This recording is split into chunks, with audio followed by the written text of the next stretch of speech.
On their first date, two climbers scale one of Europe's toughest mountains. But the romantic adventure they hope will bring them together tears them apart. This mountain has become a complete demon. We need to move, all right? All hell is just breaking loose around my head. Trapped inside a violent electrical storm, they must rely on each other to survive. It's an utterly desperate situation. I'm thinking we're not going to survive. Jeremy!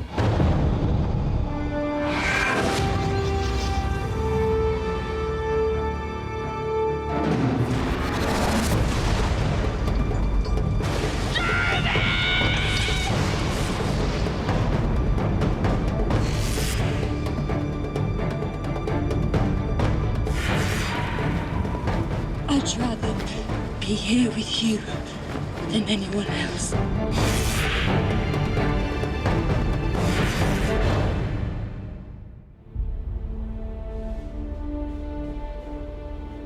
The Piz Badile mountain.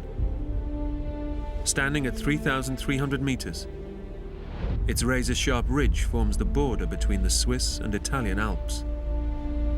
People come from all four corners of the globe to do this climb and to test themselves on this mountain.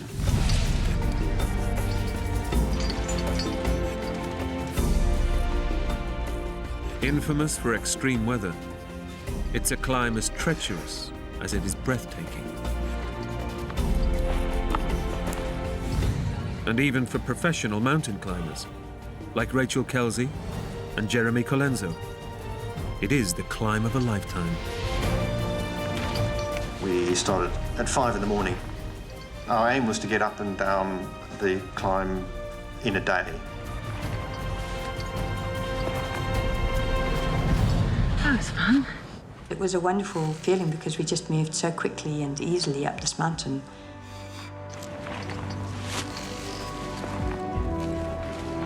I was just so excited. You know, here I am doing a climb that I really want to do. And not only that, but I'm doing it with this very good-looking chap who I fancy. Just great to be there with someone who's both a climbing partner, but also someone who you're becoming very fond of. I was quite attracted to his quiet but confident nature. Climbing.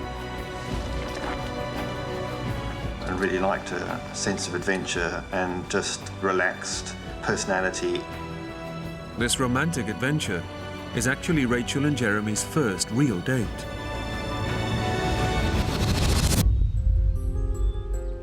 The couple only got to know each other a few months ago while climbing in Great Britain.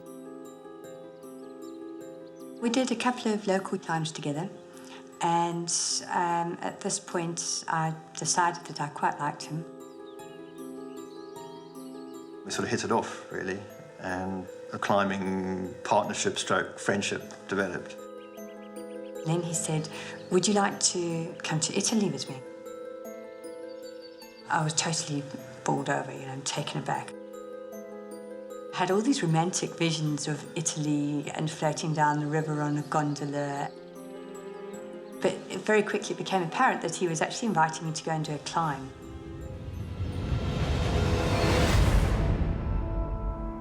We planned and prepared meticulously. We looked at guidebooks, we got maps of the route. We worked out exactly what equipment we'd take. These little rucksacks hold about 20 litres, and in it we have just the essentials we'll need to succeed in this climb. So I have my waterproof jacket, an extra fleece, our hydration packs, the map of the route, and then we've got a couple of other things. One of them is a survival shelter and my mobile phone. And I remember tossing it up and down in my hand and thinking, shall I take this? Something just makes me think, oh, well, I'll just put it in. I can carry that extra weight.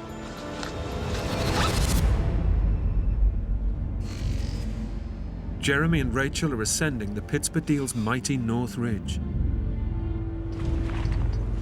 The grueling climb up and then down the mountain should take them 14 hours. Weather permitting, their plan is to be back at base camp well before nightfall. We were making incredibly good time. We didn't feel like we were rushing. We felt like it was just going really well. Jeremy is ahead, the rope's leading down to me. And I get to this point where I pull over onto this boulder. The whole thing wobbles.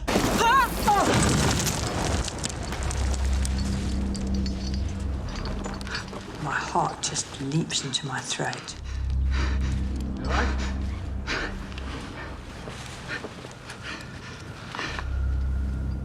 These moments when things nearly go terribly wrong, you have to just take a few deep breaths and recollect yourself and then keep going. If you're not scared at all on a climb, it's probably not the right challenge for you. 2 hours later, and Jeremy and Rachel have overcome the most technically challenging part of the climb. Now, over 3,000 meters up the North Ridge, the couple are only minutes from the summit. We reach a point where there's a bit of snow. I'm feeling completely excited. We're in spitting distance of the top of this climb. The sun is out. It's just a wonderful, fresh afternoon, and it seems perfect.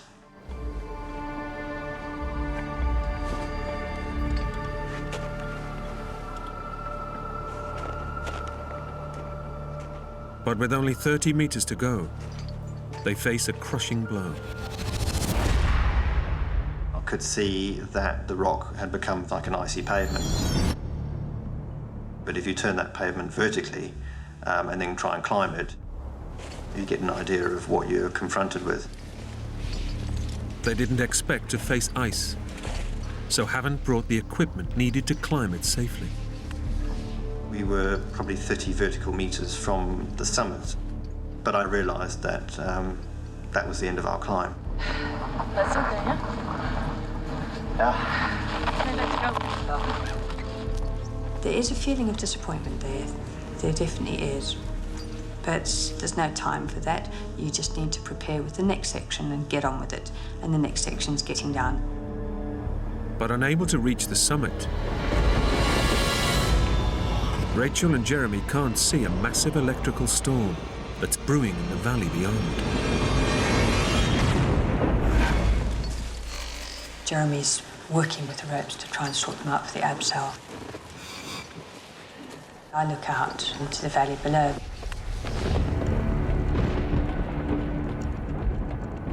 And I notice these clouds swirling in.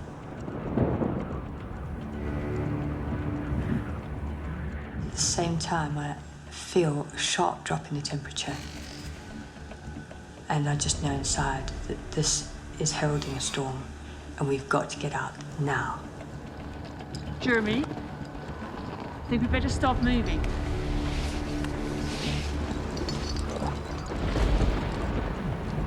I can hear wind, which is like, it sounds like a freight train coming at you. And I realized the weather's turning. Right. You're up. Let's go. Jeremy and Rachel know it's simply too dangerous to stay on the mountain. So quickly we just get out our head torches, put them onto our helmets. We throw on our waterproofs and get ourselves prepared, basically for the worst. They must rappel down before the storm unleashes its full fury. And then there's this huge crack of thunder and the whole sky lights up with this incredible pink lightning. We need to move, all right? My heart begins to pound because 90% of accidents in the mountains happen on the descent, not the ascent. And now they must attempt the perilous descent in the midst of a raging storm. On a good day, with clear skies, descending down this mountain is a tricky task for an experienced climber. In a storm, it's just a nightmare. Seeing the flash and hearing the clap of thunder simultaneously, we know that the storm is right on top of us. We are surrounded by metal, and we've got every chance of being hit by a bolt of lightning. After 3 hours, they're not even a quarter of the way down. And as the light fades, the temperature plummets to -7 Celsius. I'm suddenly aware of this sort of static feeling in the air, like the air is charged. Jeremy's a very calm person, but I can see in his eyes that he looks worried. And I know that if he's worried, it's the time to be worried. I've never been so terrified in my life.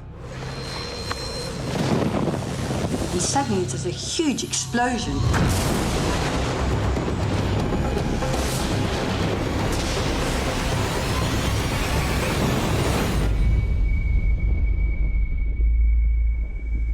I'm thinking we're not going to survive. It's incredibly hard not to panic whilst all hell is just breaking loose around my head. In the heart of the storm, lightning is striking all around them. Every time I hear the thunder crash, I think, is that me? Is that me?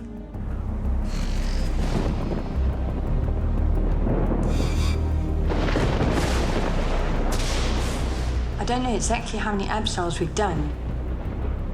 All I know is that we've been what feels like hours. Jeremy's setting off in the next abseil, and I just think there's something not right here.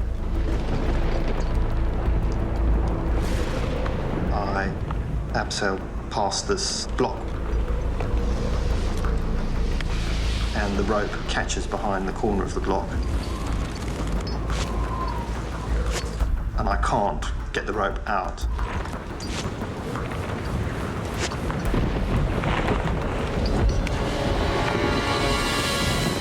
It suddenly all clicks. Jeremy! This is that really wobbly boulder that we passed on the way up. And his rope has slipped right around it. Rachel realizes that pulling the rope free risks dislodging the giant boulder teetering above Jeremy's head. And I shout to him, Don't break your rope! Jeremy! Don't break your rope! he can't hear me. The storm is so loud, he can't hear me. Jeremy has no idea that a quarter of a ton of rock, only meters from his head, is loosening with every single tug.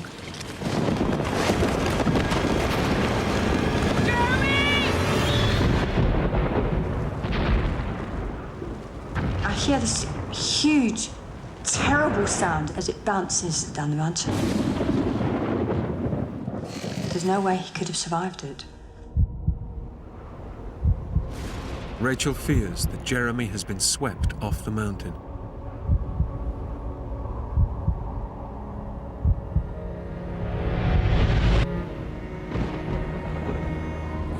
Eventually, I opened my eyes. It was a huge rush of relief and surprise to see him there. I look up at Rachel. She's looking down at me, and I go, that missed me by that much. If it had hit me, that would have been me. I would have been dead.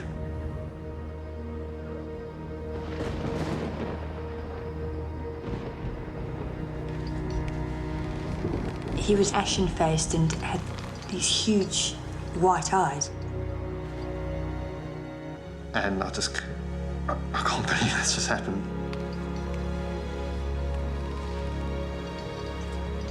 And then he just put his head down and carried on abseiling. Jeremy knows that if they are to survive, they must continue down the mountain. But the storm is intensifying. Now I felt like our days were numbered, our minutes were numbered, and I just knew it wasn't a case of if, it was a case of when. But I had no choice but to go on.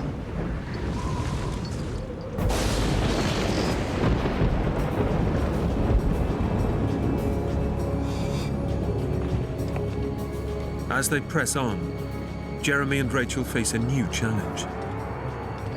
It's becoming increasingly difficult to find the features that we passed on the way up. We pulled out our guidebook and we tried to work out where we were, and we just couldn't. Can you see this? Here. Okay, look for that. You're now looking at a different mountain, a different ridge to the one that you ascended.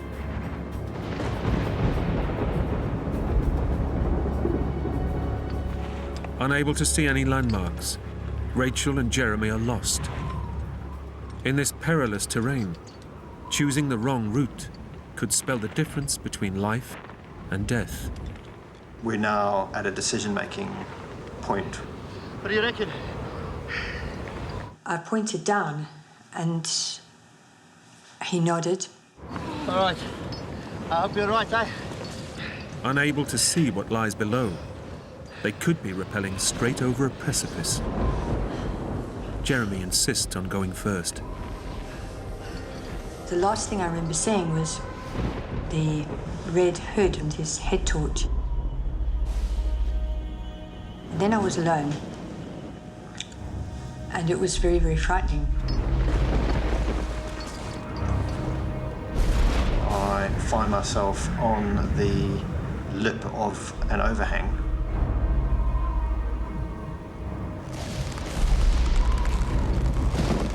As soon as I descend over the lip, I'm hanging in space.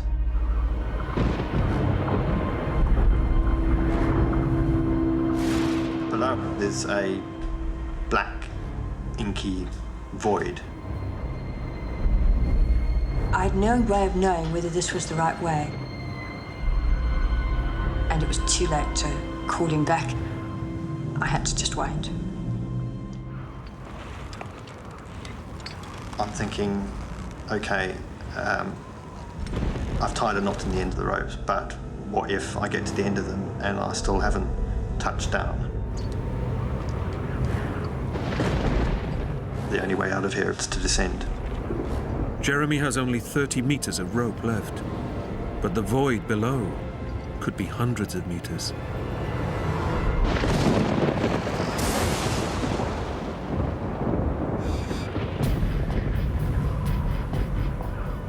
After 30 long minutes, there is still no signal from Jeremy. And knowing the dangers that surround them, Rachel fears for his life. I had a horrible feeling that he'd been struck by lightning. Jeremy! Or else he was stuck with no way back up and no way down. The lightning was still just lighting up things, and I noticed these lumps above me.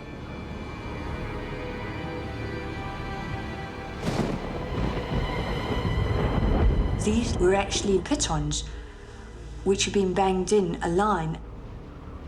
Suddenly I knew exactly where we were. The position of the pitons tells Rachel they've strayed from the main ridgeline. Jeremy! Jeremy! And Jeremy is now descending into a 600-meter void with just 30 meters of rope. Jeremy! We must have gone 10 meters, of course, if that. And yet, the ramifications could spell the end for us.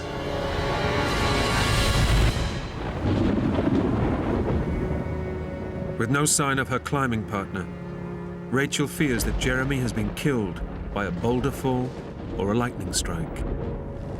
I felt hopeless. He's heavier than me. I couldn't possibly haul him back up. And yet the only way we were going to get off this mountain was using the ropes. And if he was hanging on the ropes, there's no way I could use them. I would have had no option but to actually sever the rope. She faces an unthinkable dilemma. Stay here, roped to a dead man, and face a slow death, or contemplate cutting the rope and escape.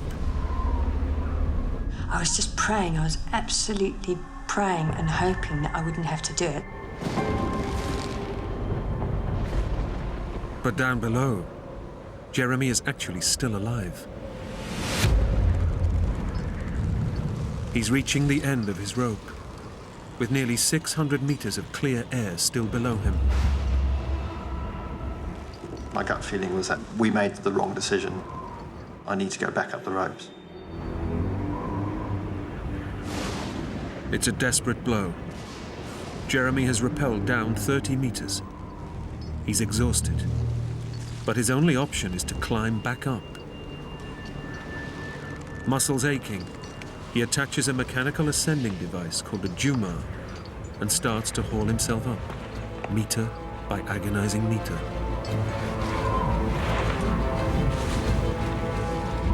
I'm doing these pull-ups whilst being battered by this 70-mile-an-hour wind. It's just horrendous.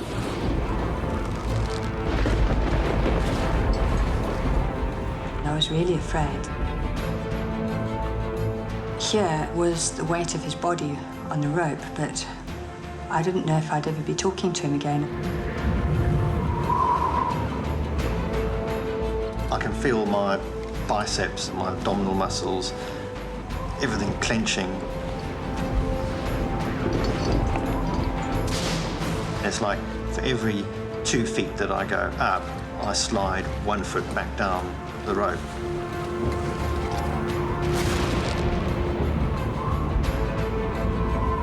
Rachel knows that time is running out. Unaware that Jeremy is climbing back up the rope, she prepares to make the toughest decision of her life.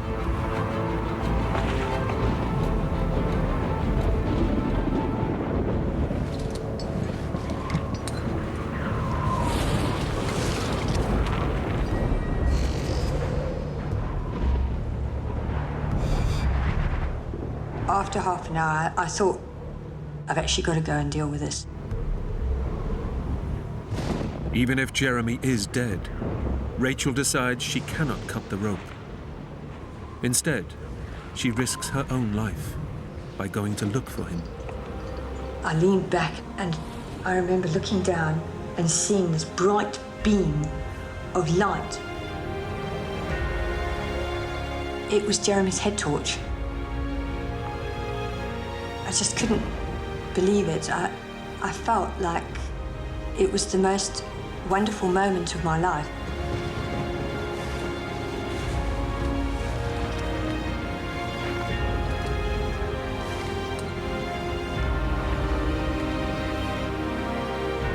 I just completely forgot about the storm and where we were, and I gave them this massive hug. So pleased to see you. Okay? I was just so glad to be back. The reunion brings home what they now mean to each other. But still, 3,000 meters up a storm-lashed mountain, Rachel and Jeremy remain in grave danger. If they're to survive the freezing night, the next challenge is to find shelter. And their only hope is to reach a small ledge 20 meters away. I'll go first, and then you follow, all right?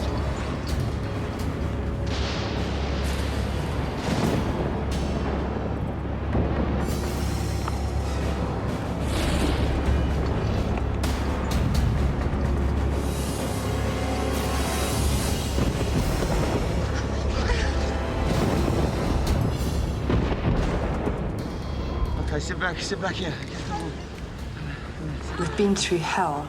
Now we've landed on this ledge. But it's halfway up the mountain. Thanks to their meticulous preparations, Rachel and Jeremy have packed a lightweight survival sheet. It's now all that stands between them and the bone-chilling force of the storm. You okay? Yeah. As soon as you stop moving, you can feel how cold it is. By our calculations, -10. With that sort of wind, it's -25. I'm now shivering uncontrollably.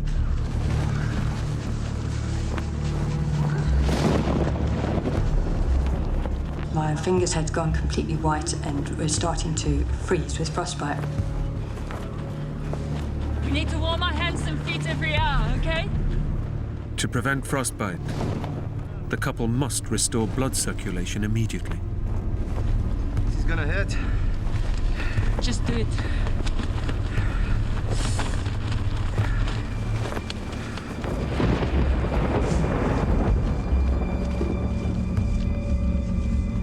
It's an incredibly painful experience as the blood starts circulating back. Oh! The feeling is like sticking your hand into a burning flame and leaving it there.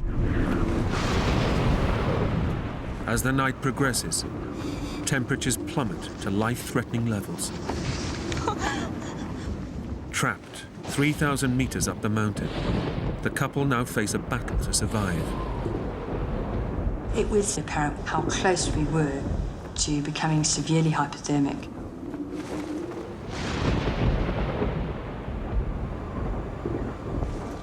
The couple know that as hypothermia takes hold, the decreased oxygen flow to the brain will cause drowsiness, then death. It's vital they stay awake.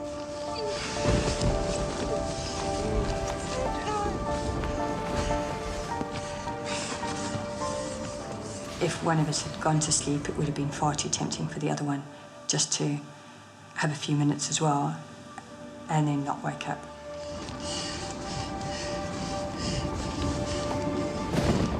In this situation, your climbing partner is your biggest asset. We both have to stay awake and motivate each other to keep going for as long as it takes. After 20 hours on the mountain, Rachel and Jeremy are physically exhausted.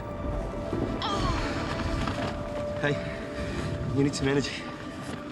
Have a drink. They know that if they are to last the night, they must replenish lost energy. Neither of us have drunk in hours because we've been focusing on getting through the storm.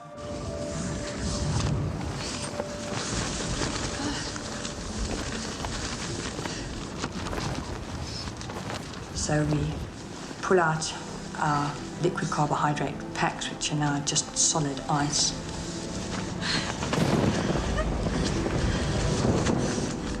And we try to warm them up.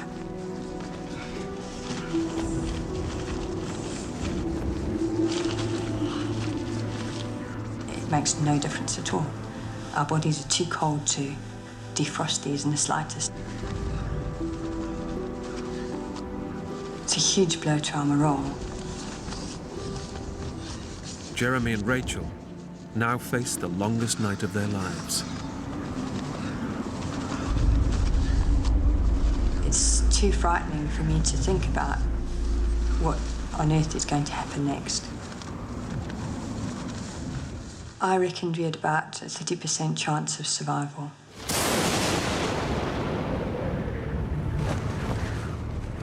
You're 3,000 meters up. It's -25 outside. I mean, it's an utterly desperate situation. I was sitting back and I felt this lump. And then suddenly something dawned on me. This lump was my mobile phone. I was overjoyed. Turn it on. I just thought, this is it. And then almost at that same instant, I thought, don't get excited, because I couldn't bear the thought of just another thing going wrong. I wasn't expecting it to work.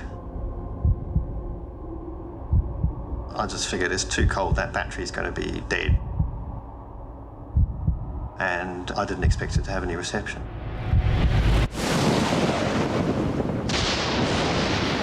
I just prayed, I just thought, please, please.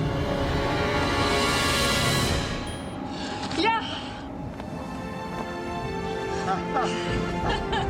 It was just like a golden moment. A couple of bars of battery life and then 3 bars of reception.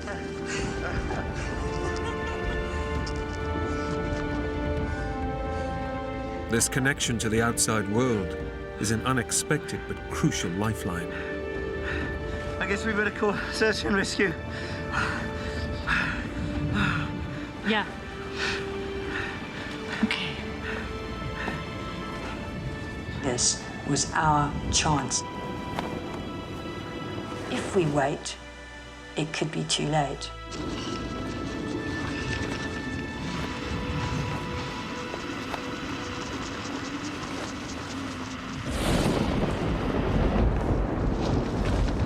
I couldn't get through. It's the right number. I know it's the right number. Try it again.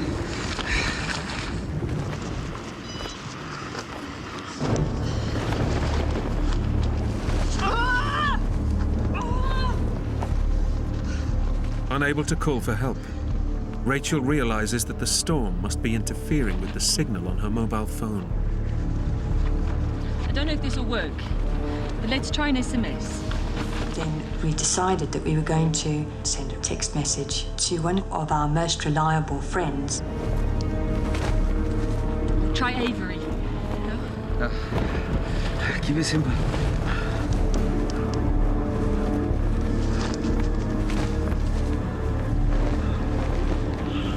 We wrote, need heli rescue, Northridge, Piz Badile, Switzerland. And then we pressed the send button. And it was like sending a prayer. The last chance of someone finding out that we were there before it was too late for us. We turned off the phone to conserve the battery power.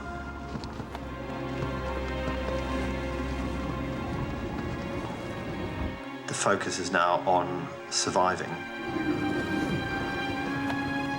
While sending the message has given them hope, there is still no respite from the storm.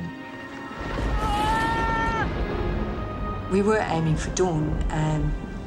We didn't know what dawn had to hold because, if anything, the storm just appeared to be getting worse.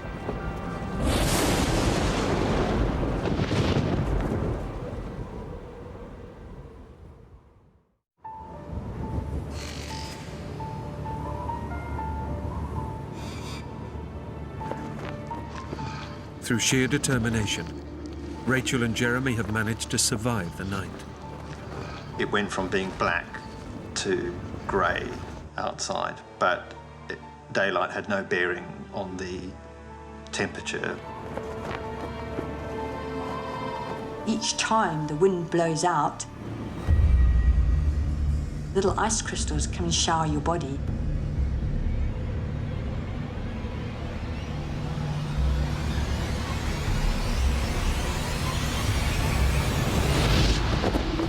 We were becoming cocooned in ice, and literally our clothing was starting to freeze onto our body.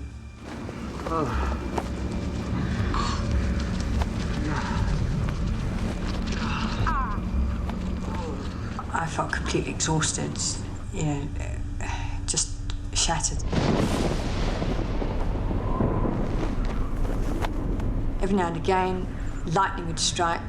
At that point, I thought, if the lightning hits us, it hits us. At least it will be quick.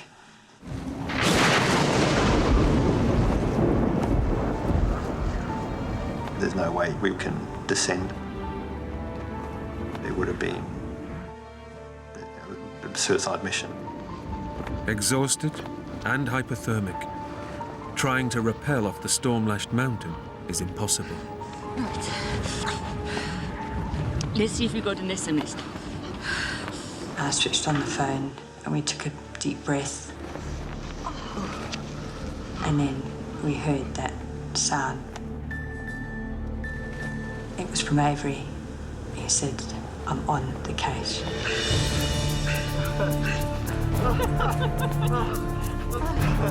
Rachel's close friend, Avery Cunliffe, has received the message and contacted the emergency services. It really gave me hope that there were now people out there who knew our situation, understood it, and were on the case. But until the weather improves, any rescue attempt is out of the question.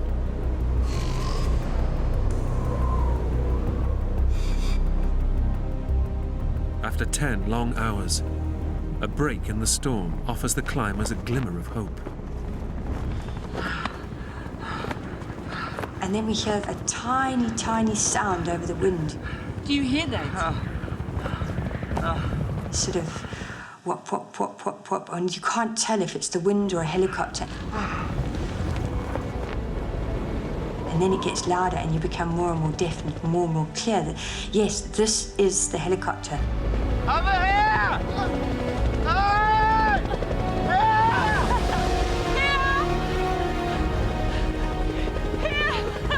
And I can see the helicopter and I jump up and down with the shelter in my hand and Jeremy stands there with his hands up.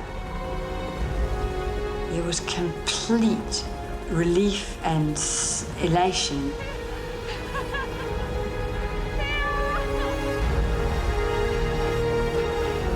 We're out of here, you know, it's all over. This nightmare is going to end. And I can see the pilot. And it's like he's so close, I can actually touch him. I'm waiting for this man or this rope to come out of the helicopter, and it doesn't happen.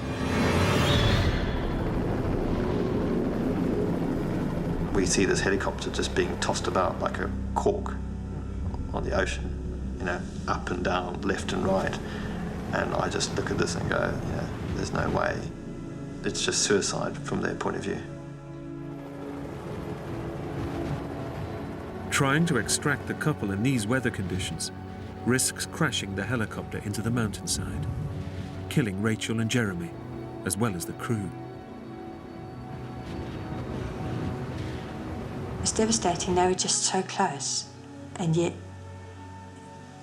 a world apart from us. Jeremy hugged me and he said, Hey, you know where we are, all right? They'll get to us. Don't worry, all right? They know where we are. I had to say the right things, but I knew deep down that we were going nowhere. As dusk falls, Rachel and Jeremy face another horrific night on the mountain. Rapidly succumbing to hypothermia, the couple risk losing consciousness and slipping into a coma. "We are very much on borrowed time now." And he squeezes me, and then I knew that I might not get another opportunity to say it, so I just said, I'd rather be here with you than anyone else. Me too.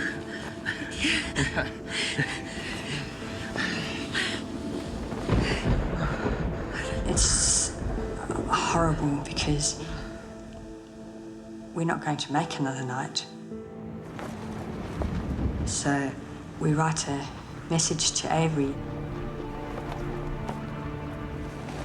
We wanted them to know that if we were not evacuated within the next 12 hours, we would most certainly die.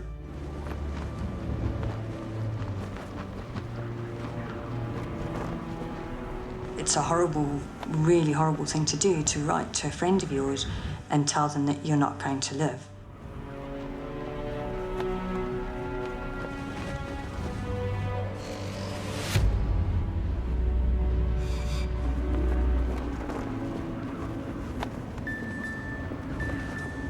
It feels like there's no time at all, and then there's a reply, and I feel sick when I see what he's writing back to me. And he says, "Shall I call your family?"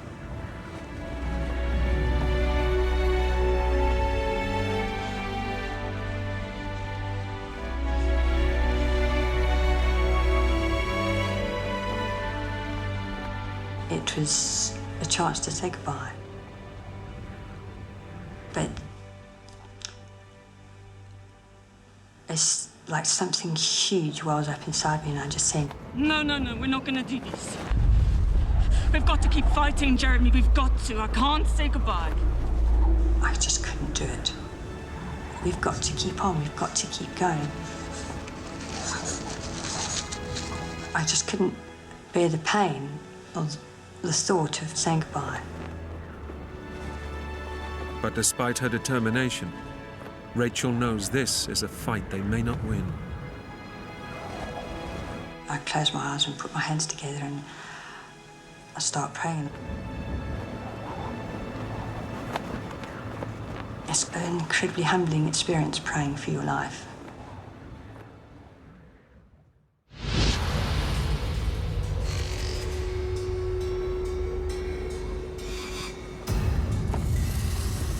I was vaguely aware of it getting light, but it was almost like it didn't matter anymore because I couldn't function anyway.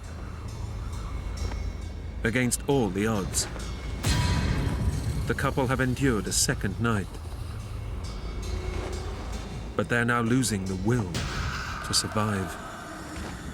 Well, your brain's shutting down because you're freezing cold. You just want it to end.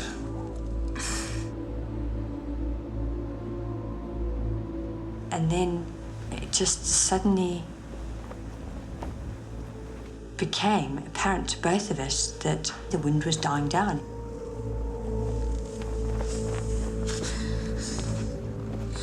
Rachel realizes that the weather is improving and seizes the opportunity.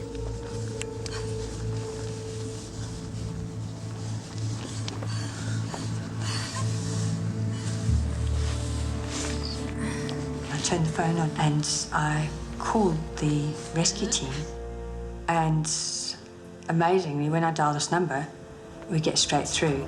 Hello, this is Swiss Air Rescue. Hello. I said, Rachel. which I knew was my voice, but I didn't know what was coming out of it. It was like being drugged. Hello, Rachel. And I heard this really ecstatic sound on the end of the phone, almost like someone who incredibly surprised. They couldn't believe that we were actually alive. Okay, we're going to send... They tell us that they're going to make a rescue attempt at 7 o'clock. But I don't want to get too excited. Jeremy and Rachel know this rescue attempt is their last chance.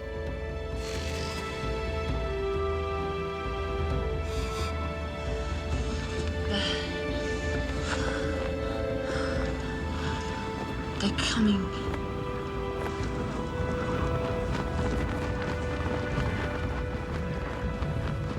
Jeremy said it's coming up the ridgeline, and we couldn't see it yet, but we could hear the direction.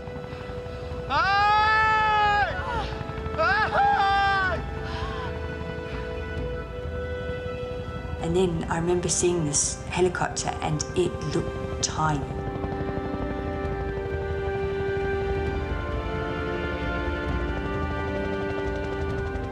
This mountain is huge, and there was this tiny little black dot working its way towards us, and then suddenly it just became bigger and bigger, and then it was right there.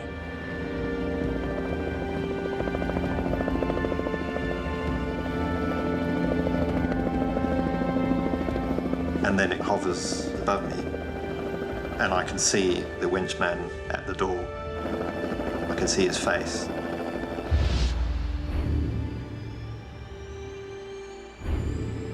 I could see the cable coming towards me.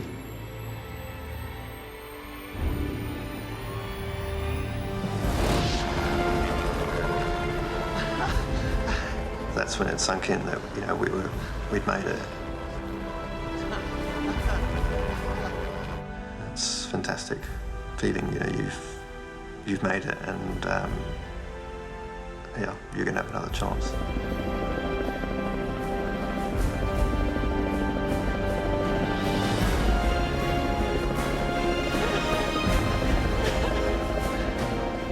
We've done it. We've survived, and I could smile. I knew we were alive now.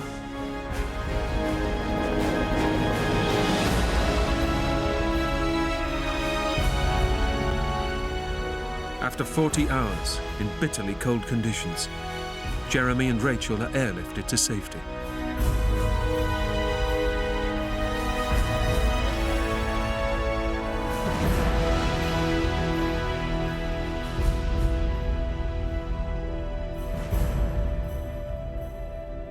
Thanks to their survival efforts, the couple suffered no long-term damage, and both made full recoveries. However, their experiences on the mountain did have a lasting effect. Those 2 days changed my life. I'd set out with someone who I thought was good-looking, a good climber, and now suddenly here was someone who I had this incredibly close connection with. Someone who, as long as I lived, would be in my mind. Someone who would stand by me and be with me every step of the way.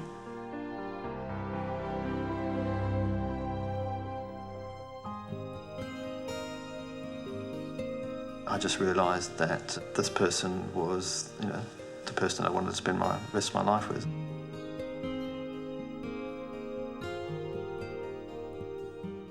Each day I wake up and I just feel so happy to be alive and so thankful. I'm now married with 2 lovely daughters. Every day is a blessing, every day is a gift.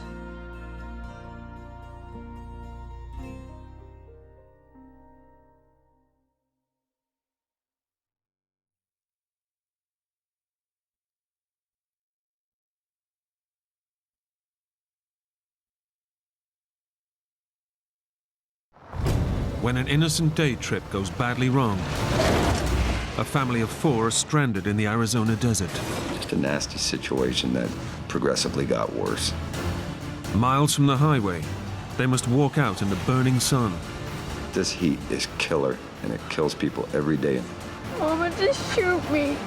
Deep in bandit country, how far will one couple go to save their kids? Run, kids! I guarantee you, if you're gonna kill my kids, I will shoot you.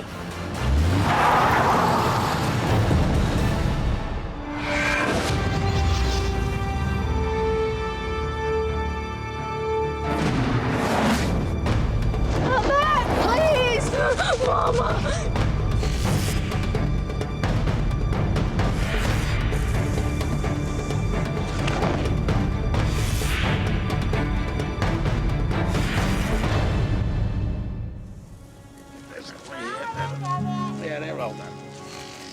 Don't walk with food in your mouth, honey. Shelley, her 2 children, and new boyfriend Roger are enjoying an afternoon out in the Arizona desert. My kids both have been raised in the outdoors. Tiffany was attending school, and Michaela had just started kindergarten. Where did you learn? This is an extra special trip. Shelley's boyfriend Roger has just moved in and wants to make sure everything runs smoothly. What helped the relationship is because the girls really liked Roger. He was always very, very kind to me. Hang on, let me get you a nap. Tiffany, at 9 years old, was always reaching for a father figure. I was like, okay, I guess we're gonna try to make this work because the kids really like you. You seem like a good dad. There you go. More. Oh boy, oh boy. Okay, that's it. The girls are my life, and they have always been my life. And I would do anything for them. It's a good break to get out in the desert, and it's close enough that you can grab a couple packs of hot dogs and some buns, and we're good to go. The family have driven from their home 40 miles away. Okay. For Roger, it's new territory. But Shelley has been coming to this area since she was a child. Coming from a family that didn't have a lot of money, the entertainment that we would do as a family is go out in the desert. The Arizona desert is a vast wilderness, covering 120,000 square miles. It's known as one of the world's harshest environments. But for Shelley and the kids, aged 9 and 5, it's a perfect place to take part in one of their favorite activities. It's always fun. Every time we go out, it's fun. Shelley is curious to know how her new boyfriend will get on. Roger was the kind of guy that worked in an office, in air conditioning. And if things needed done at his house, he would have somebody come over and do it. Oh.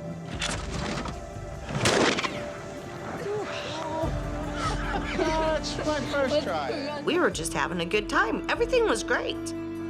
The day's gone well, but by 4 o'clock, Shelley wants to make sure they get home before dark. At night, the desert becomes a sinister place. You don't know who you're gonna run into. There's a lot of illegal trafficking. Shelley's worried about dangers from the nearby Mexican border. Violent gangs patrol the area, threatening anyone in their way. They'll try to run you off the road, or they'll just run right into you. But the dangers of the night are far from everyone's mind as they make the 1-hour trip back home. And the kids are talking, we're laughing and giggling. Shelley's made the journey many times before. Shelley knew that desert better than most anybody else that I know. I, on the other hand, I'm from New Jersey. Today, the family had their picnic somewhere new. Though Shelley knows the desert well, half an hour into their journey home, the landscape looks unfamiliar. I could tell with the weed growth that it wasn't a well-used path. And I remember this road should be well-used. Even though she's losing her bearings, Shelley hopes she'll pick up the trail.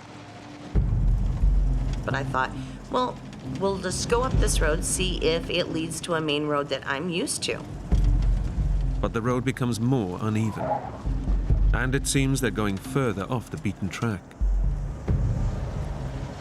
We went along till I came to a dry riverbed. Take a look.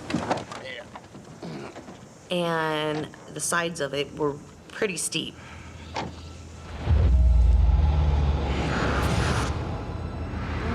I don't think we can make it. Being in a two-wheel drive truck, your only traction is your back tires. I says, oh, I'll drive. I'll get us through there. We'll be out of here in no time. Hoping he can save the day, Roger takes over.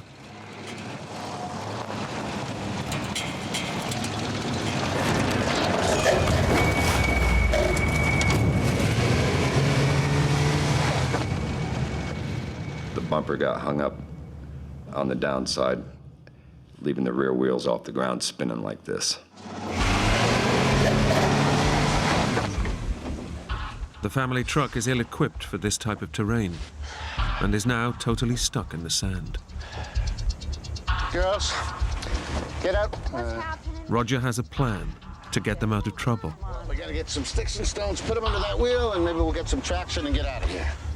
I didn't really know what was going on at first. I figured they can get it out. Okay. We tried putting more rocks up under the wheels because, keep in mind, the wheels were this high off the ground because the truck was sitting like this.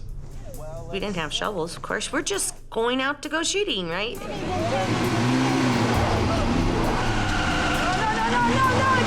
stop. It's just smoking. It's gonna catch fire. No matter what we did, we just couldn't get enough weight on those wheels. Okay, I'll call for help. The cell phone that we had The battery was dead. There was no charger in the truck.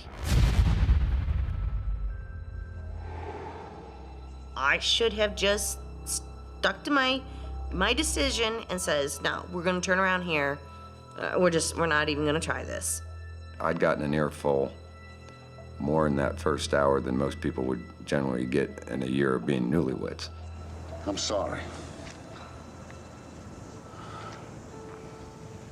We had enough provisions on that particular day for one day. With the vehicle stuck, and with no way of contacting anyone, Roger knows there's only one option. We're gonna have to stay the night. Shelley knows just how dire their situation has become. From the time the sun sets to the time that sun rises is very dangerous. I only had one thing on my mind, and that was to get my girls out of that desert.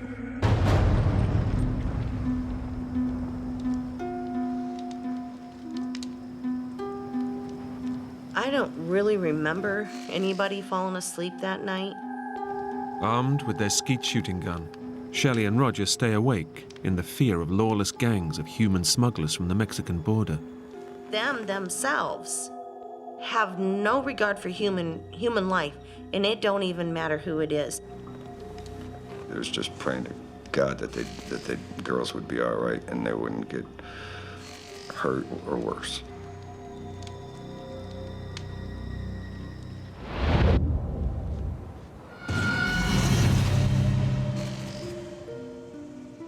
Relieved when the morning arrives without incident, everyone tackles the day with renewed energy. We're encouraged, we're kind of energized to say, by gosh, we can do this. We really thought daylight would help us so that we could see exactly what kind of situation we were in.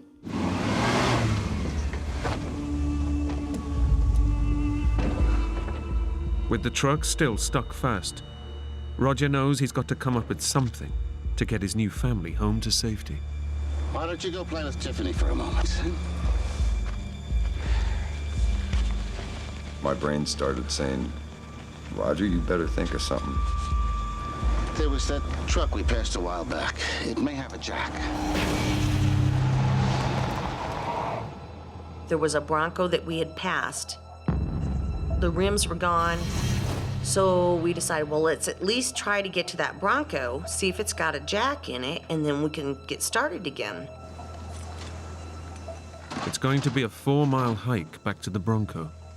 And with only 2 small bottles of water, they risk serious dehydration in the ferocious heat. Are you sure? I know you're told to stay with the vehicle, and I'm thinking the vehicle has AC. But if we sit there at the vehicle, we're going to be there for days. That road's untraveled.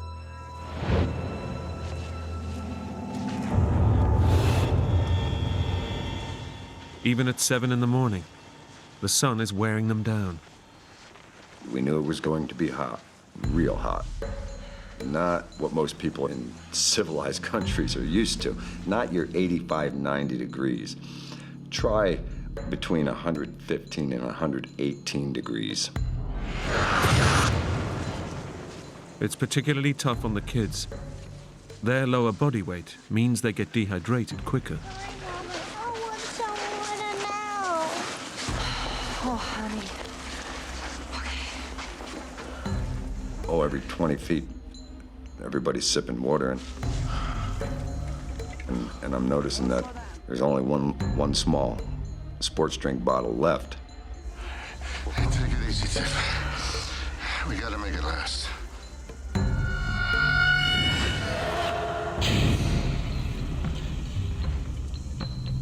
Tiffany, was already done had enough. And I says, well, let's just get to the Bronco. We'll find the jack and we'll get out of here. Here goes. We're headed. The combination of extreme heat and having to stop for the kids means it takes them 5 hours to walk just 4 miles to the Bronco. Okay? You just have a nice long rest. Roger will find the tool. We started going through everything. Lifting everything up, thinking there's got to be Jack in here. Damn it! Anything? Nope. When there wasn't a Jack, I think everybody was like, what are we gonna do? Roger, Shelley, and the two girls are now in serious trouble. How much water do we have? We had like 3 inches of water in that Gatorade bottle. With almost no water, Roger knows if he's to get his new family out of trouble, he needs to take drastic action. You stay with them, and I'll go get help. Y'all need to stay in the shade and just count on the fact that I'm gonna get back here, because I knew I could make a lot quicker time by myself. It was the right decision. I'm gonna go get us some help, and Leaving is hard, but they're miles from civilization, and he fears the kids won't be able to keep going. I love you girls.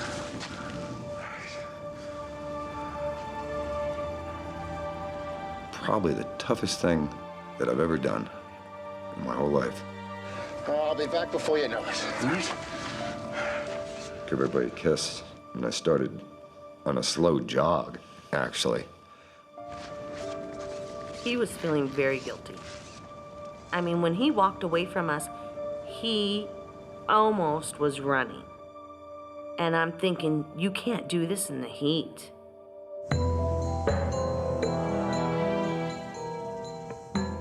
Roger's best chance of help is to find a main road, but he has no idea where he's going. And after just half an hour, he's feeling the effects of the 118-degree heat. It was not so bad at first, but boy, then you realize that you'd better not be breathing through your mouth anymore, because with every breath of that hot air that you're taking in, you're losing that much moisture in your mouth.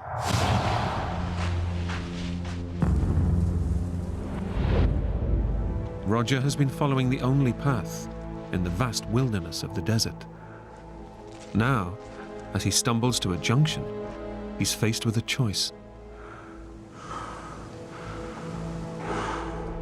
One way leads out, the other takes him deeper into the desert. There's not much tire tracks. I'm thinking to myself, this definitely is not the way out.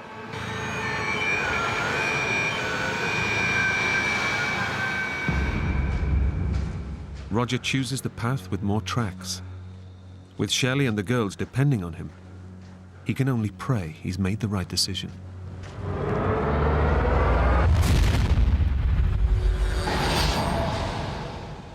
As Shelley waits for Roger with her kids, she fears for their survival. I want to go home. We were all really getting weak. You have no water. A helpless and almost a hopeless situation.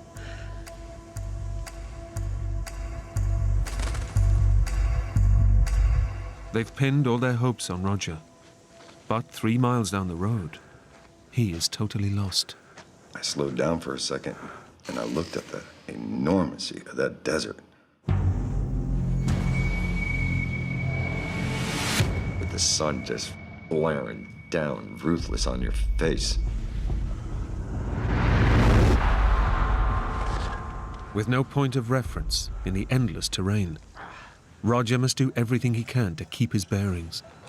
My thought process is that as I find my way out, I darn well better be able to find my way back.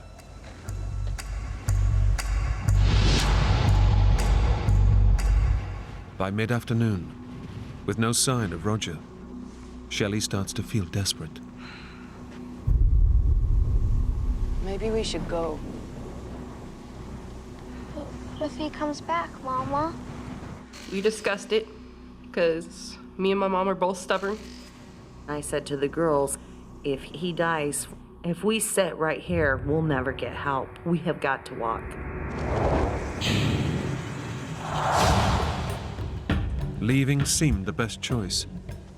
But with the sun beating down and 2 children in tow, Shelley soon feels the strain. Even though you're raised in Arizona and they say that your blood's thinner, a body's still a body. You still get hot.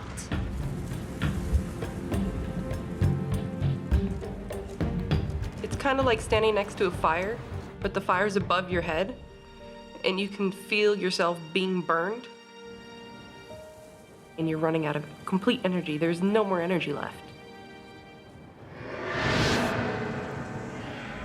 Determined to find help before night falls, Roger has now been walking for 8 hours. The grinding heat and the lack of water is one heck of a combination. You're suffering some serious amount of sunstroke. In these conditions, the average person needs 2 pints of water per hour. But Roger's had none all day. Out of nowhere, he sees something that could save him. I thought there must be something. A cattle trough in the distance could be his lifeline.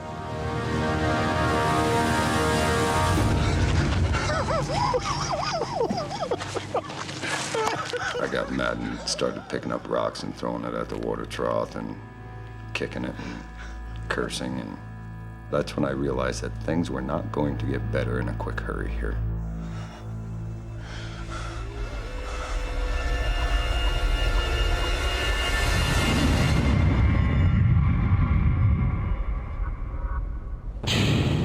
Hours after setting off, Shelley and the kids find it hard to cover any distance in the suffocating heat. Let's go and sit, have a rest. Until now, there's been no sign of Roger. I noticed Roger had started putting cans and bottles and stuff in the trees. Now they arrive at the same junction Roger passed earlier. But unlike him, Shelley recognizes the landscape. And I'm like, I know these mountains. If we go straight over those mountains, then home's right over that mountain. Shelley realizes that Roger has taken the wrong road, the one that leads deeper into the desert. She doesn't know what to do. Home's that way. But he went to the right, and if he finds help, he's gonna come back the way he walked. Shelley must decide if her kids will survive the trip over the mountains, or whether Roger will find help first. Come on. Come on. She gambles on Roger, in the hope he succeeds. Our options were not good options. We didn't have a good option in there. As the afternoon draws on, they become more dehydrated. Without water, the body can't flush out poisons or regulate temperature, causing weakness, headaches, and delirium. My head was hurting, and it just hurt to walk. I was so thirsty, my tongue was sticking to the top of my mouth, and I would do anything for water. The thirst, you get so thirsty. If you could have anything in the world, what do you want? A big glass of ice water.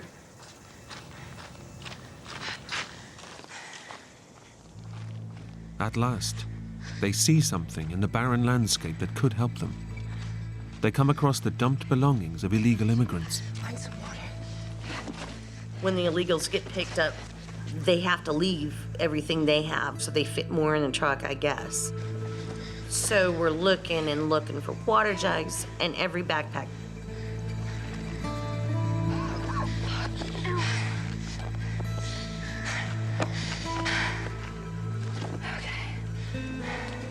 Do you think all these people died out here, Mama? Oh, of course not, honey. Do you think we're gonna die out here, Mom? In my mind, I'm thinking, I don't think we're gonna make it. But at the same time, you can't express that to your kids.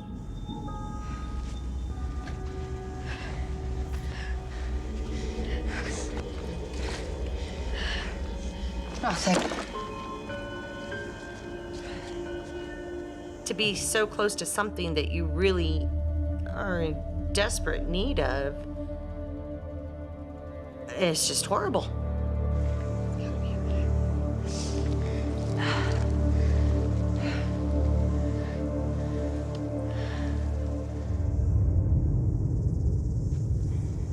Though exhausted, they keep walking. But their thirst is becoming unbearable. There must be some water in there. There must. Hours after Roger, they come to the same cattle trough that he passed earlier. Nothing. Just have a little rest.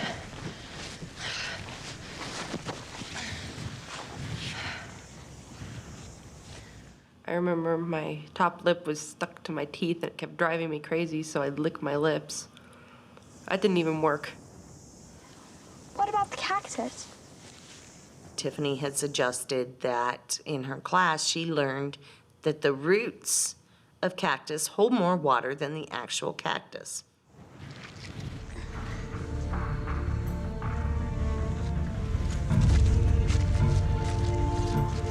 I can feel some moisture.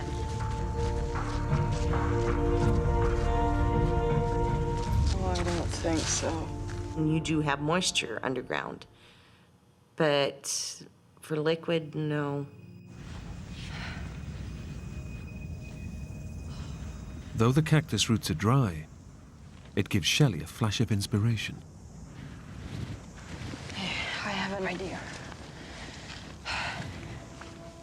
I have always heard cactuses hold a lot of water.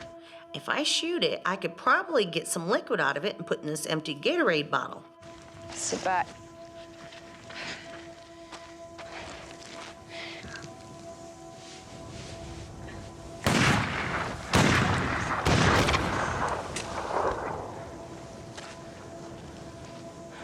There's no water. It's almost like a sawdust, like fine wood chips inside it. That's it. There is no liquid whatsoever. Desperation sets in as they face a night in the desert without water. That was it. We were done.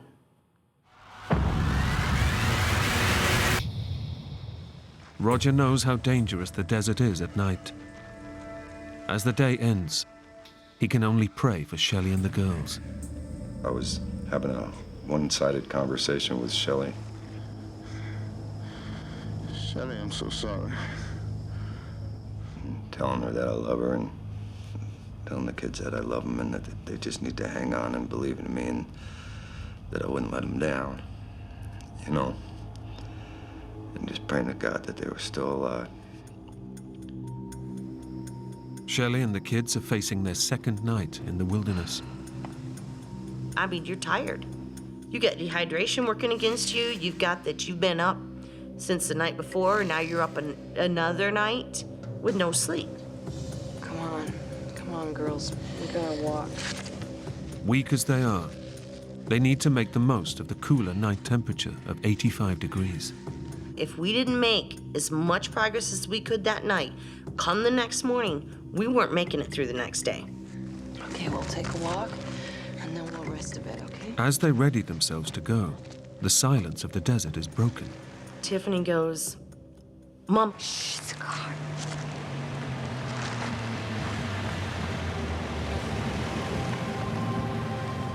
In their relief, they forget all about the dangers of the desert. I'm like, oh, thank God. We got help. We got help.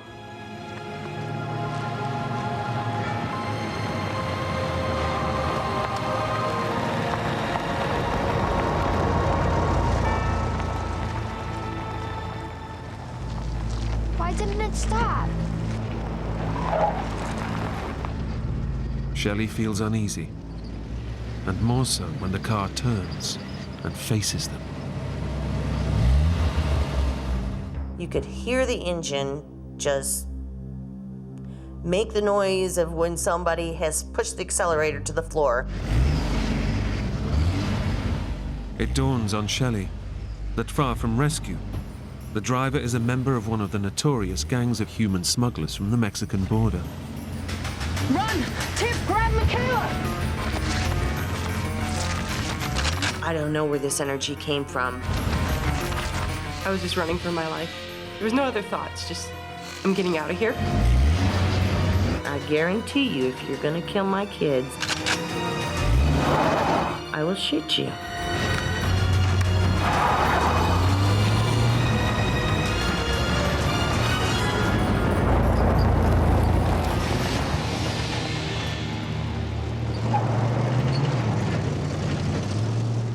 Shelley's bravado pays off, and at the last moment, the driver veers away.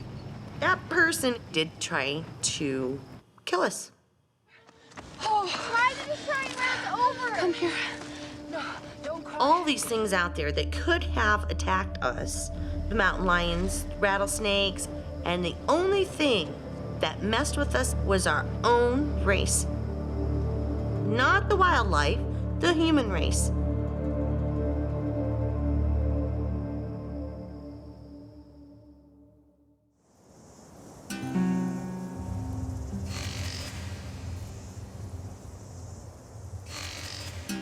Morning brings a return of the relentless heat, and with it, their chances of getting out alive decrease. I knew we would not make it through the second day. I already knew that. Their only hope of survival now is Roger. But he's struggling as he tries anything to quench his thirst.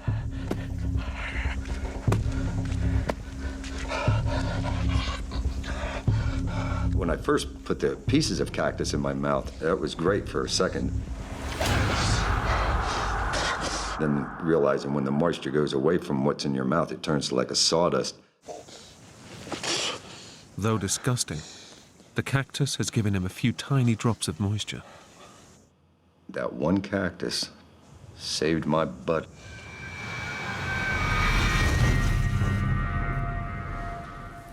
It's been 24 hours now since the girls have had any water, and they too are desperate. We've kind of lost our mind at this point. We're way dehydrated. Mama, can I tell you something weird? What? In our science class, we were told that you can drink your own pee. Really? And I said, oh, that can't be good.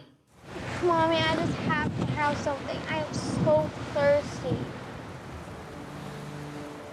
I'm like, oh my goodness. Okay, well, we are so thirsty.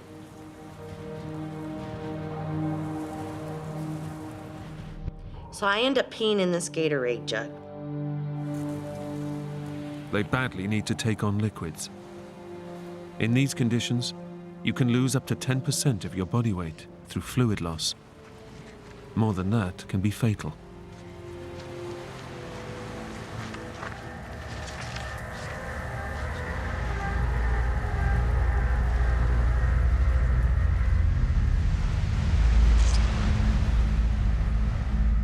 Yeah, I will never forget the taste. It's absolutely disgusting.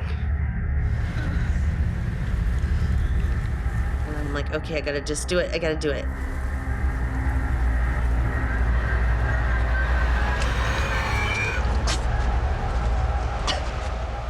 And then I made Michaela. Drink it. Just wet your mouth. It's just so sickening. You can never, ever even imagine to bring yourself to do that.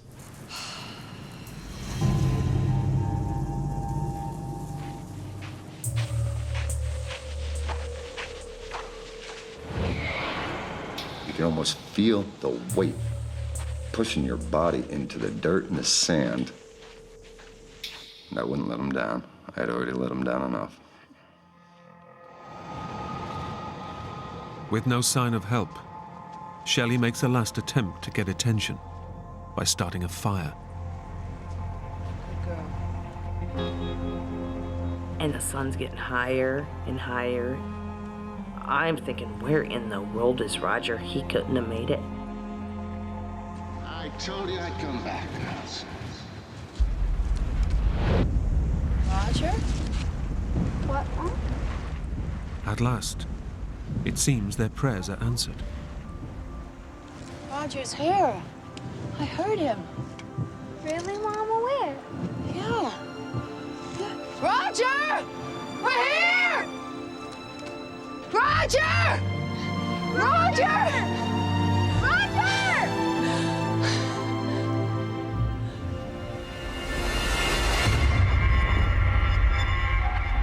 He ain't close to us at all. But your mind takes a vacation. Can you hear him?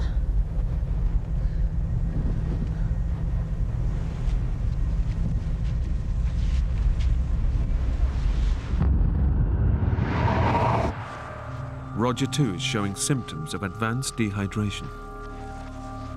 Lack of water stops vital impulses being sent to the brain and causes blurred vision. Now his body is giving up.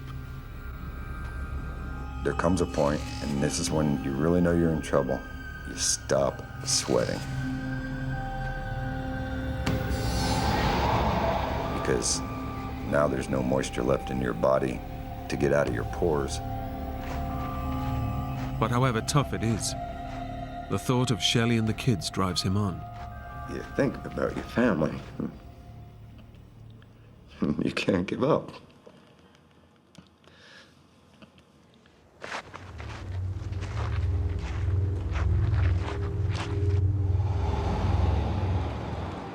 At last, Roger's determination seems to have paid off.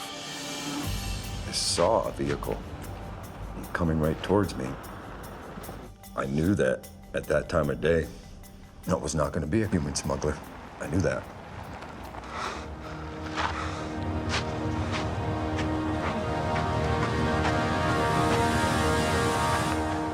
I thought everything was going to be okay then. Finally, Roger thinks he's found the help that's going to save his family. Thank God. I'm thirsty. My girls need help. I hardly talk because there's no moisture, and I'm saying I need help. Please. Agua. Agua. What was that, amigo? The girls are... I think we got ourselves a genuine legal. No. Ain't that right, amigo? No. Please, I'm thirsty. Thirsty. Thirsty? Yes. You want a drink? Please. Oh, here we go.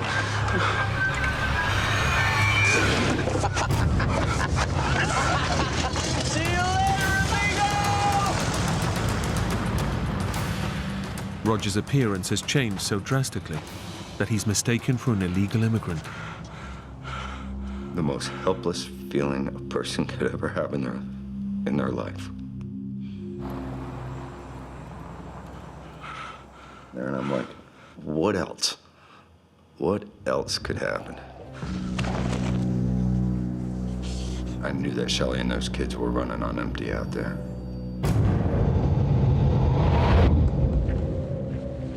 Now well into their third day, the girls' chances of surviving get less with every step they take. I kept thinking, I wonder if Roger's made it. Has he passed on? Do I need to keep walking? Mama, I can't go on no more. After 2 days without water, the effects of dehydration are causing the children's small bodies to shut down.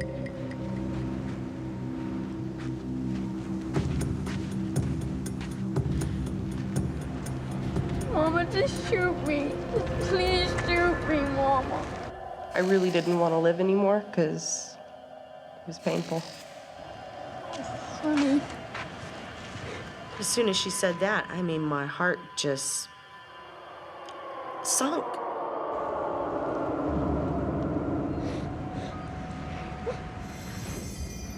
Come on, my sweetie. We'll do it together. Just one foot after another, okay, honey? She just keep pushing us forward. I knew I had to keep going. I can't lose these kids. I brought them here on Earth. I can't give up.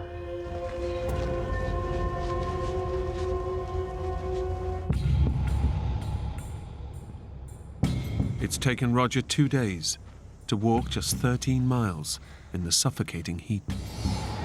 Now he's losing his own battle for survival. I didn't have anything left in my tank mentally, I think, at that point. I couldn't feel any pain or anything anymore. Everything was just starting to get like a hot numbness.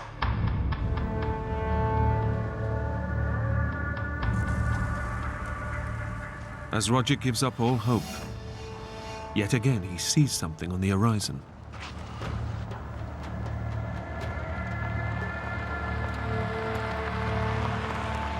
That truck came right up the same exact path that the prior one had come, right at me.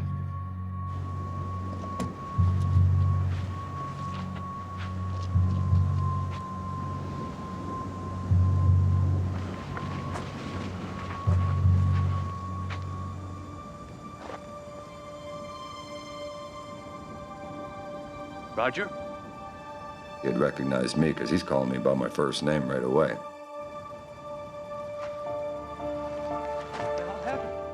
Against all odds, the driver knows Roger. And I realized that he's one of my customers from work. It was pretty cool. But very emotional.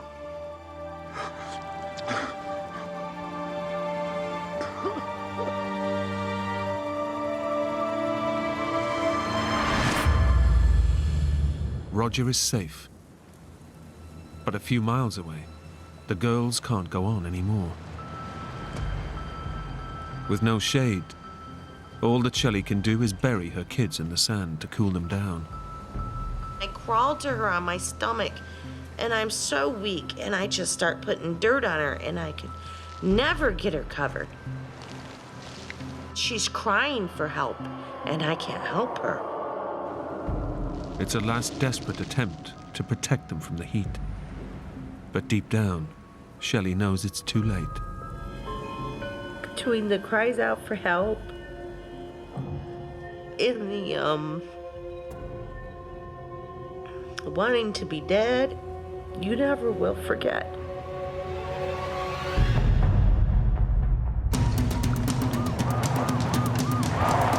When the rescue services arrive, there's still only one thing on Roger's mind. Sir? The girls and their mother. He says, we're gonna take you to the hospital. I said, your ass, you're taking me to a damn hospital. I said, I'm getting my family. They're out there, we gotta girls, save sir? them. Girls, I can show you where they are. Girls, we gotta find them. Can't you go any faster? They drive for hours, but there's no sign of Shelley and the girls in the vast wilderness. I thought their chances were, at that point, probably 50-50 at the best.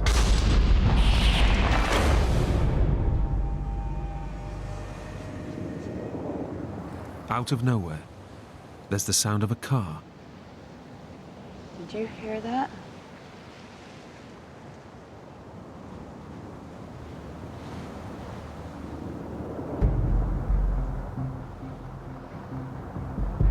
And I start crawling on my hands and knees. Please, please, please, where? With as dry of a mouth as I have, you're dehydrated, you're weak, and yelling for all you're worth.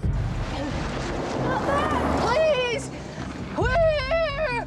Well, they kept on going. They never looked in their rear view and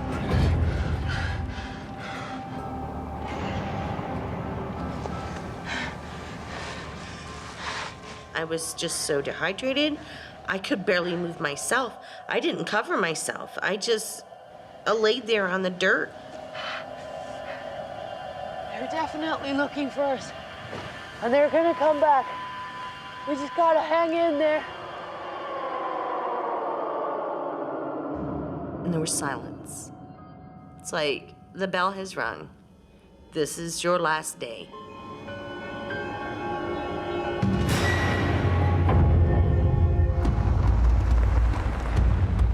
Roger's beginning to lose hope that he'll find the girls alive. Is this all right? I didn't know anymore if it was going to be a rescue situation, and pray like heck that it's not going to be a recovery situation. Dad, that could be them. At last, the smoke of a fire gives Roger hope that the girls may still be alive.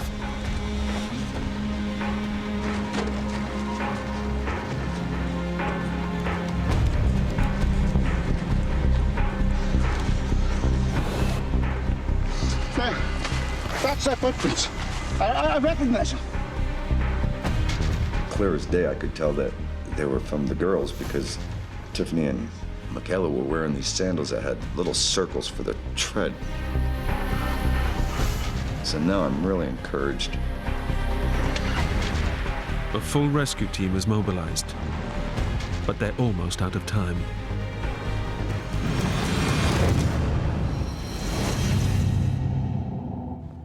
Shelley can do nothing except watch her children die. And watching them dehydrate, that's memories, that's images that you never forget.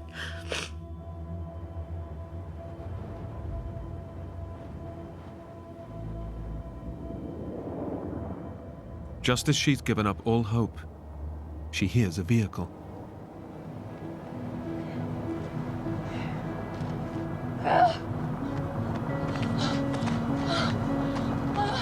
So I came up, and that's when I seen that it was the Ranger.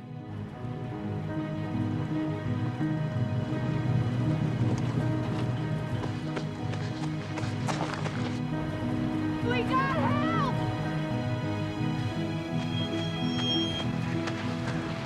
So it was right there on the cusp of life and death when we actually did get the help.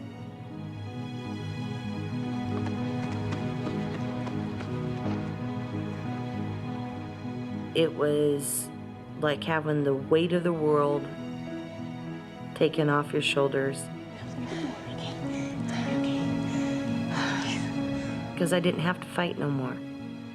Oh, my girls. You gotta get them. My girls. But the family's ordeal is far from over. Michaela? Michaela! It freaked me out. Mama! Mama! Mama! I ran up the hill. I had no energy, but I ran up the hill.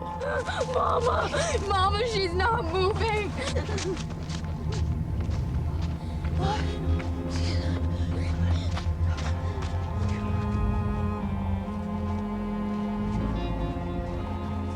I thought, well, in the midst of trying to find somebody to help us,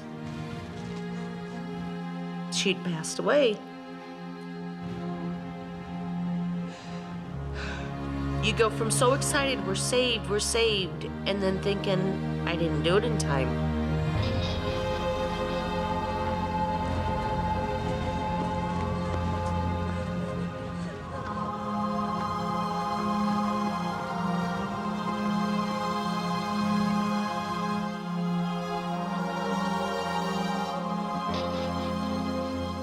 They kept trying to wake her up. They could not wake her at all. The trauma has been too much for 5-year-old Michaela, and her kidneys have stopped working.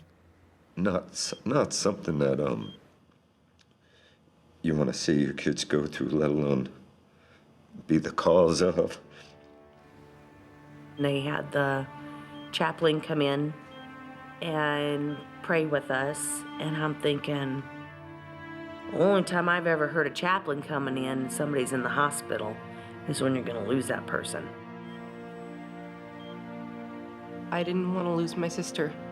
She's very important to me.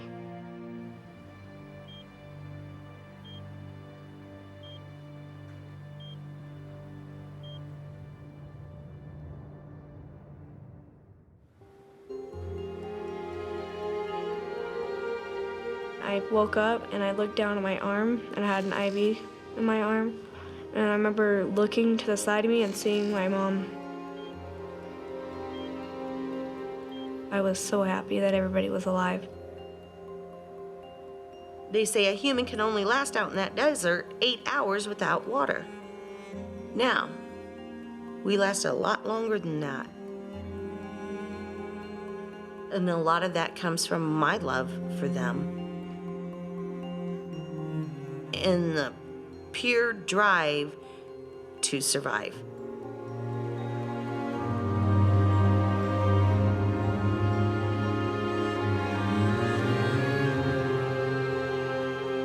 Michaela left hospital after a week and made a full recovery. Roger and Shelley got married a year later and are still together.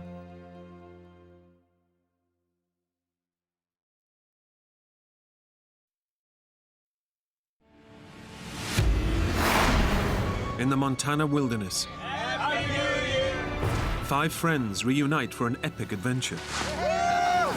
But this trip of a lifetime Avalanche! Turns into their worst nightmare. It felt like being hit by a car. It was black and violent. I thought, I'm not going to survive. In the carnage, Let's move! one lies critically injured, while another is buried deep in the snow. I remember just thinking our friend's gonna die. Matt, get us a sled. It's dead. Cut off from rescue by a powerful storm, they must battle to keep their friend alive. We were on our hands and knees clawing through the snow. You have to get there tonight. We gotta take your boot up. The pain came crashing in. I was left wondering if I was the next person to die.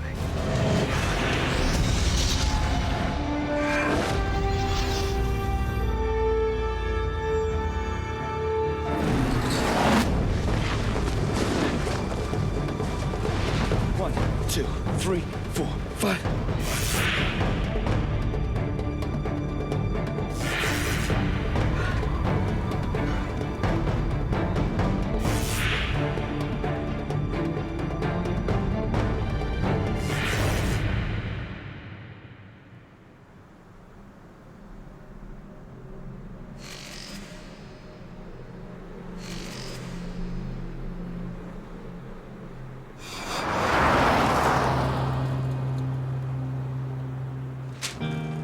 On their way to ski the remote backcountry of Montana are friends Matt Schuyler and Sam Kavanagh. Skiing is 25-year-old Sam's greatest obsession. It was a pretty young age that I fell in love with skiing. I did it every opportunity I had, sometimes 4 or 5 days a week. When you stand on top of a mountain, it's literally like you can hear the clouds moving by, and you're the only person there. Matt shared that love and passion. That's insane. The forecast was for snow, so not only are we going into a place we love to be, but we're gonna have A+ conditions. It was going to be just perfect. This trip is a rare chance for Sam and Matt to hang out with their 3 greatest friends. Waiting for them at the trailhead is Sam's closest buddy, Blake Morstad. Haven't you finished yet? Blake is a special guy. He is amazingly intelligent, and he is a physical powerhouse. He would give you the shirt off his back. To Matt, Blake is more than a friend. He's also his brother-in-law. The final 2 members of the group are professional mountain guide Jason Thompson and emergency medical technician Chris Mackey. We were all very excited about the skiing, but I think the overwhelming thing was just being excited to just be hanging out with the guys again. I don't want to get stuck up there with you. It's New Year's Eve, and to celebrate, the friends are heading out to ski virgin powder in one of Montana's most isolated areas. It was extremely remote. We couldn't get emails. We couldn't get cell phone contact. But the whole idea of the trip was to go out and get some great powder skiing and have a blast doing it. Their destination? The untouched slopes of the legendary Mount Nemesis.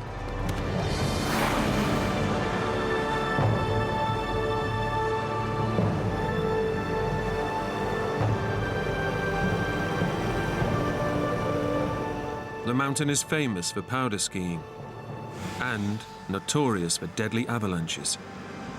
But the men have come prepared. high avalanche danger to us is not a stop. It just means you need to be on your A game.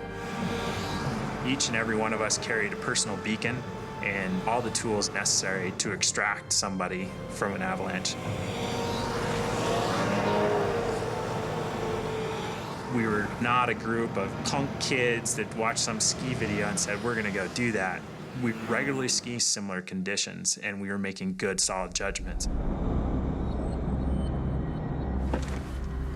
Come on, guys, we're losing light. At the base of the mountain, the group ditch their snowmobiles and prepare to ski to their retreat. But to Blake, this is just another great adventure. Blake was kind of like a young kid in a candy store. First beer's on me. And it was like, this is already off to a perfect start.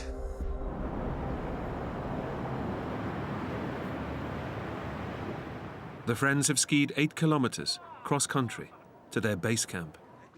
They're now all set to see in the new year. Happy New Year! But Blake is celebrating something much more life-changing. Okay, guys, I have a special announcement. Addie's pregnant. I'm gonna be a dad. Wow, good luck to that! It was a pretty momentous moment. Good work, man. Hey, didn't know you had it in you. Blake suddenly was gonna have a little man looking up to him and exploring life for the first time. And so we took out the personal video camera. And I remember Blake toasting his wife. Hey, Addie, I love you. I look forward to seeing Junior pretty soon here, too. Happy New Year, Addie! We all fully expected that next year we'd be celebrating the craziness that was 2005.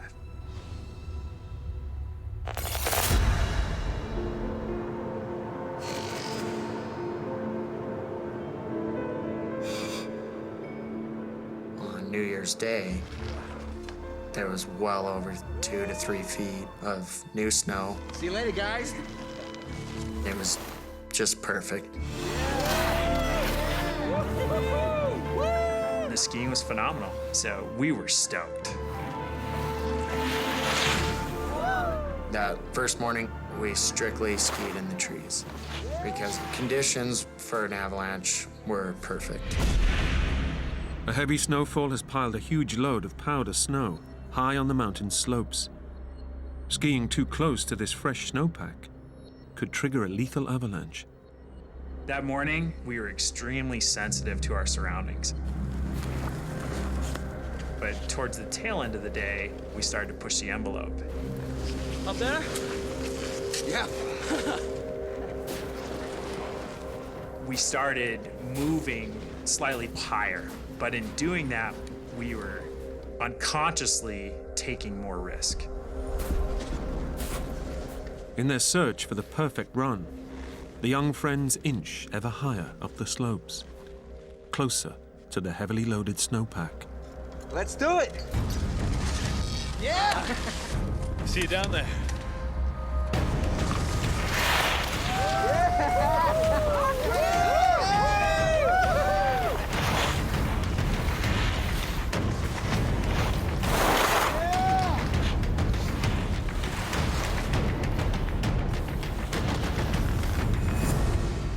Finally, only Matt and his brother-in-law Blake are left up top.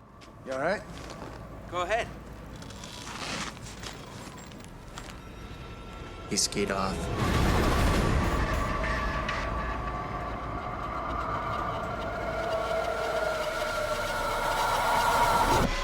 And that was the last time that I saw him. 300 meters down the mountain, Sam and Chris have finished the run. There was just genuine excitement. Chris pulls out the camera and he looks at me, he's like, so Sam, What'd you think? That was awesome. But, gotta tell you, I'm exhausted. as Chris powered down the camera, suddenly you could just hear this distant, faint noise.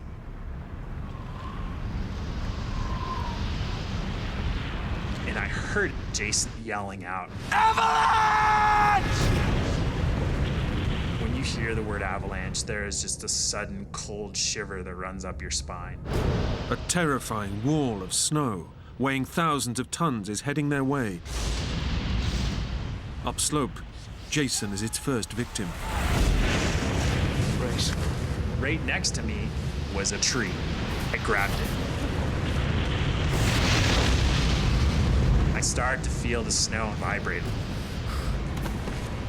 What I experienced, I can only imagine, is like being hit by a car.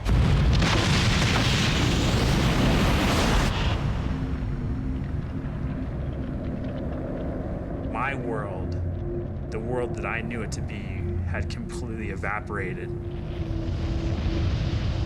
And I was now being subject to something that was not going to spit me out until it was done with me. It's a big impact when a wall of snow hits you at 100 miles an hour. It's like being tossed around like a rag doll.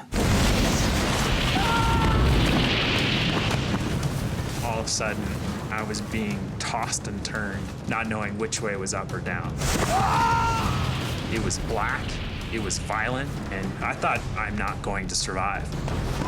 To his horror, Chris Mackey realizes that the avalanche is sweeping him towards a dangerous precipice. I knew that there was a fairly large cliff below me. There was also nothing I could do about it.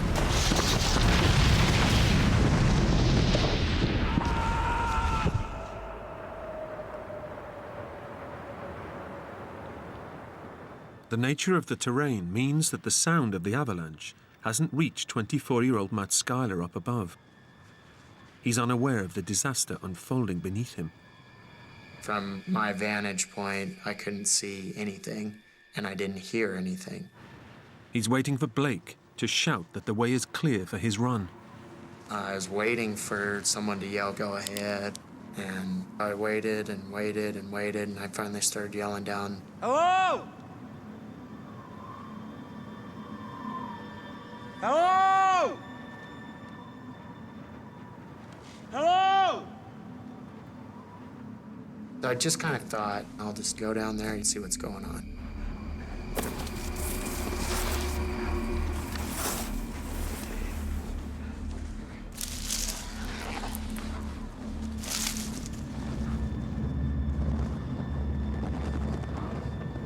And I just thought, The avalanche has decimated the mountainside.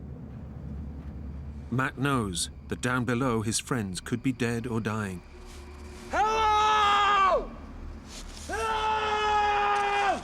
Hello? I thought everybody could be buried at this point. As far as I knew, I was the only one left. Jason! Chris and Blake! Hello! Hello! Jason!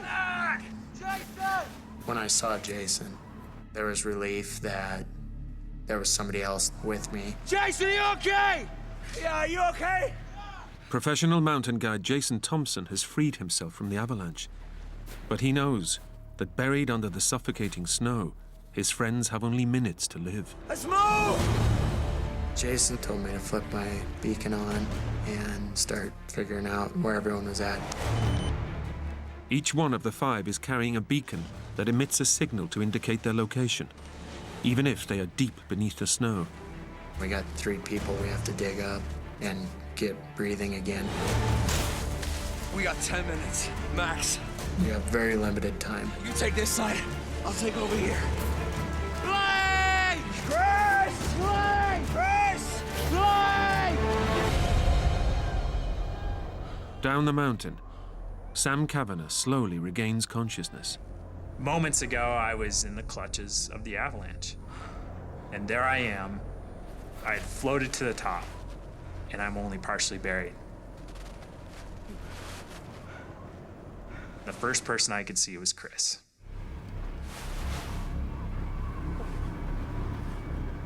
Are you okay?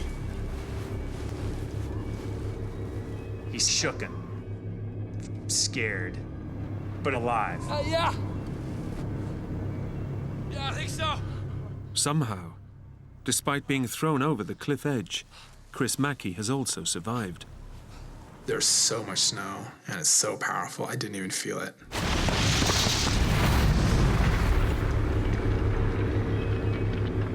There was probably 2 seconds of weightlessness and then just a soft landing.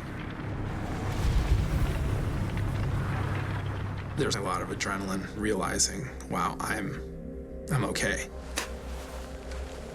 And then freed myself, turned on my transceiver to look for anyone else that could have been buried. I could hear Jason and Matt upslope yelling out our names. I'm elated, you know? Here. Yeah, here. Here. Chris and Jason are okay. And I knew that Matt was okay because he's yelling out our names. Miraculously, 4 of the friends are alive and accounted for. Blake! But Sam's best friend Blake is missing. Blake? Suddenly, it's not over. It's not okay. Blake? Blake!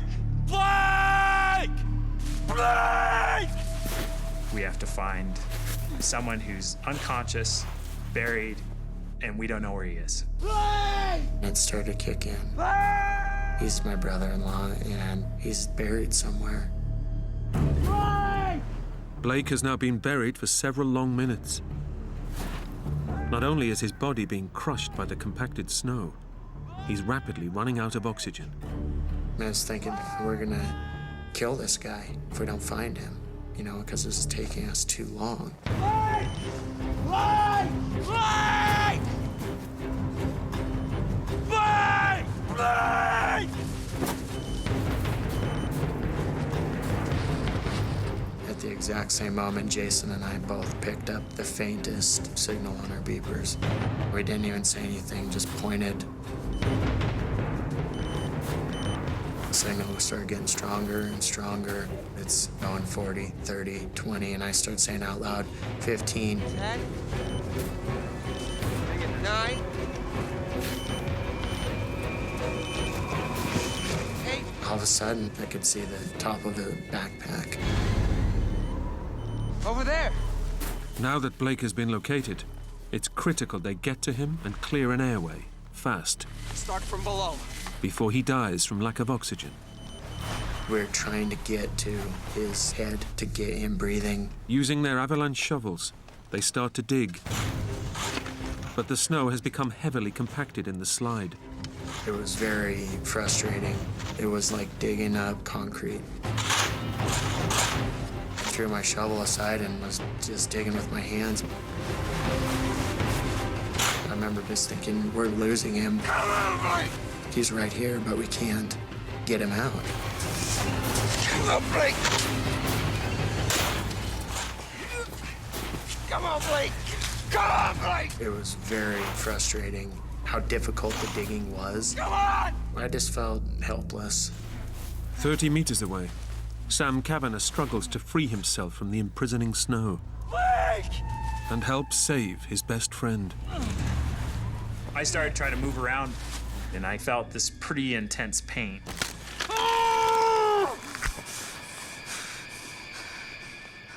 And that's when I finally looked down.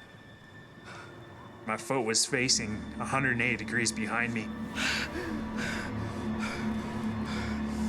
And there was about 4 inches of my tibia bone sticking through my ski pants.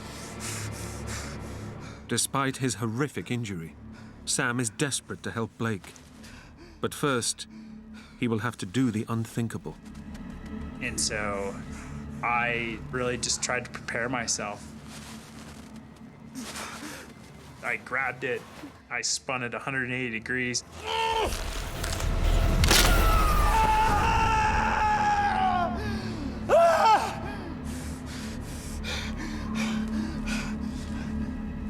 And I tried to stand and walk and shuffle my way down the slope to find Blake. Hearing the screams, EMT Chris realizes Sam is also in trouble. I looked up and saw that he was in a very tenuous situation. Sam, how you doing there, buddy? You okay? My leg's busted. I think it's really bad. Come on!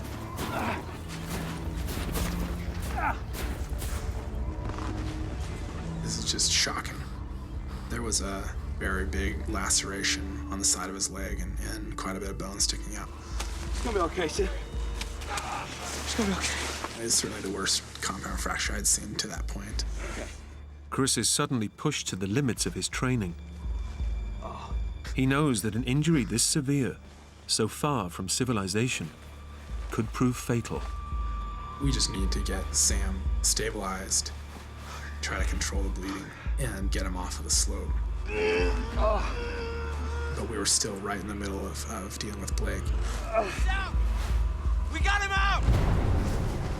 Finally, after being buried for almost 10 minutes, Blake Morstad is pulled from his icy tomb. At first, I thought he's just passed out. We'll revive him. Couple pumps and he'll cough up some snow and we'll get out of here.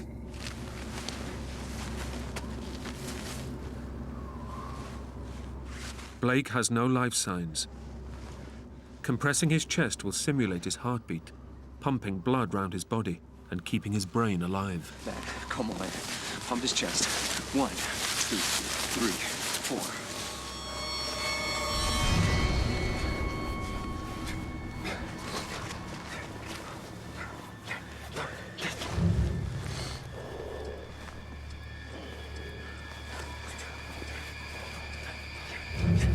Jason had me pushing on his chest and he's saying, Harder, go harder. Break a rib if you have to. I remember being really frustrated, thinking we're losing him. They did CPR for a few minutes and they yelled up, "It's not going well." Chris, we need you down here. Oh, keep the pressure on here, buddy, okay? Stay calm. I'll be back, all right? Okay. I raced down through the debris.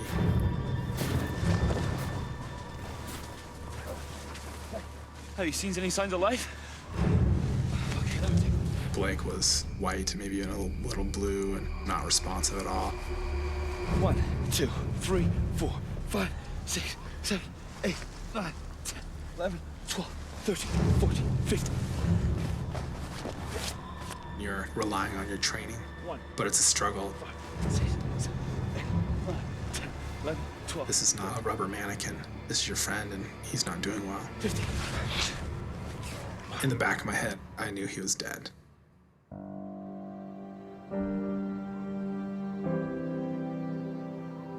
But you continue just out of hope, because this is Blake, you know.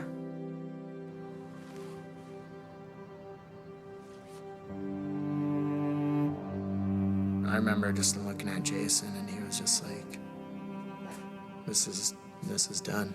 He's dead. And I just thought,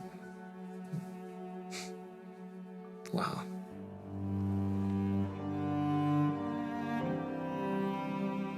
"30 meters away, the terrible truth about his best friend is slowly dawning on Sam. I just waited for this physically dominating man to stand up and take care of me. I saw 3 people stand up, and one wasn't Blake.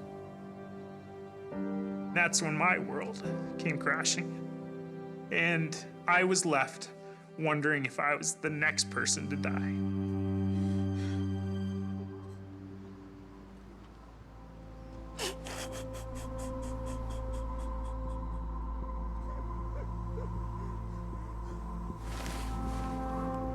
Expectant father Blake Morstad lies dead in the snow.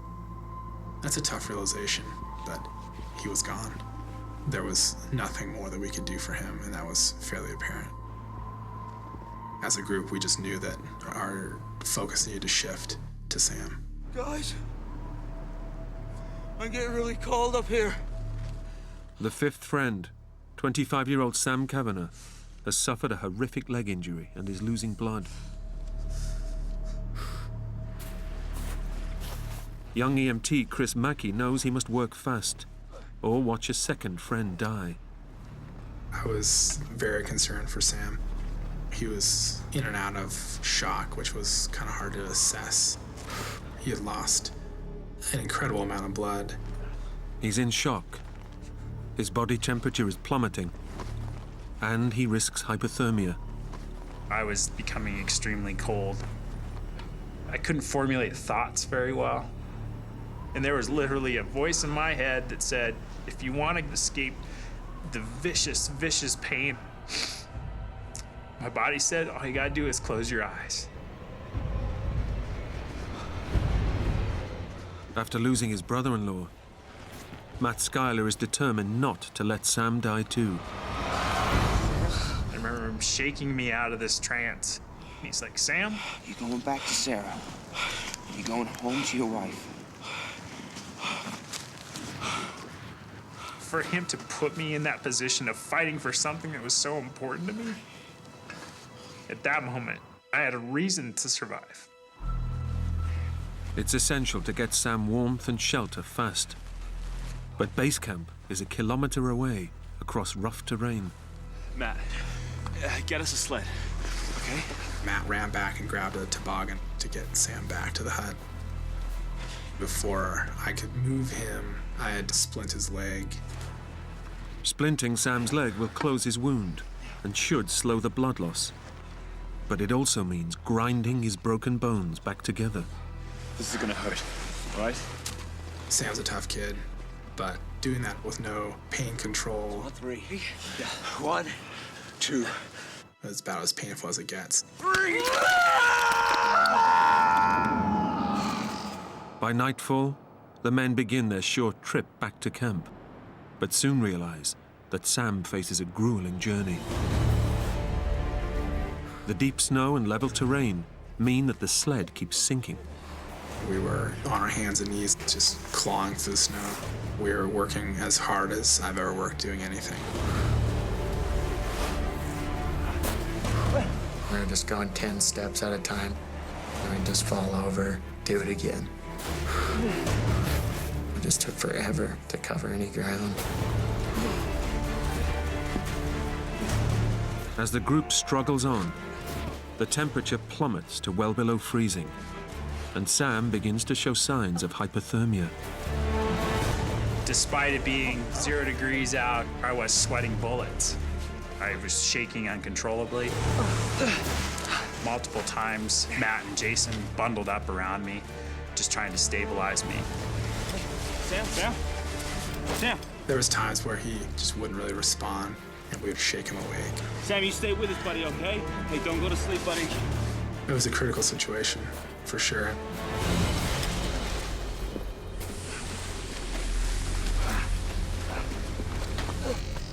Finally, after 2.5 hours out in the bitter cold, the group gets Sam into the shelter of base camp. Once we got back, there was a sense of relief. Easy, easy. On 3. 1, 2, 3. Okay, easy. You're percent. Okay. Yeah, Matt, give me that water.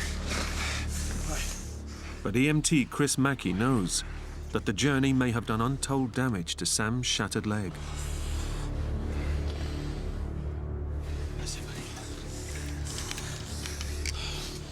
It's at that point where we needed to look again at his leg, and I knew the boot needed to come off.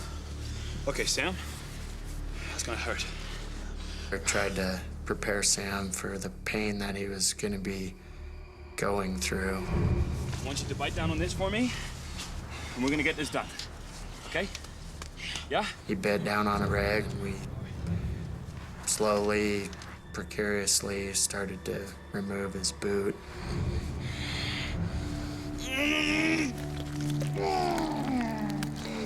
Okay, go, come on. You have to imagine my leg is only currently being held on by the very back muscle. And I remember yelling out, "Just rip it off now!"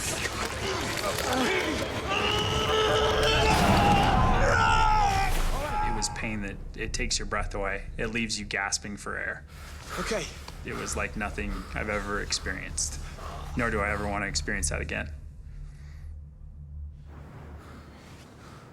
Now that the boot is off, Chris can finally see the severity of Sam's injury and its deadly implications. This is just shocking. Sam was bleeding internally to the point of it being fatal, if not controlled. And there was really nothing we could do to stop the bleeding. Sam needs immediate surgery. But high on the mountain, there's no mobile phone signal to call for rescue. And it's far too dangerous to ski out in the dark. All the friends can do is watch over Sam and pray he lasts the night.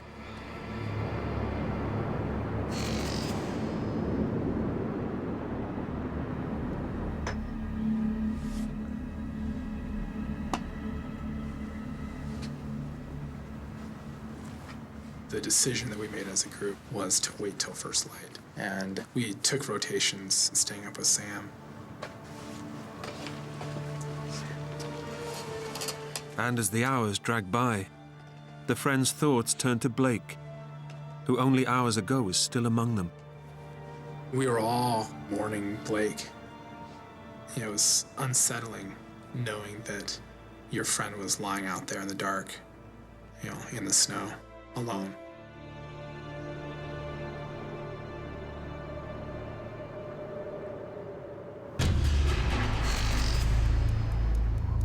Sam Kavanagh has survived the night, but is fading fast. By now, he's lost over a third of his blood and is in dire need of a transfusion. His friends must summon help immediately. Camp started getting a little busy. Matt and Chris are up, getting ready for the trip out. And that's when we started going through packs.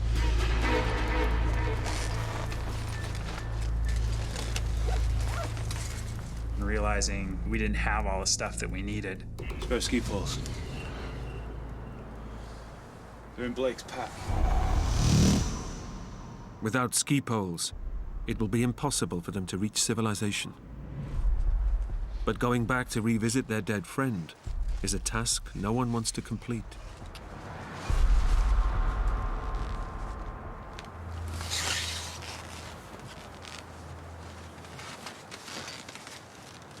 I'll go. You wait here.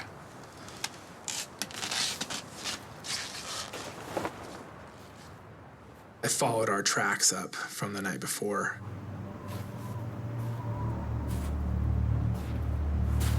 I was a bit hesitant because it was like a bad dream at that point. And seeing the evidence of the avalanche made it all very real again. Found Blake.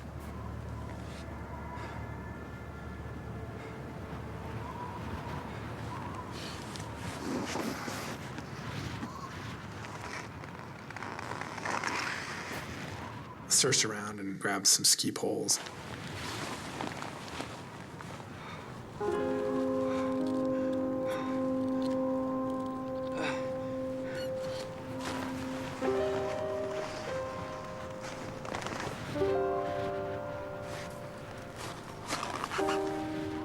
It's a very odd thing to say, I realize.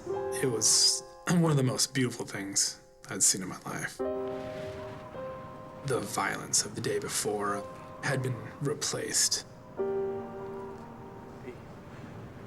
It was very quiet. It was just me. Just me and Blake at that point. So it was a very special moment.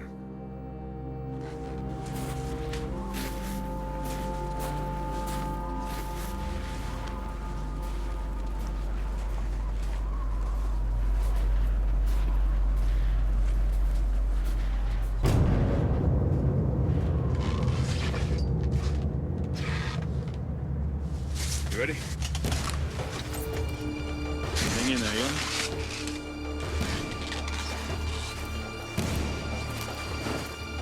We skied as fast as we could.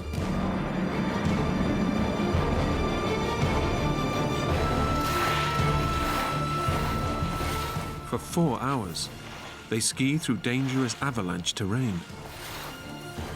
Finally, they make it to the base of the mountain, where they left their snowmobiles. From here, they're just an hour's drive from mobile phone contact with the outside world. And the one thing you need to happen is that snow machine starting.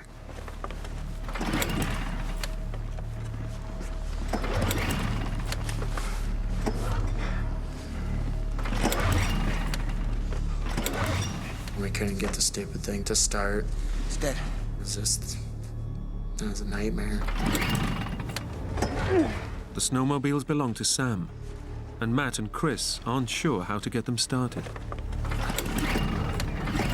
We tried different ways of starting it.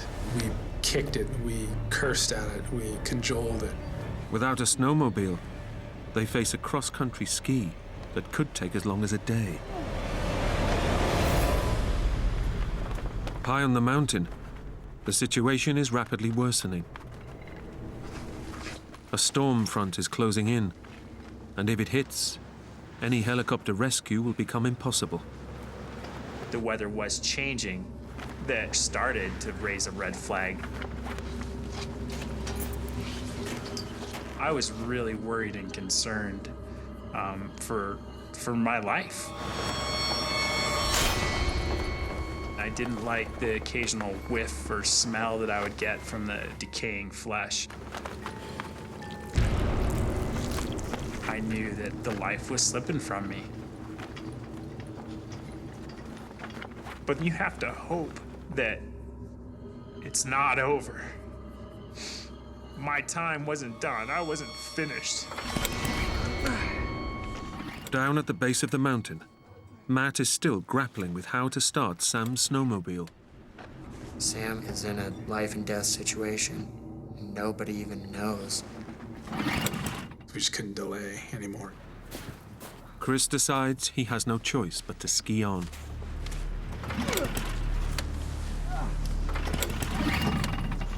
As I'm out in the middle of this big field,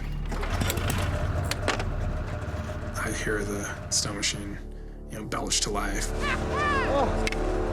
And that frustration and anxiety quickly melted away.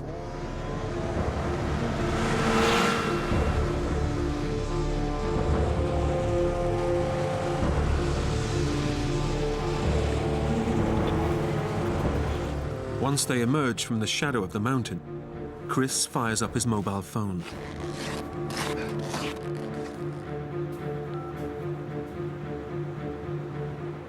The first time we got half a bar, we called search and rescue. Hello? Look, my friend needs urgent medical attention. Yeah, okay, but hurry. I distinctly remember talking with the head of the search and rescue. Yeah. He was very professional. He asked the right questions, and I said, If ever you needed a helicopter, yeah, this is now.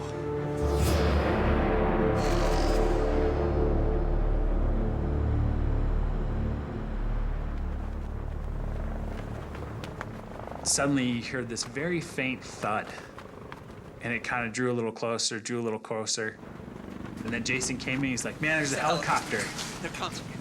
And you could hear this helicopter closer and closer as if it's just right over our head.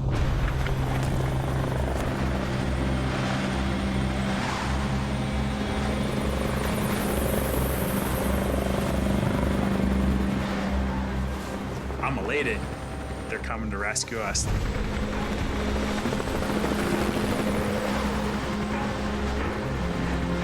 This is it.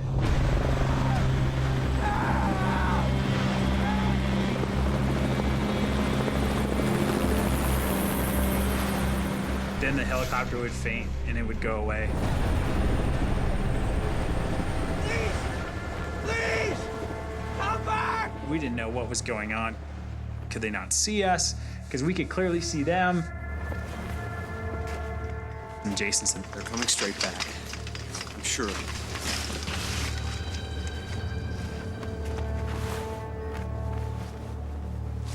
it. And the helicopter flew over, you could hear the rotors.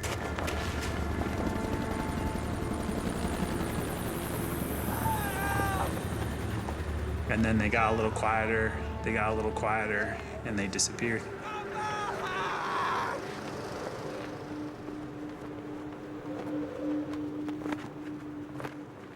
And it just went dead silent. 30 kilometers away, Chris and Matt have made it back to the safety of their truck. where news of the aborted rescue attempt is filtering through. Search and rescue kept saying, we can't do this, it's not gonna happen. They were in the middle of a snowstorm. There was 60 inches of new snow. They just couldn't land, just couldn't happen. I remember Chris just telling them, Our friend is gonna die. You have to get there tonight. I thought it was very likely that we were gonna come out of this with 2 people dead.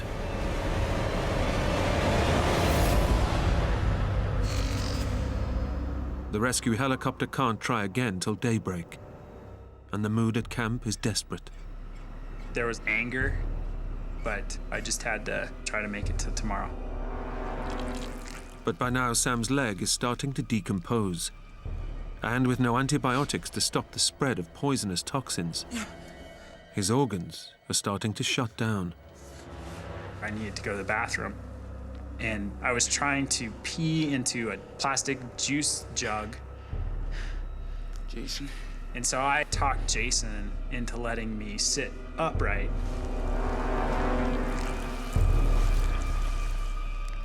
And as soon as I swung my leg down, it was literally like somebody had opened a faucet. And the stench of decaying blood and bacteria-infested flesh was just compounding the fact that this was unsurvivable. I was scared and I was fearful. I had reached my limit.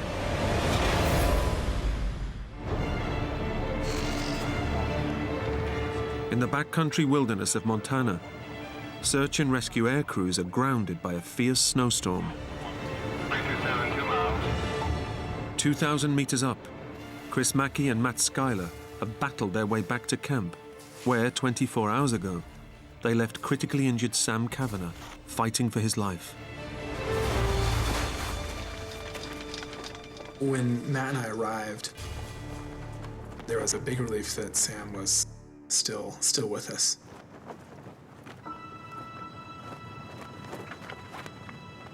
But he was in a very tenuous situation. How are you, buddy? Hanging in there? He had lost an incredible amount of blood. I'm not going to venture how much longer he could have lasted, but we were pushing that limit, I think. I knew that we were racing against time to get him to hospital. It's a desperate dilemma. Any attempt to drag Sam down the mountain would trigger further blood loss and probably kill him. His only hope of survival is an airlift, but rescue helicopters can't land in the deep snow around the camp. Matt, come with me, okay? I remember Chris said, if you want a helicopter to come in here, start stepping on snow and make a helipad. I knew if the helicopter couldn't land, we were taking out a dead body. It's early afternoon, and the storm rages on. But then a glimmer of hope. A medical team have fought their way through the blizzard. They'll try to stabilize Sam until the helicopter can land. To have that level of expertise there was a big relief. They had antibiotics and some pain medication, and medically pretty much took over.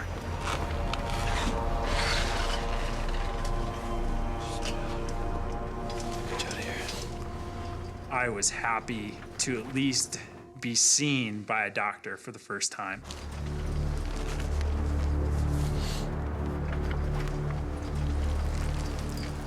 But when he opened up the bandage, he was shocked by the smell, by the infection, by the decomposition of the tissue.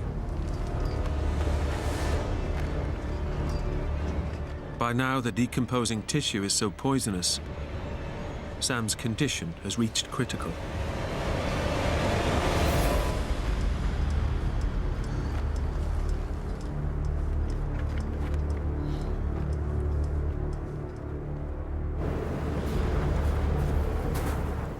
A decision is made. Despite the risk, the friends will have to drag Sam down the mountain. It's a desperate strategy. Okay, Sam, I'm gonna drag you out, okay? The whole group collectively began wrapping me in the sleeping bag. At that point, my injury was so bad, the probability of me dying halfway out was pretty high. 1, 2, 3. I think there was a real concern that I may not be able to survive. I don't know, but then it was just like, this is a nightmare. We just couldn't lie there and watch him die. Okay, ready? Let's go. Wait. Suddenly, we got word that the helicopter pilots were going to give it one more try. Chopper's coming back. We immediately started going to this makeshift landing zone that Chris and Matt had stomped out with their skis. Suddenly, you hear the helicopter flying in, and it's getting louder, and it's getting louder, and it's getting louder. And now you can feel the wind and the rotor wash and crystals of snow hitting your face.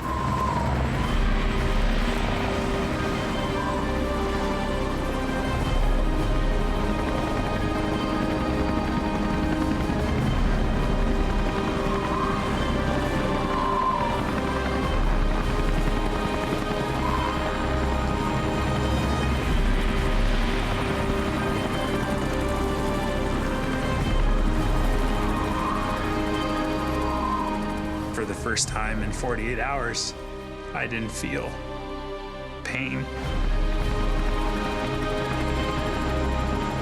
I was taken away from that, and I was rescued.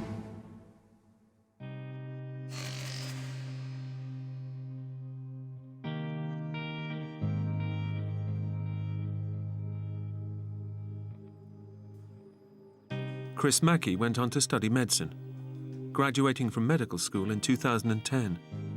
Today he works as a hospital doctor in North Dakota. Matt Schuyler still lives and works in Montana, where he has 3 young children. Jason Thompson continues mountain guiding around the world. Sam Kavanagh was flown to hospital, where following an emergency operation on his shattered leg, doctors forecast a further 3 years of reconstructive surgery. 2 weeks later, Sam opted to have the limb amputated. Today, he works in Montana as a civil engineer and cycles for the US Paralympic team. I've become an exceptional biker. I walk in the mountains. I run around with my daughter and my wife. The whole experience has taught me to live life and to love life. But it's emotional to think of losing Blake. Not just because he was a great guy, it was because he left a part of him in my heart. It's great to know that I've had people in my life have that impact on me, because I know ultimately that makes me a better person.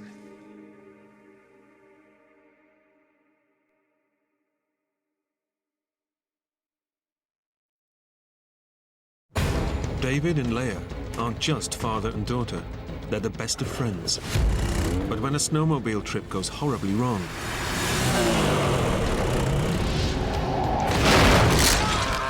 11-year-old Leia finds herself having to do things she never imagined, just to keep them alive.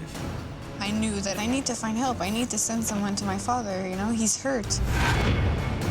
Miles from civilization, she'll have to brave wild animals and sub-zero temperatures to find help for her father before it's too late. I felt guilty because I brought her there, and I don't even know if we're gonna make it through that night.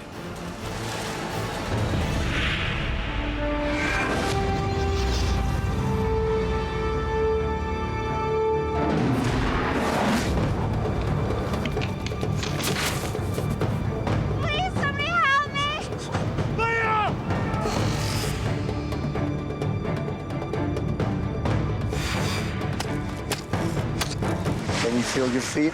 No.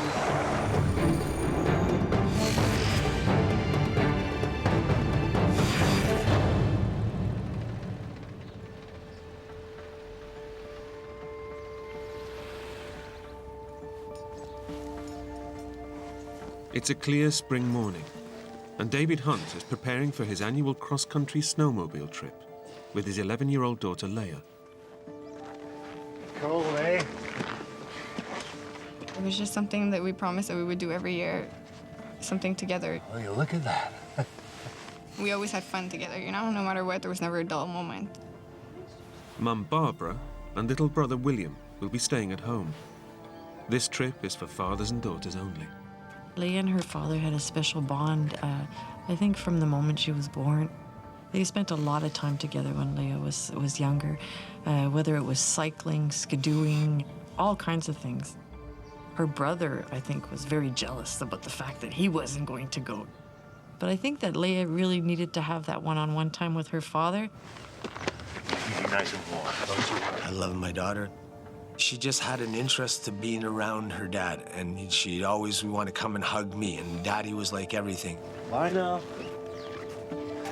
With David working hard through the year, Leia knows it's her one chance to get Dad all to herself. My father is a workaholic, so when we went on these trips, I knew for sure all his attention would be directed to me, so I was very excited for those trips together. It's Leia's big day. But with the temperature plunging to minus 22 degrees, David is wondering whether to postpone the trip. Hey. That morning, I was a little concerned for the weather because it was very cold outside. It was one of those mornings where you can like barely stand being outside for 1 second, let alone going on a trip. So I told Leia, what do you want to do? I was just so excited to go that I decided to go anyway. Okay.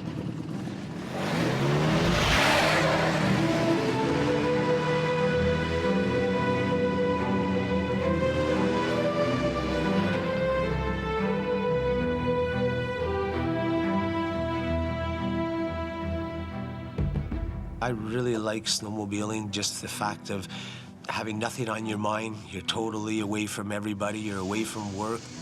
You can just enjoy the scenery and everything around you.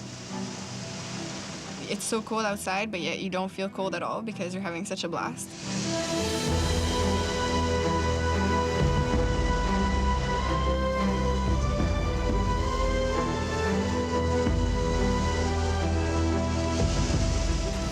Leia and David are traveling on specially designated snowmobile trails. 30,000 kilometers of frozen freeways, crisscrossing the wilderness. Meticulously maintained by an army of grooming vehicles.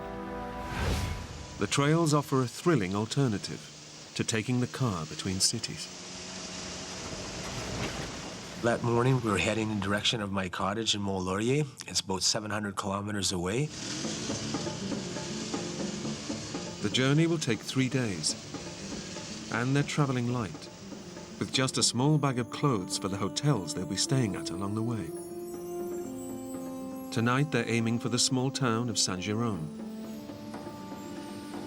I was concerned because it was around 2:30 in the afternoon, and darkness does come in around 4:35 in the wintertime. Figured around 4:30 we should be at Saint-Jérôme. David has recently purchased a state-of-the-art, 2-seater Grand Tourer snowmobile, capable of 220 kilometers an hour. But David sticks to the blanket 60-kilometer-an-hour speed limit on the trails. Accidents on these tracks are all too common. Every year there's maybe 30 or 40 deaths in skidoo-mobile accidents. You could be coming on your trail, nice and slow, minding your own business in a way, and just looking and admiring all the scenery and everything, and you'll come into a corner, and the 3 or 4 machines will just be coming around that corner like they think it's a racetrack. If you get 2 skidoos and 1 skidoo is on your side of the trail by 6-7 inches, forget it. It won't pass. They think it's a racetrack. Like we got Michael Schumacher on the track here, you know, and Jeff Gordon. My trick is not to travel at nighttime. Leave early in the morning and be finished by about 4 or 5 o'clock in the afternoon. That way there, you know, you won't run into all these people that are just going out for a fast night run. After 2 hours on the road, they stop for a hot chocolate. and check their directions. You know, I think it's only about another half hour before we get to the hotel. And I looked at the Skidoo map, finding the closest direction to get to Saint-Jérôme. Because what is fun about snowmobiling is if you do want to go in a direction, let's say to my cottage, there's 5 or 6 different trails that you can take to get there. And one of the fun things is that each year you take a new way, so you get to see new things. So I was looking at the map and I told Leia that, look, well, it looks like this trail here is a nice windy trail and everything and all that, and that'll take us to Saint-Jérôme. Sitting in the heated restaurant has warmed them up. But once outside, they're back in the grip of the ice-cold conditions.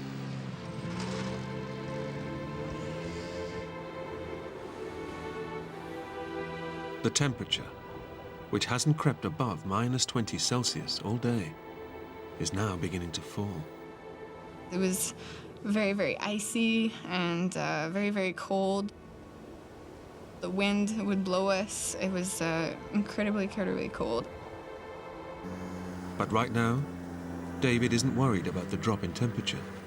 I had no concerns on us being very, very cold. The only thing that could go wrong is that if we broke down, but then I figured we'd be able to walk.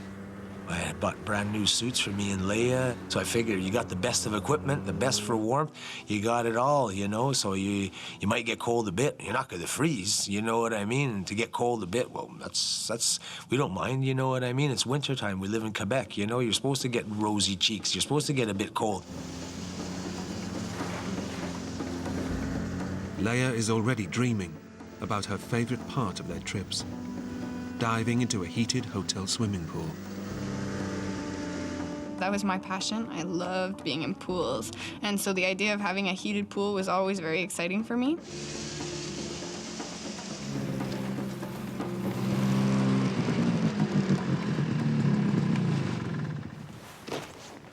Leia and David arrive at Saint-Jérôme before nightfall.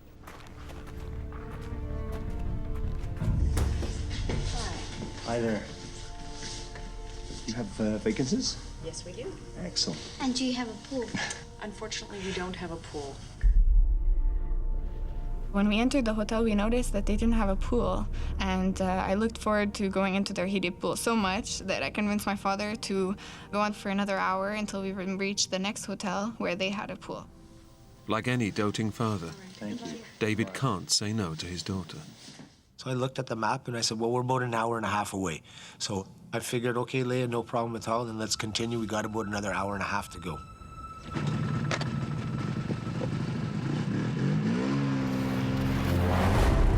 David knows that snowmobiling at night brings a new set of dangers.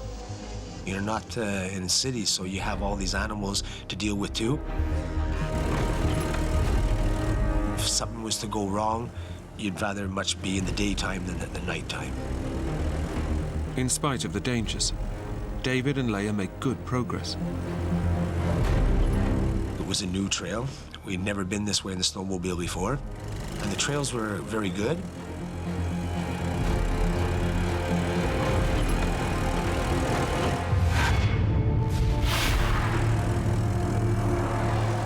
But 30 minutes later, the trail Leia and David are on starts to change. High winds have blown snow in drifts across the track, and the grooming vehicle that should have cleared it has broken down. The visibility of the trail was very, very bad. You really had to be cautious. David has to stay focused. Hidden dangers lie beneath the snow. If they drift off the track, they could smash into concealed rocks and branches. I was just anxious to get out of there in a way and to get onto a better trail and to get to the motel at this point. This wasn't fun.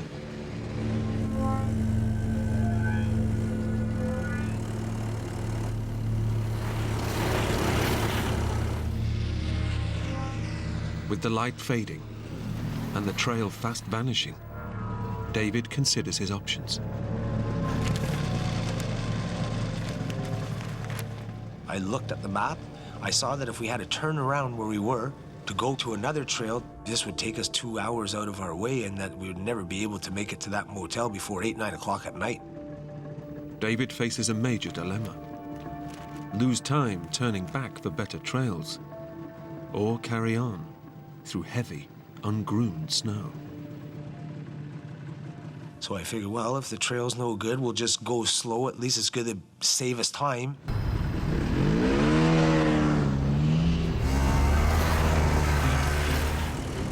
David presses on, hoping the trail will improve. But up ahead, a hidden trap awaits them. Metal guardrails, buried by the drifts, lurk just beneath the snow.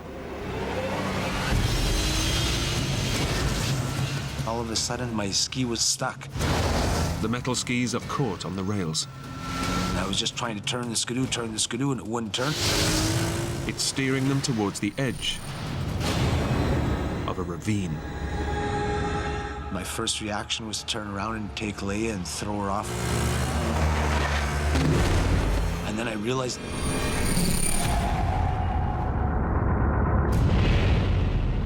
oh my God.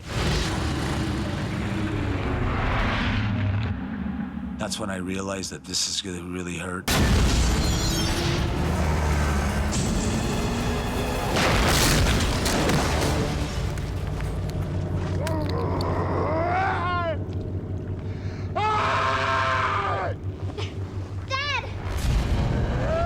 When I looked down at him and I saw him in the bottom of the ravine, I guess in that moment I just kind of froze over.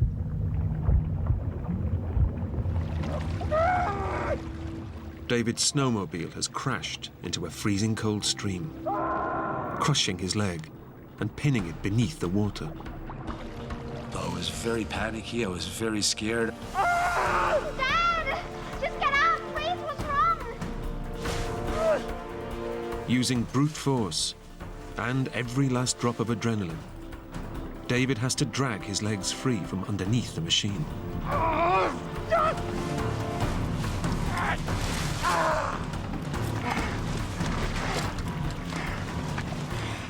But when he tries to stand... When he got up, I figured everything was fine, like we were going to walk out of it, until he fell. I realized that there was something very severely wrong with my knee. When David crash-landed in the bottom of the ravine, it wasn't just the ice that shattered.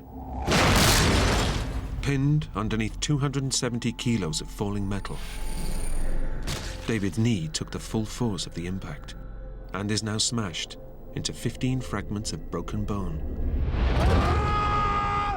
The slightest movement causes these jagged shards to grind against the surrounding tissue. It felt like somebody taking a hammer and smashing your knee right against concrete. Leia! Throbbing pain that I'd never experienced before in all my life. Dad! Dad, please! Just get up! David needs to get out of the ravine and back to a hospital fast. But with a shattered knee, he can't move. I couldn't just get up, man, and get out of there. Dad! What's wrong? David is now relying on his 11-year-old daughter to get him out. Dad, I'm coming down.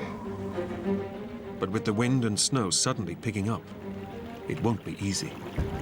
My father has always been there for me. Take care. Now it's my turn to show that I can help him.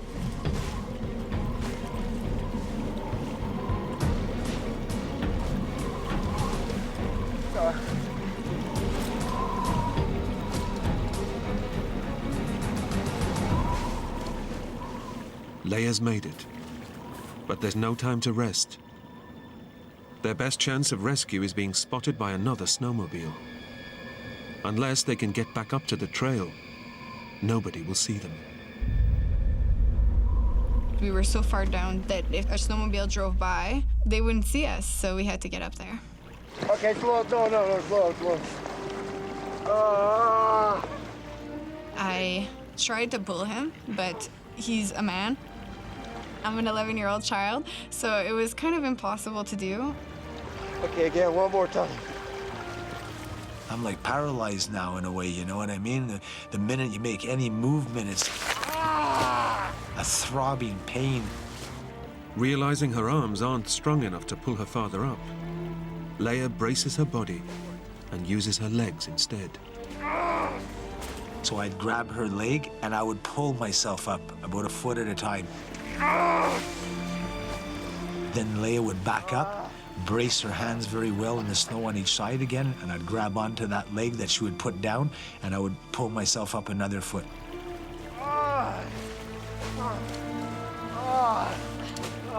I tried to pull him, and every time he would slip and fall back down.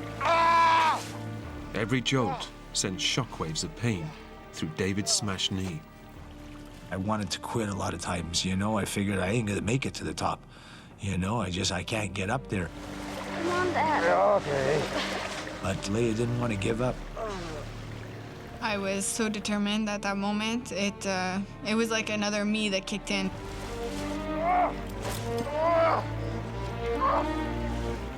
Oh, come on. Doing great, Leia. Oh. Leia, all 45 kilos of her, manages to help pull her badly wounded father back up to the top of the trail. Getting out of the ravines was one of the hardest things that I ever had to do. It was with the determination of Leia and the will of Leia that I got out of there. Oh, good girl. Good girl. Crucially, Leia's now given them a chance of being spotted by other snowmobilers. But it better happen fast, because with a severely injured leg, soaked to the skin, and beginning to freeze on one of the coldest days of the Canadian winter, David is unlikely to survive a night in the open. Exhausted after his climb, David checks out his shattered knee.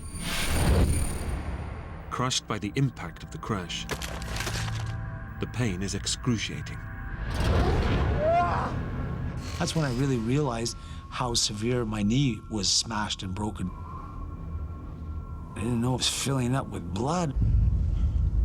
Internal bleeding could cost David his leg and his life. He knows they need to get help before it's too late. Then he remembers he has his mobile phone. If it works, he can alert the rescue services and get them out of here. Whenever we go on big trips, I always take a cell phone. You get in an accident, you get stuck, that's what a cell phone is for.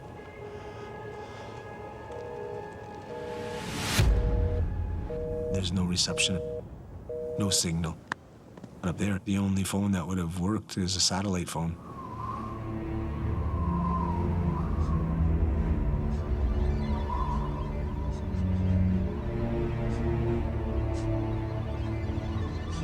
David and Leia are all alone.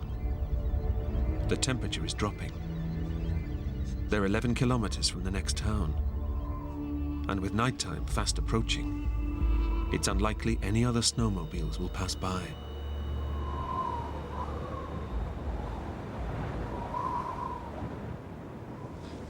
Well done.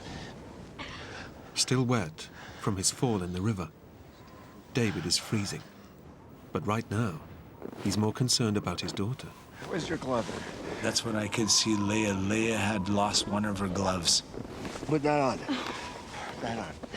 I had one left, the other one I threw off when I was in the water, and I gave that glove to Leia and I told her to put that on her hand. In these conditions, any exposed skin is vulnerable. And by giving Leia his glove, David is risking losing his hand to frostbite. Despite the condition of the trail and the worsening weather, David tries to convince himself that someone will come and save them. Now it's almost dark time. I'm sure there's people around here that travel back and forth to go to work on their skidoo, or after supper they'll go for a ride. So within an hour or two, a skidooer will go by and they'll pick us up. But David's optimism is at odds with all the evidence.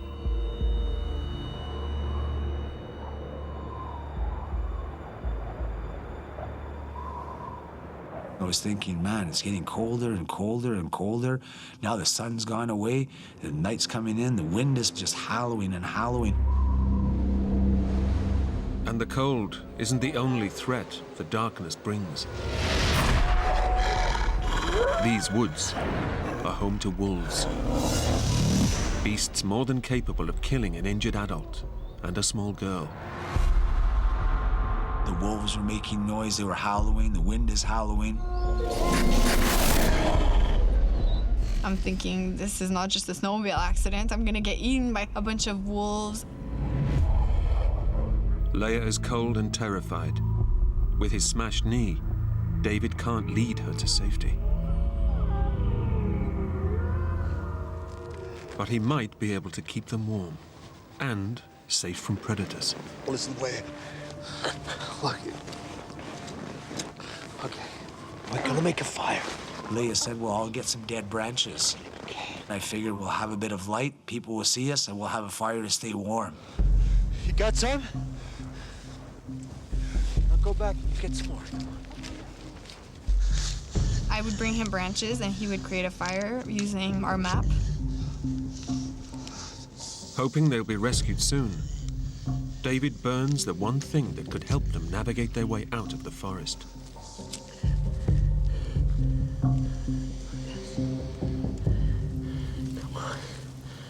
Come on, Leia, you're gonna need some more branches soon. For the first time since they crashed, David and Leia feel some warmth. The fire should also keep any wolves at bay. Starting to look better now, at least, you know, things are looking up. But keeping the fire going proves a challenge. The branches that she could break were like an inch and smaller. I got some more. So by the time she'd go and get more and come back, it was burnt. I would be running back and forth. Every time I would come back to enjoy the fire, it would be out again. Listen, still good, honey. David soon realizes that making the fire is a futile exercise. This isn't gonna work. I told her, no, forget about that. You're gonna have to stay in. Keep close. The wind is blowing so fast, too. It's hard to make a fire. Dad. As the last flames die away, the icy wind and sub-zero temperatures sting David and Leia. The cold is now as much a threat to their lives as any predator.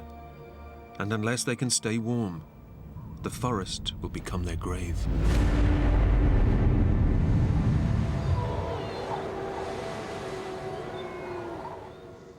David thinks of one last option.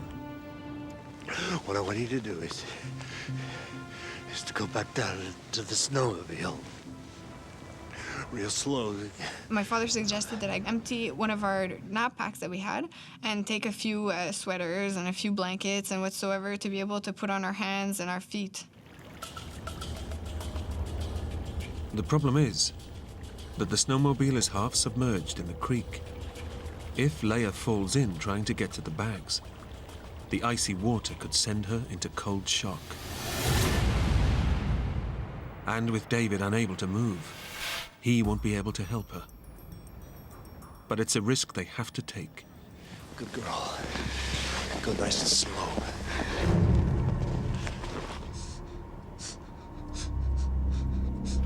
It was very frightening because it was very dark. I went down the slope that I had made to the snowmobile.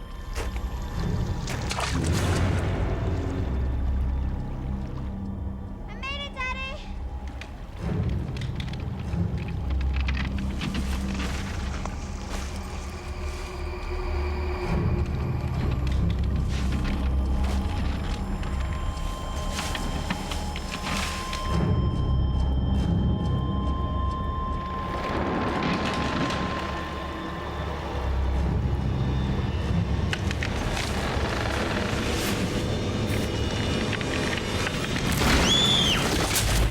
Yeah. My foot went through the ice and went about to my knee. I was not worried. My father seemed worried, and I was kind of wondering why. Unable to reach the bag, Leia decides to head straight back to her father, leaving behind the clothes that could have kept them warm. Good girl. As they huddle for warmth, Leia doesn't tell her father that her boots are filled with ice water from the stream. My feet were freezing at that point. Really, really, really cold. Unless warmed up, her feet are at major risk of frostbite. But it's her dad she's most concerned about. His face looked so pale and he was dripping sweat. It worried me to see my father looking like that. It worried me a lot. Despite the freezing cold, David is boiling up. The pain of his smashed knee is raising his blood pressure and causing his body to sweat. If that moisture freezes inside his suit, he'll become a prime candidate for hypothermia. As his temperature drops, so will his heart rate, and eventually, he'll fall into unconsciousness. He needs to be taken to a hospital immediately, but stuck in the middle of nowhere, it's not looking likely. Nobody was coming. You know, it didn't look good at all. I don't want my daughter beside me if I'm gonna freeze and die.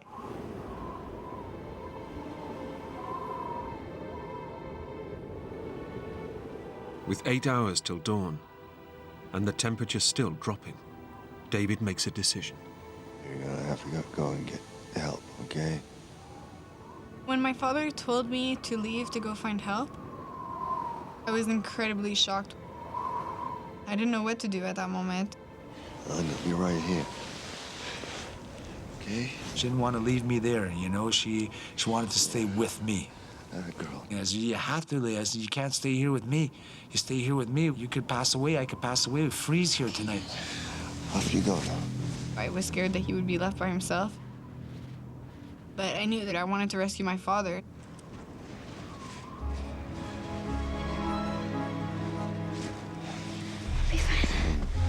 Leia sets out alone, determined to find help and save her father. So she got up and she started walking.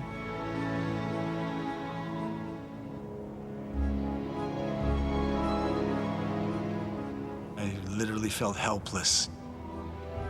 And then that was the last that I saw Leia. Leia left.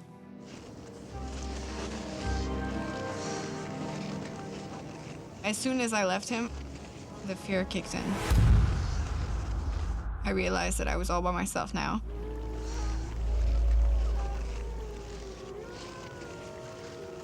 I was outside in the dark, in the woods by myself. I was very, very nervous, very scary.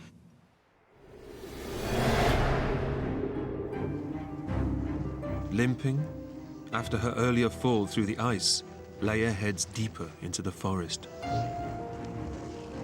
My father told me to not get off of the path. After burning their map to light a fire, she has no way of knowing if she's going in the right direction. I noticed a sign that said, "Beware of animals." I was very, very scared when I saw that sign. As soon as you go into an area where it's all bushed, you can't see anything. All I could hear was these wolves howling, branches breaking, and, you know, things moving. All these things really, really were frightening me.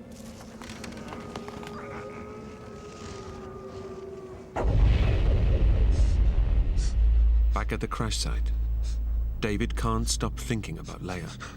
I was so worried after she left. I was thinking, you know, all kinds of stupid things that could happen to her.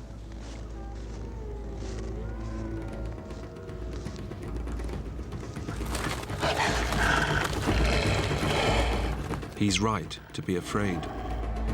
I could hear a bunch of wolves.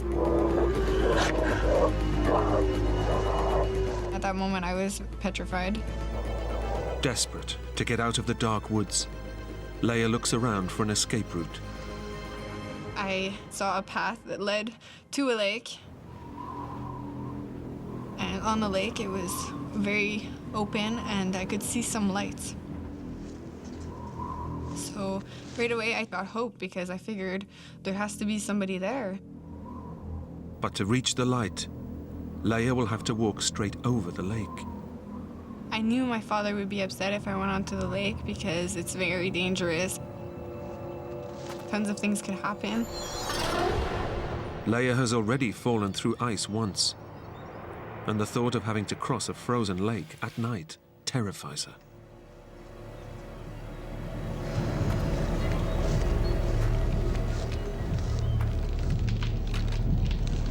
What if the ice breaks?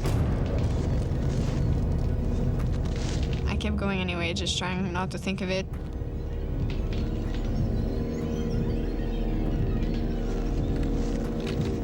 Leia heads towards the light. Every step she takes runs the risk of plunging her through the ice and into the frozen water below. All I kept telling myself is, I'm almost there. There's light. There has to be someone. But when she finally reaches the far side of the lake, there's a shock in store. As I got closer, I noticed that the only way that I would be able to get to that light was if I climbed a steep, straight hill that was impossible to reach. At that moment, I started to yell and yell and yell and just scream out, Help! Please, can you hear me? Please help! If anyone is there, they cannot hear her, and she cannot climb up the steep bank to get closer. Help! Please help me! I was very, very depressed at that moment.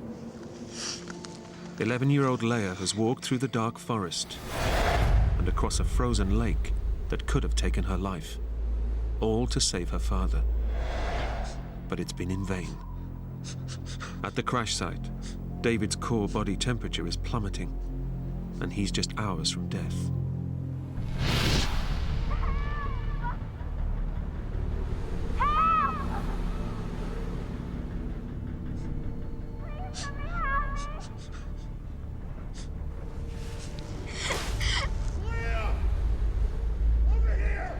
Finally, I heard a voice, so I started to yell back.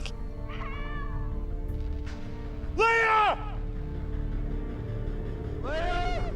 It was my father's voice. Leia heads in the direction his shouts are coming from.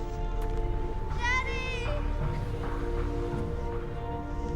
It's been 3 hours since David last saw his daughter, and hearing her voice breathes new life into him. When I heard Leia calling out my name, it was like a sigh of relief that I knew that she was still alive. Daddy!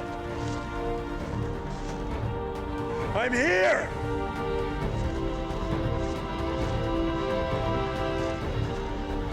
Over here!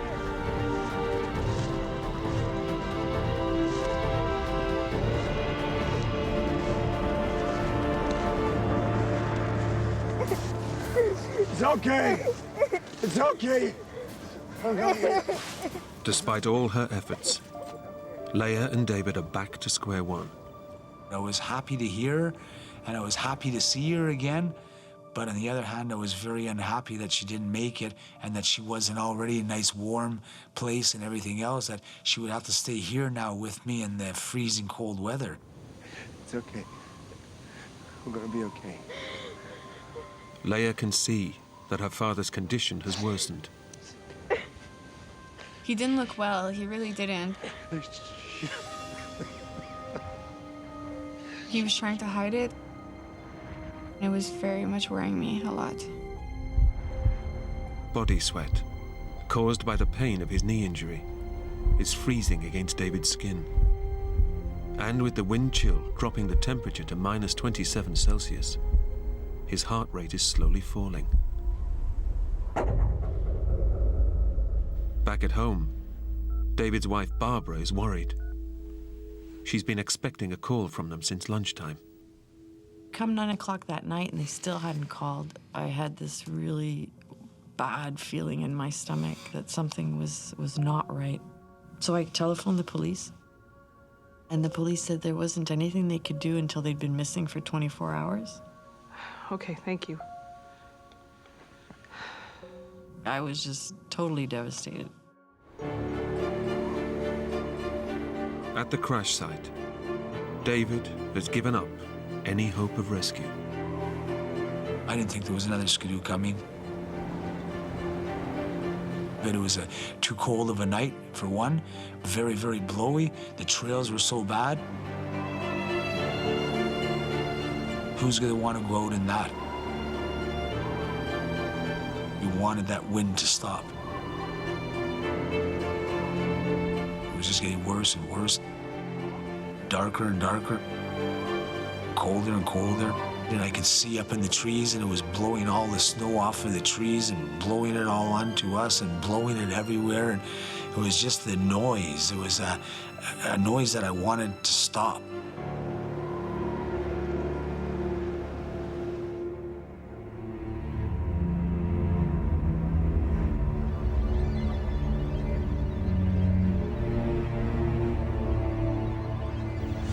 Although badly injured himself, David is more worried about his daughter.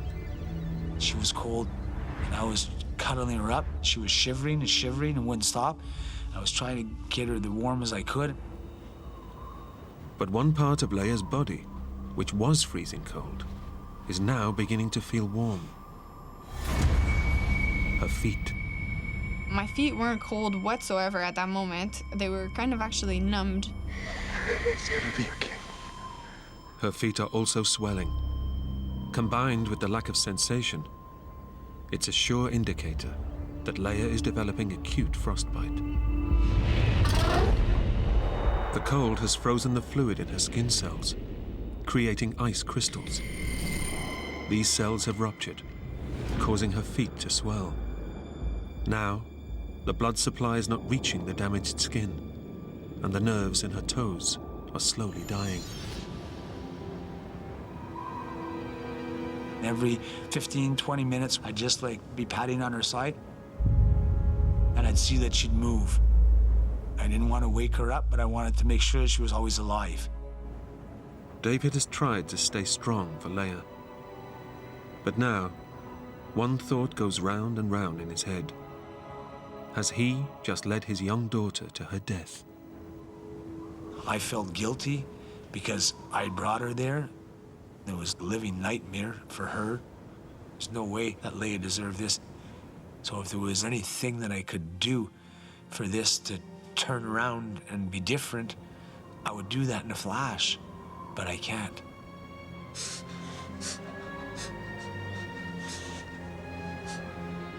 I was worried that if I fell asleep, that I would just not wake up. I didn't want Leia to wake up and for me not to be there. We gotta survive. We gotta survive no matter what.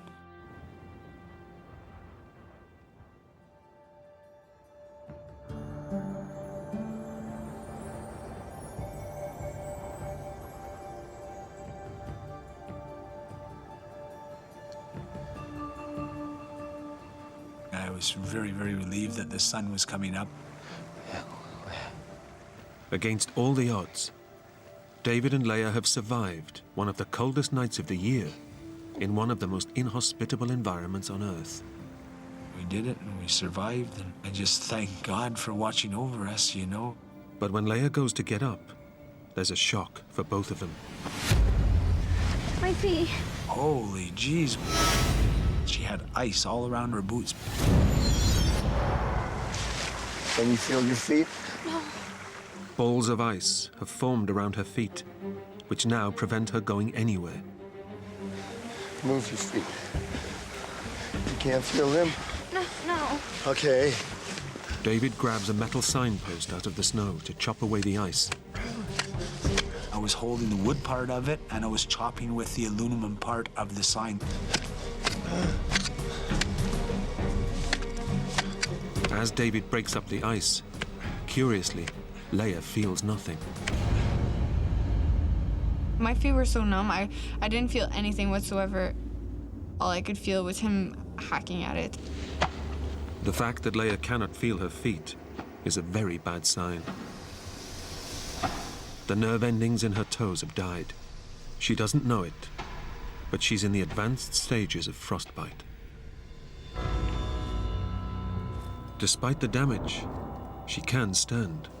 Now David wants her to leave him and save herself before they freeze to death.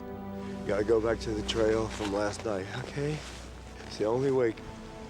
It's gonna be okay. Either she leaves now on foot to go to get help, or we die here. I love you, Daddy.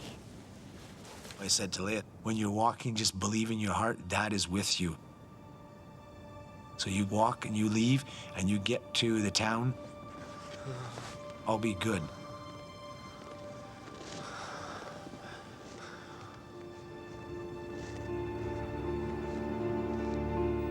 Dragging her numbed feet through the snow, Leia heads out once more to find help. I was in pain at that point. I was not comfortable at all. Back at the crash site, David knows that even if Leia finds help, it might not arrive in time to save him. He has to try and walk, or die here in the forest. After Leia left, I figured that I'm gonna go that way too. I'll try and follow her. Come on!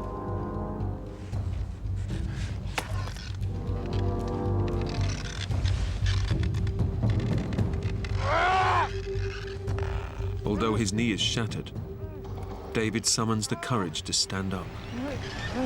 I grabbed that post and I made it up. I just fell down and was unconscious.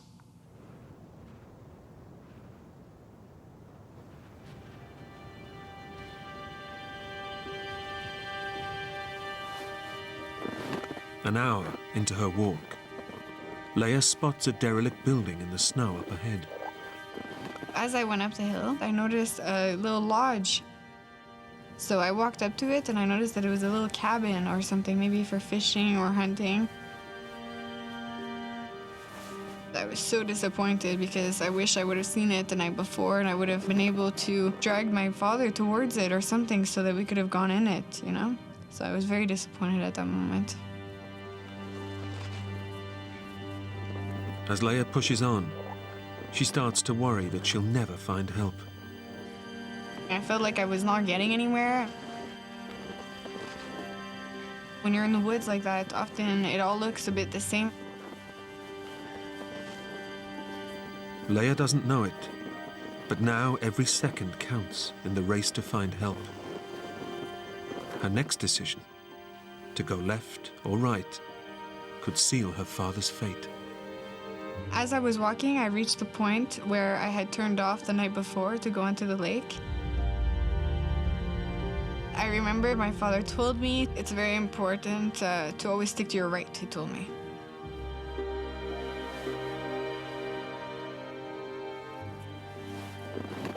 No matter which way the trail gives you an option, always go right. Leia goes right, hoping that the path will take her towards the town and the chance to save her father.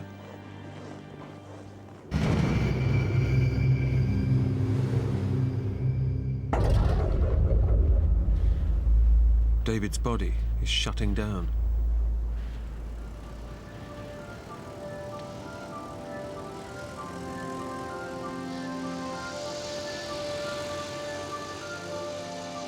Hours later, a family on a snowmobile trip spot David's body in the snow.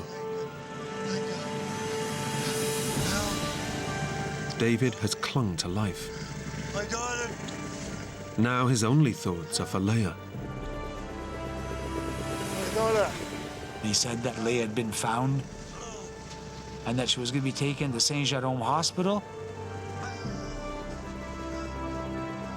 It was a sigh of relief that we succeeded, we made it. You know, we're not going to die here. It's not our time. Honey. Incredibly, Leia and David are rescued just a few hours apart. Leia walking into a nearby town on her badly damaged feet. I was so happy. I was crying. I was so happy. It was like I started breathing again.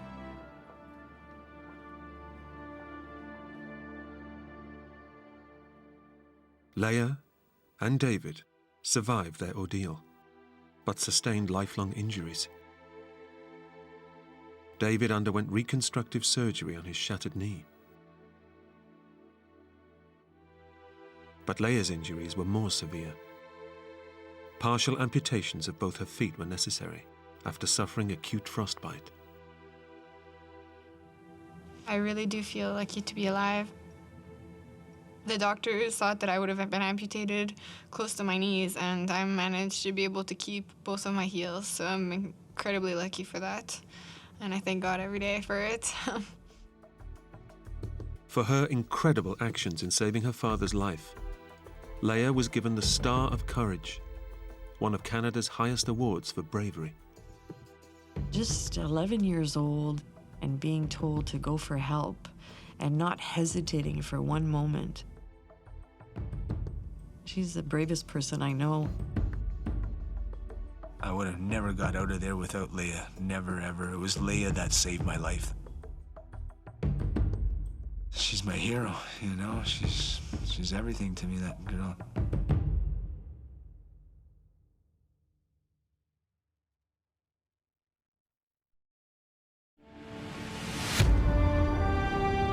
On Mount Everest, a climber slips into unconsciousness at 28,000 feet.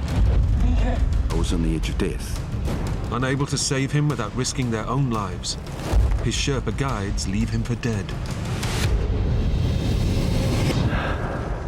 But he's still alive. Suddenly, I was in the real world, on this precipice. Now he faces the impossible. To survive a freezing night alone, without shelter or oxygen, on the world's highest mountain. It was so cold. There was a wind swirling around like a hurricane. I thought, well, this is when I'm actually going to die.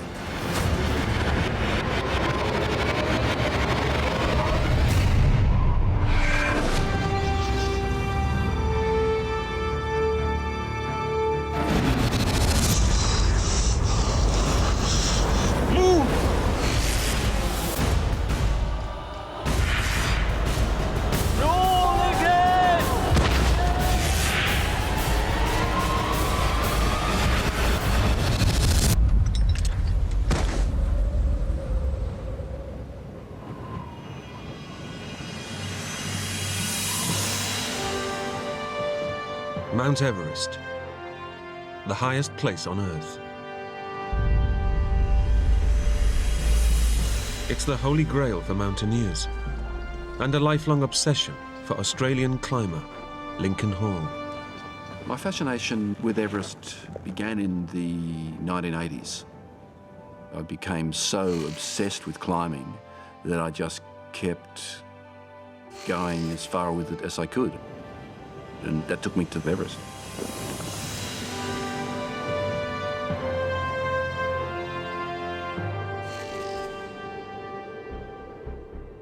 In the early hours of the morning, he's going to make a summit attempt. But it won't be his first.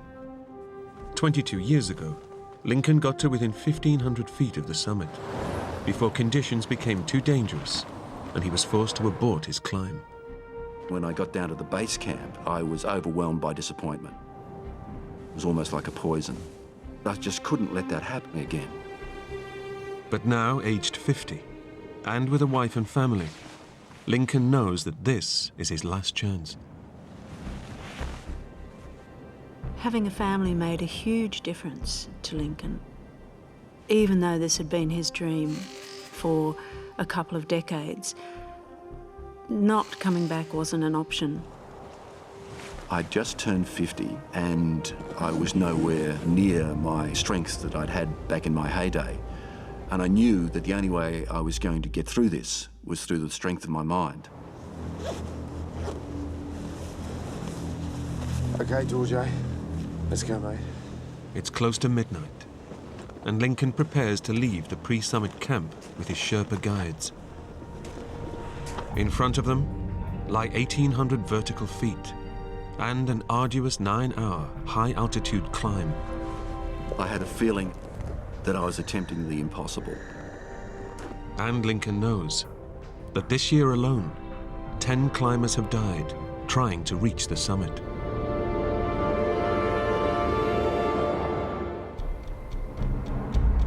At a lower camp, Lincoln's close friend and expedition colleague, Mike Dillon, is monitoring his climb. Lincoln and I had been friends for many years. She was one of the best climbers in Australia and a great friend. Lincoln's left camp, Mike. Over. We were expecting to hear, hopefully, good news.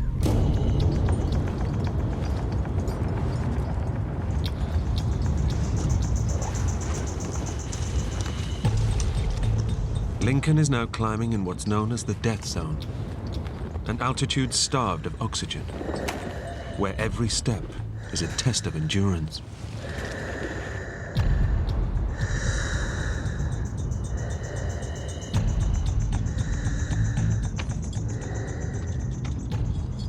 Then the ambition starts to come in, and the excitement starts to come in, and the energy comes in, because this was my big chance.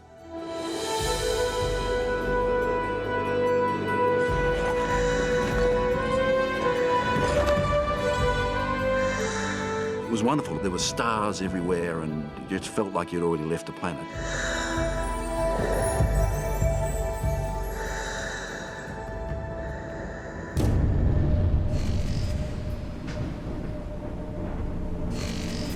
As dawn breaks, he reaches what's known to climbers as the second step, the biggest obstacle between Lincoln and his dream. It was just all that joy of the technical part of climbing combined with the world's greatest mountain.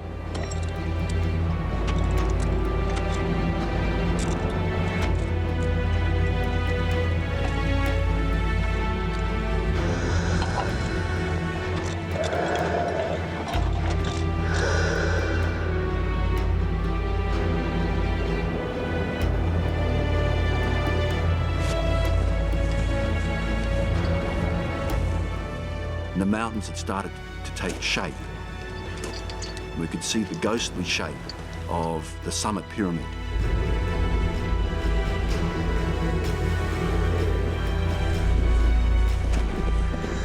With the summit of Mount Everest within my grasp, the amount of effort I was going to have to put in didn't really matter, because I knew I did have that energy within me to get to the summit.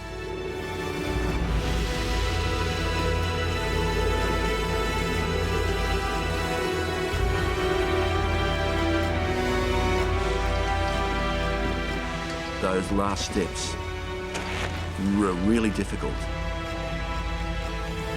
but I knew I would get there.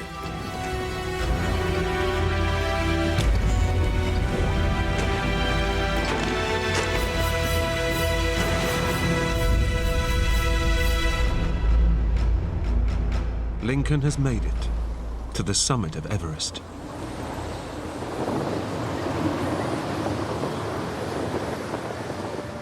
He's on top of the world. I could just feel this glow of excitement and of joy. It was just the most wonderful feeling.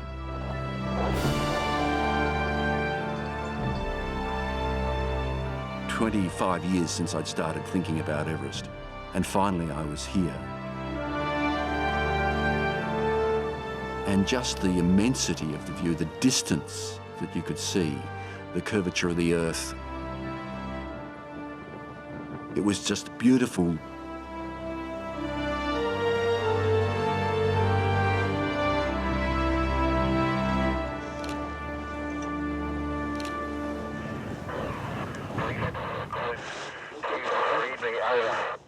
I was just walking past the communication tent when I heard his voice. Lincoln, it's Mike, over. I can't believe we're here. It was fantastic because Lincoln deserved it more than anybody. Finally. He was perfectly calm. It sounded as though he was ringing from the office. Thanks, guys.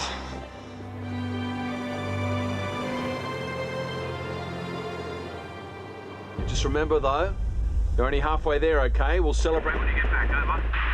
Somebody has to remind you that although it's a beautiful view, get down is the crucial thing, and get down quickly. When you get to the summit, you're only halfway there. Reaching the summit isn't being a good mountaineer, it's coming back home every time. Lincoln knows they must descend immediately from the death zone, as no one can survive at this altitude for long. The death zone has earned its name because it's at a height where your body is literally dying. With the shortage of oxygen, it's very easy to let a little error slip past you, and that can lead to death. Lincoln and his guides now face a grueling 3-hour descent to get back to the pre-summit camp.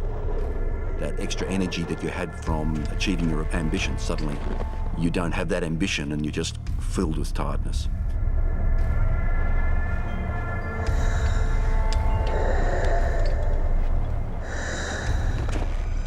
Suddenly, I just felt exhausted.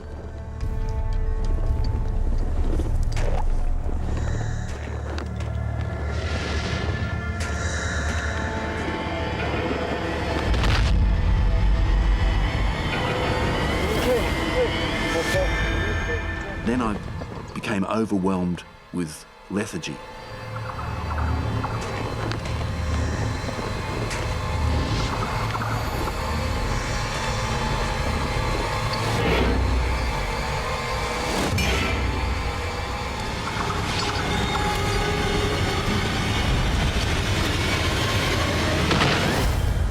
And I passed out in the snow.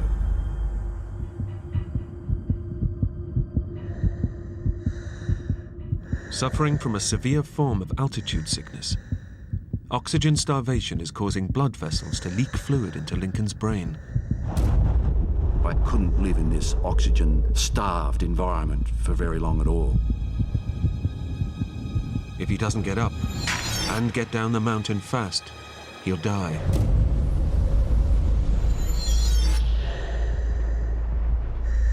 I just don't know what happened. Okay.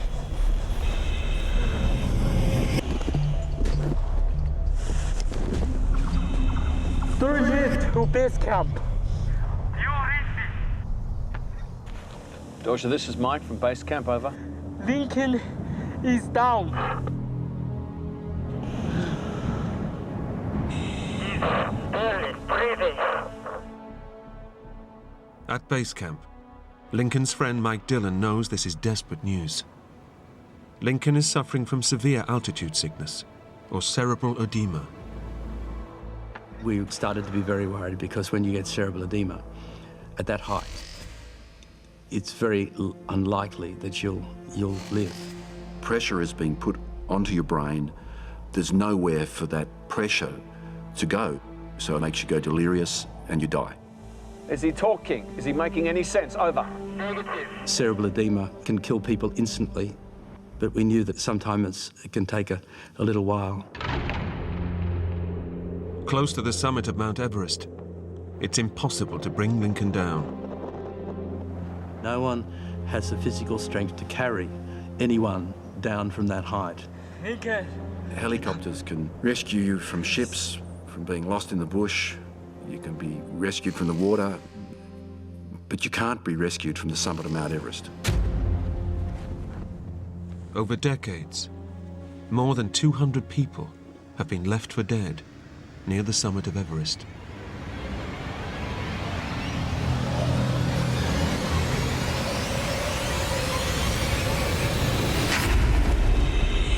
Suddenly, I was back.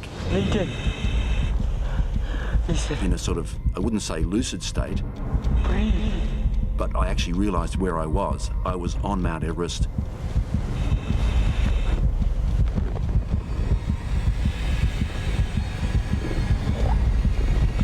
He's getting up now. He's getting up.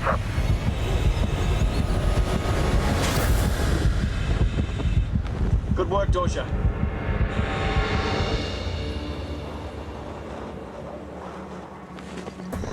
I was lucid enough to realize that I really had to get down as quickly as I could. But the fluid, causing pressure on his brain, is now leading to a dangerous loss of physical control. I was going incredibly slowly. I could hardly walk. I was just so weak. Everything was difficult. I would tell my legs to move and they wouldn't. And I'd force them to move and I'd take the other leg and do the same thing.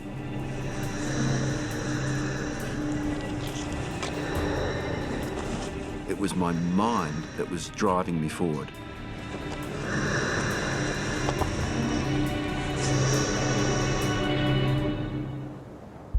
Somehow, Lincoln manages to make it back to the second step. But this means rappelling down a sheer rock face at 28,000 feet above sea level. That's the dangerous place. It's a make or break it point, and often it's a place where people die. And Lincoln's mental state is getting worse. I was in a trance. I was just incredibly confused. Another Sherpa is at the second step. And I wondered what he was doing there. A climber that he was guiding to the summit has died just below them. Already confused, the news pushes Lincoln over the edge. It was such a shock that I fell to pieces.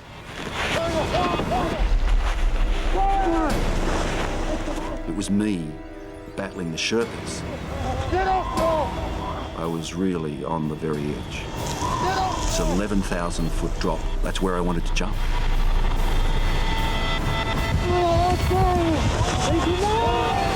I was trying to jump off the face. I had gone delirious.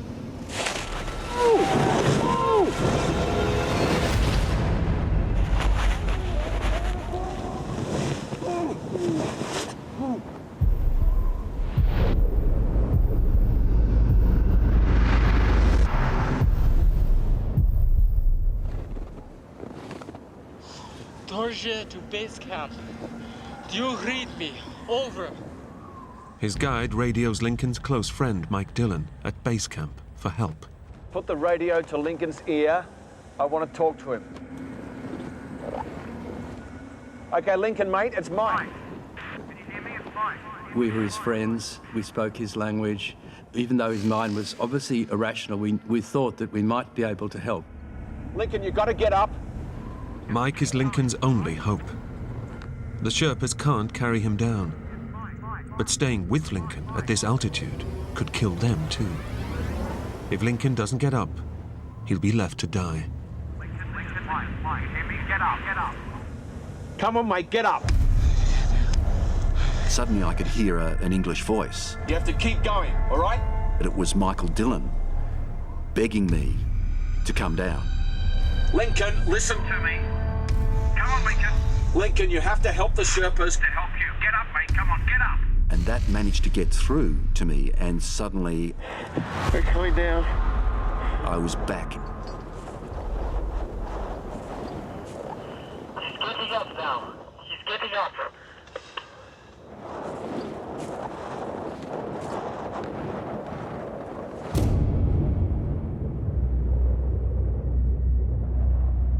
But now Lincoln must rappel down the treacherous second step.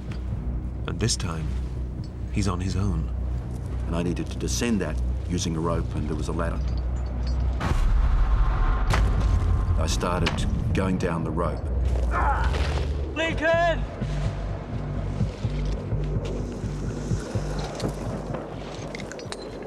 I managed to get halfway down. And then I started hearing voices. And suddenly, I became incredibly frightened.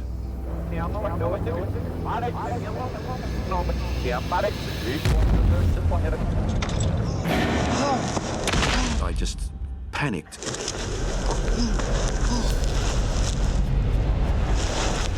I was just incredibly scared. My immediate thought was that I'm going to die. Lincoln loses consciousness again suspended at 28,000 feet. And then Lincoln, listen to me. Your mind is not... Hey, Dylan. Happy birthday, mate. I was hallucinating. Change your way, change your way.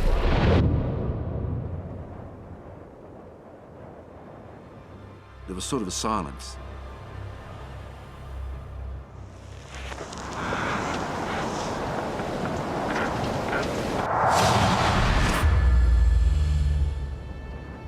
But suddenly, everything was wonderful. This amazing view. I forgot about everything else. I just started to feel this joy at this wonderful mountain scene with the warm colours of the late afternoon on the snow.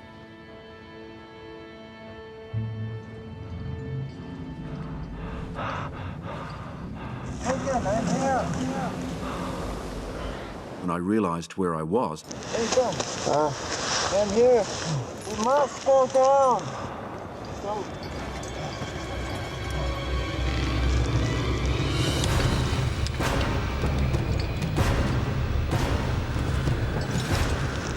pulsing with adrenaline, I rappelled down.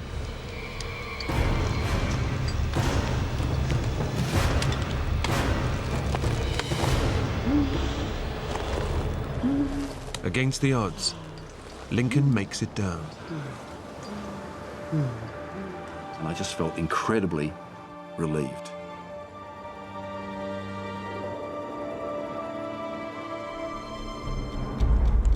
Go!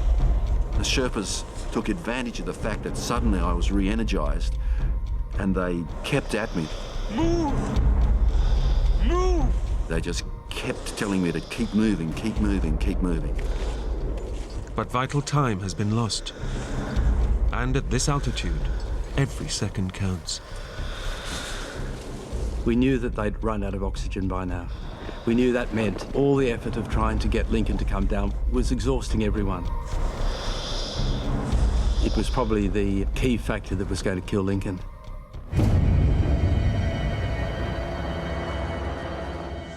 As the Sherpas desperately try to push Lincoln on, disaster strikes again. I collapsed in exhaustion. Watch out! I just had no energy. Watch out!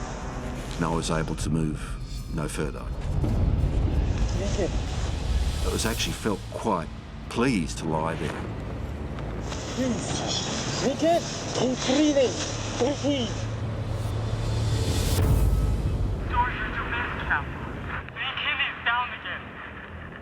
He was breathing very slowly and he was in a very bad way.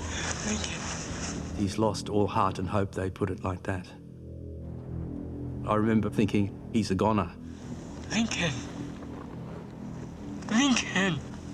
The Sherpas put their finger into Lincoln's eye and he didn't respond at all, so he was in a comatose state.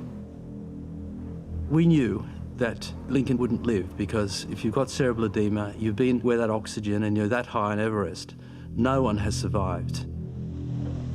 To be realistic, we have like 0 chance of getting him down.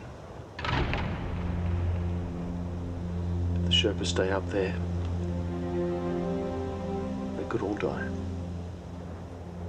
The Sherpas had put in superhuman efforts, but we had to realize that there was some point where someone would have to make the decision that to save their lives, we would have to tell them to leave Lincoln and head down themselves.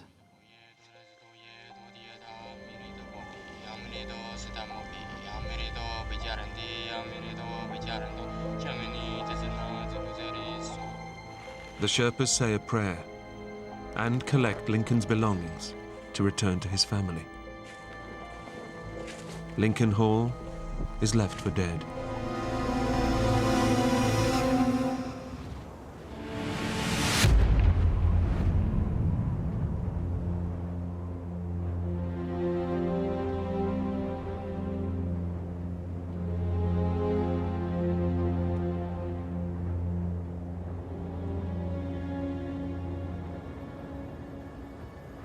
Back at base camp, Mike Dillon has just received the news. His close friend is dead. We were in shock. We didn't quite know what to do next. But we did know we had to tell Lincoln's wife, Barbara.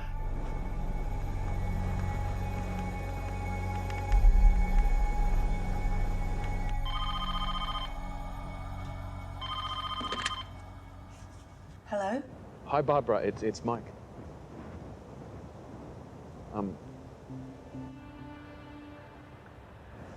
Look, I've got some bad news. Lincoln passed away about 20 minutes ago. I just felt an incredible hollowness, as though really part of me had died as well. I'm so sorry. I just felt just numb.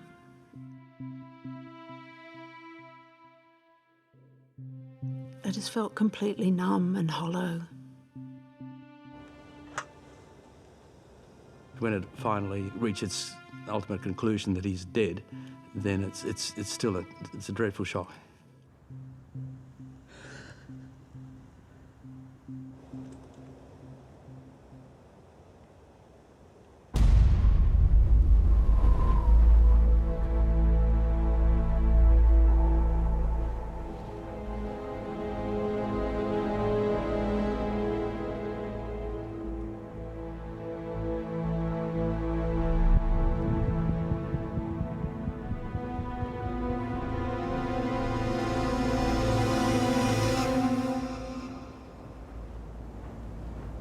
Three hours after being left to die,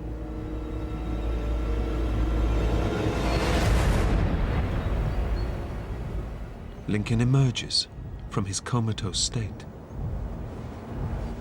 I felt completely disoriented. I was exhausted, dehydrated. I'd been left for dead, and I was still there. I was still alive.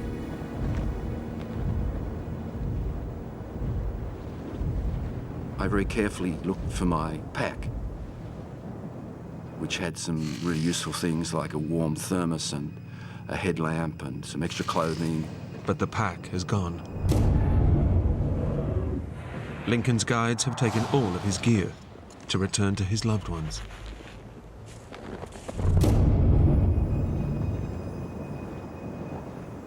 My immediate thought was that I'm going to die. Having been left for dead with no shelter and no oxygen, how could I possibly survive up here?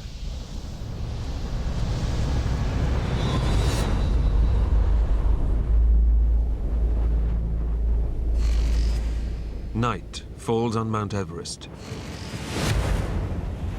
And Mike Dillon has no idea his best friend is still alive.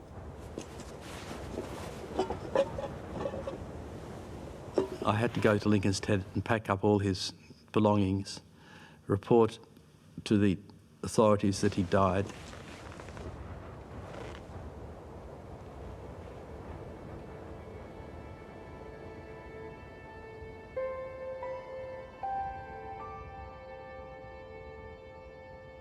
We hadn't really taken in Lincoln's death, really, to be honest.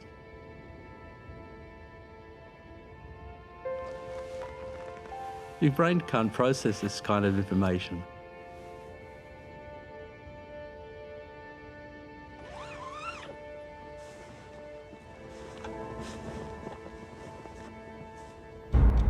As the night wears on, the temperature plummets to minus 25 degrees.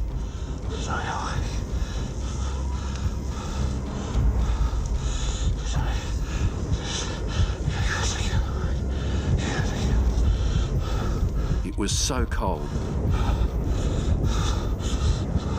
There was a wind swirling around like a hurricane. Exposed near the summit, Lincoln is now at serious risk of hypothermia.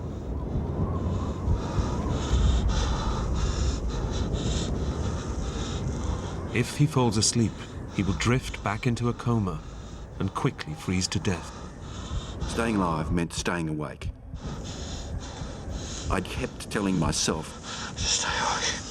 Just stay awake.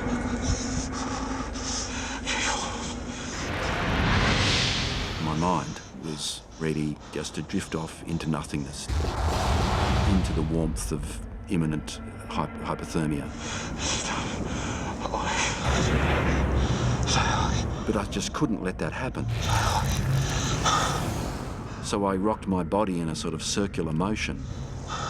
As the hours go by and the temperature drops further, Lincoln doubts he'll make it through the night. My family's back home, and there's this aura of death.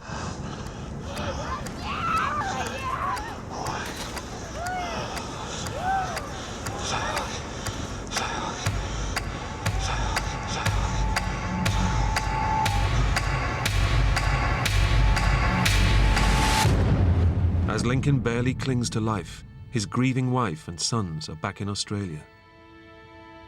Eventually, I fell asleep and I had a dream that I could see Lincoln walking towards me very, very clearly. And he was smiling. And it was such a lovely vision. I just woke up full of joy that he was coming back. And then the awful truth hit me. I just felt incredibly cold and numb. And I could hear, especially our oldest son, crying himself to sleep.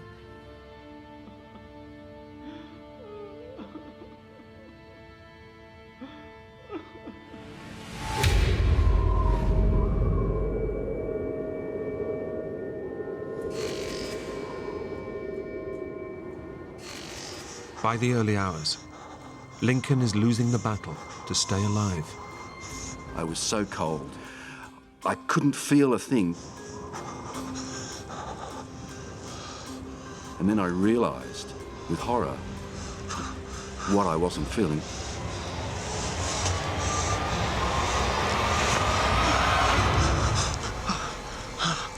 What I wasn't feeling was my fingers.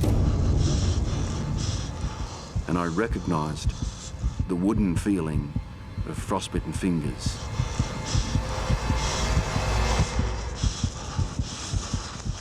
My fingers were frozen solid. But frostbite is not the only sign that hypothermia has now taken a deadly hold. I felt too hot, and I began undressing. Feeling too hot is a symptom of advanced hypothermia and a sign that Lincoln is close to death. It was the beginning of the end.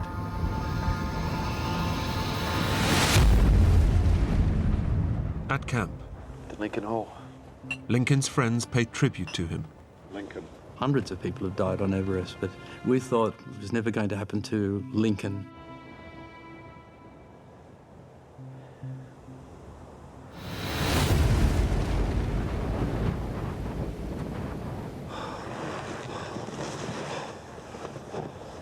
I had an hallucination where I was wearing a really warm and comforting cloak. But that cloak was the warmth and the welcoming of my imminent death.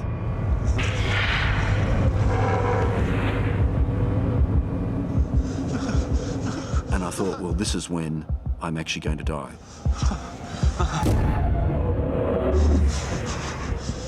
And then I had horrible, horrible recognition of the fact that I would not ever see my family again.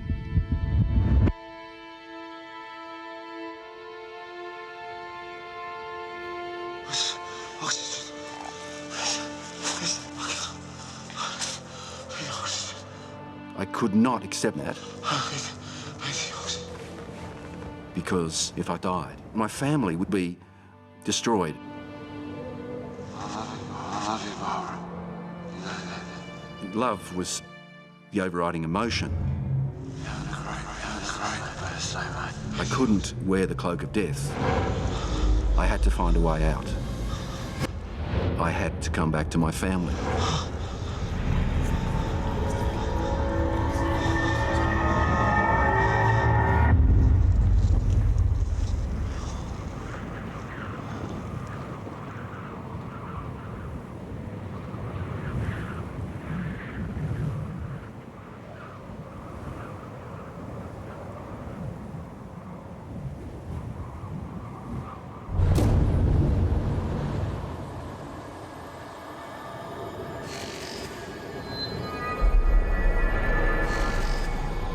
It's been 12 hours since Lincoln Hall's lifeless body was left to die.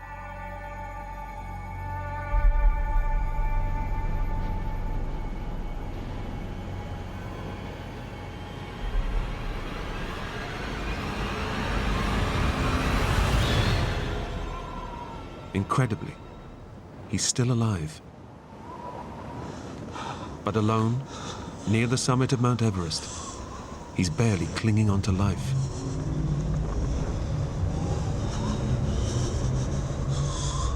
The earth was beneath my feet, and I thought, that can't be right. That can't possibly be right. This huge mountain can't be moving. Therefore, I must be on a boat.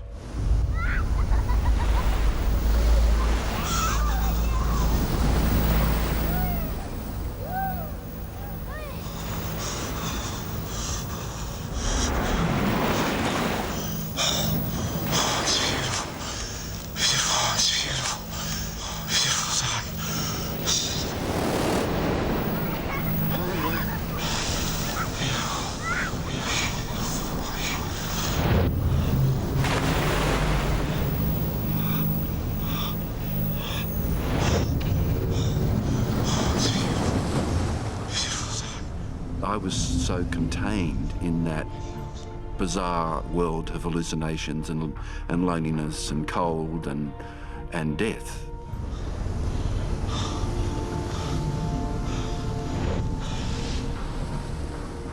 I didn't know where I was.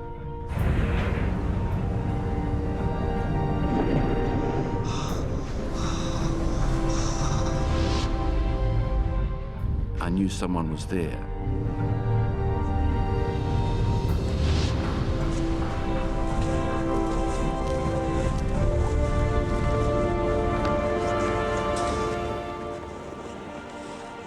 It was all very confusing because I'd been living in a very intense world of being alone and coping with that, and suddenly there were other people who'd come from somewhere.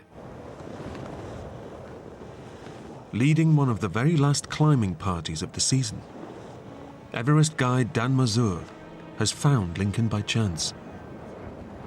That was actually the last day that there was anyone else on the mountain. Those four final climbers would have been expecting to step over my dead body.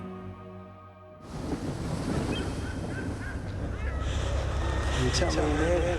He had this really kind of wide-eyed, very gaunt look in his face. He was not in good shape, you know, and 28,000 feet, you know, the human body is very fragile. Severely hypothermic and delirious from the swelling in his brain. It may already be too late to save Lincoln. He kept looking at us and saying, "Oh, this is a brilliant boat ride we're on. What a brilliant weather for a cruise."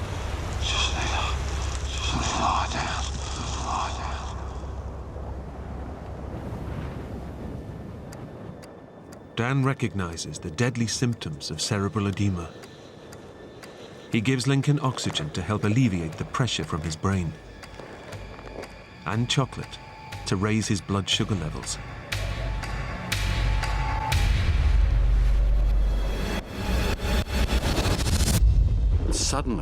Suddenly, I was in the real world. I just didn't remember what happened.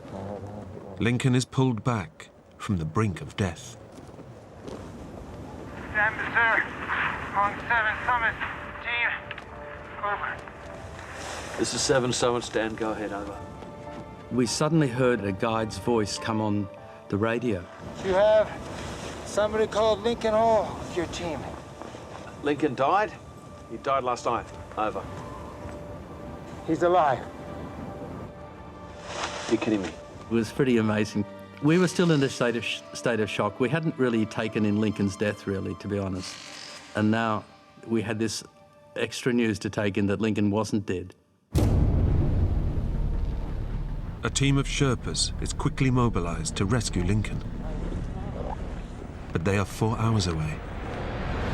And Lincoln has already slipped back into a delirious state. You can slip away into unconsciousness and coma and death extremely rapidly up there. I was hallucinating madly.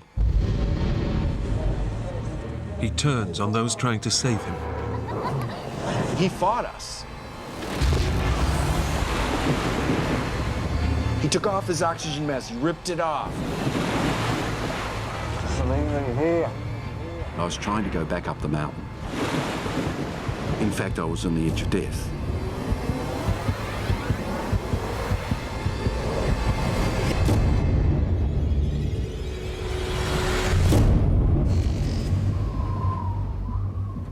Finally, 2 Sherpas arrive from camp to try and bring him down. Already exhausted from a 4-hour ascent, Lincoln's life is now in their hands. The Sherpas had no idea of how fragile I was.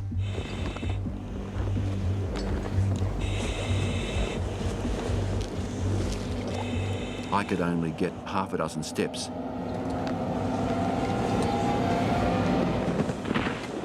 Before I had to collapse in the snow. The Sherpas must now get Lincoln down 7,000 feet.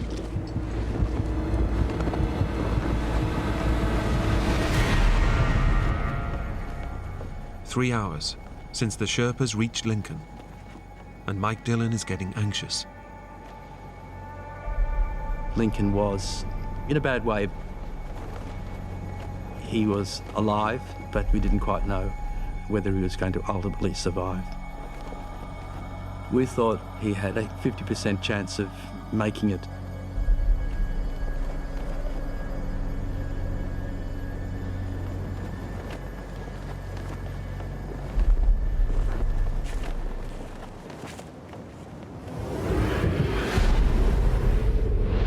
And as another night falls, Lincoln's progress is painfully slow.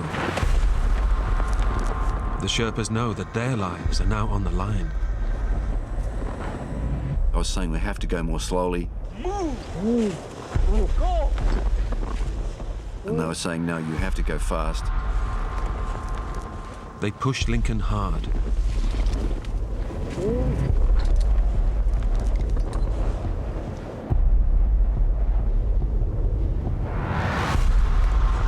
Keep going! They were prepared to do anything to get me off the mountain. I said go! I could tell from the tone of their voices that they were tired and exhausted and they didn't want to be there. Move!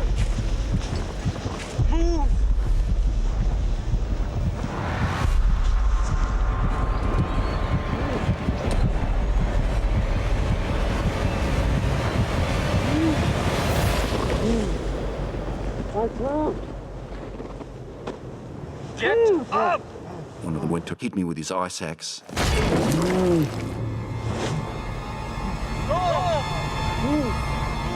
They were prepared to do anything to get me off the mountain.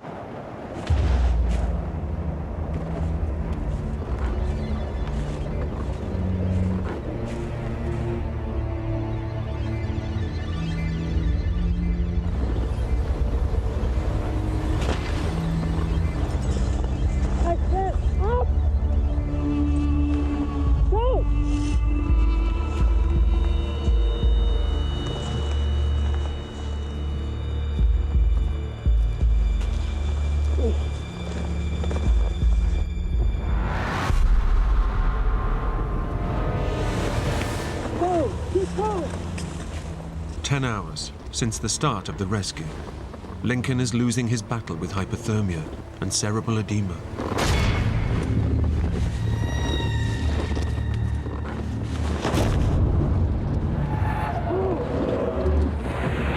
Lincoln finally gives up.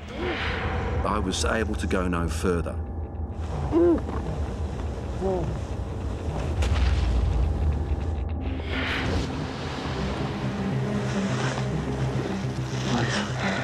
Wait. Just wait.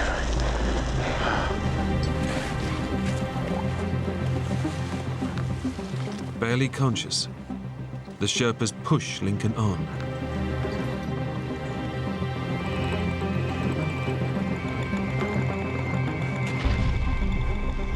The only thing I could do was just to hold on to my commitment to find a way through this.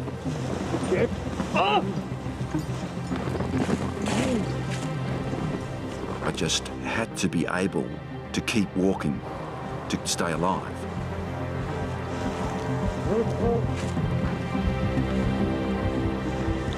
But I was going to do it.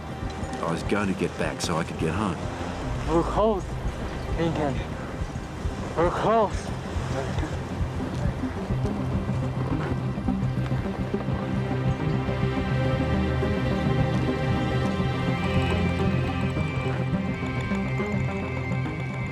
I came around a slight crest in the slope.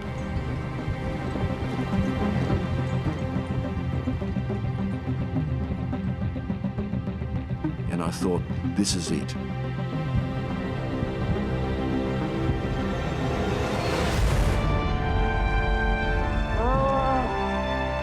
I'm going to survive.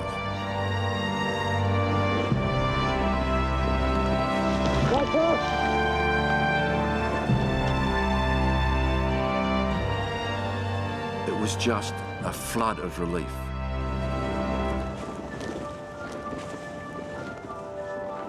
But I didn't have any energy left for jubilation.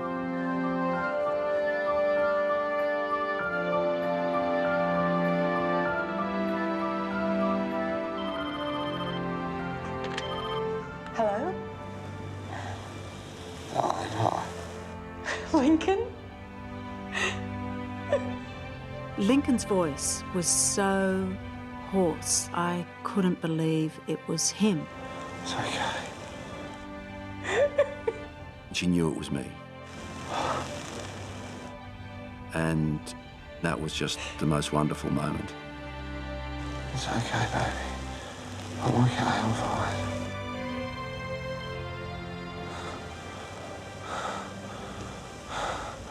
I love you too. I came so close to destroying the family that I loved so much that I vowed that I would never let anything like this ever happen again. At great personal risk, the Sherpas saved Lincoln's life. I really wanted them to know that they'd saved my life and that I would be forever grateful.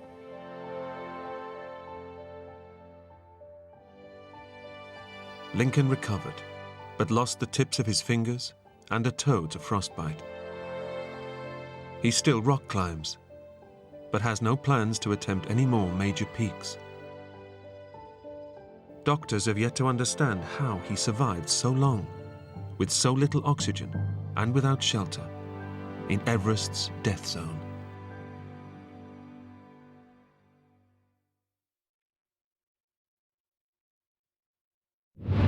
Expert climber Matt Briggs is exploring the New Zealand Alps when disaster strikes. A deadly fall leaves him crippled and alone in a hostile wilderness. I almost want to vomit from the force of that pain. With only his dog for company. His very survival depends on battling nature, his body. You know it's going to hurt. And sheer terror. I'm losing a lot of blood. I'm going to have to do this the hard way. But the mountain won't let him go.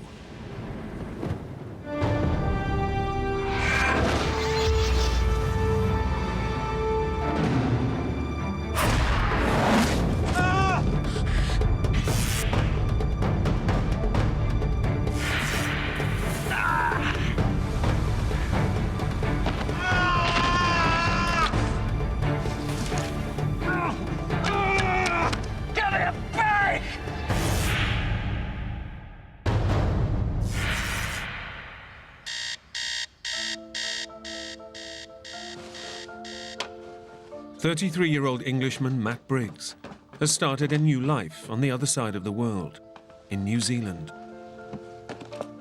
Recently divorced, he's ended up running the store he bought with his ex-wife.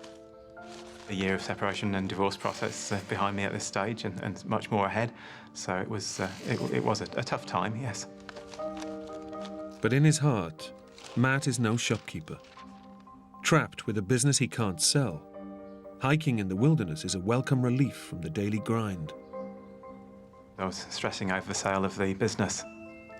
I had a lot on my mind, and a trip into the mountains was just what I needed to actually relax and enjoy life for a week. Matt's arranged staff cover for a few days, while he heads off to his beloved mountains. A long trip like that, you can forget the rest of the world's there for a week. It's great. As an experienced hiker, Matt is meticulous in assembling his kit. He even leaves his new manager a note, detailing his route and when to panic if he fails to return.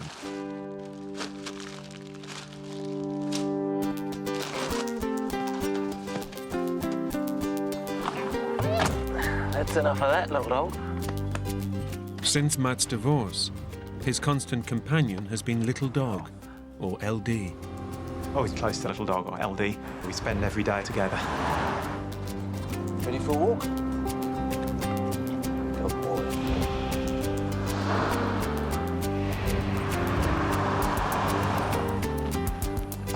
Come on. Come, little dog. Stay here. She was a very, very timid dog when I got her. She was scared of me, she was scared of everything. But over the years, she's slowly got the confidence.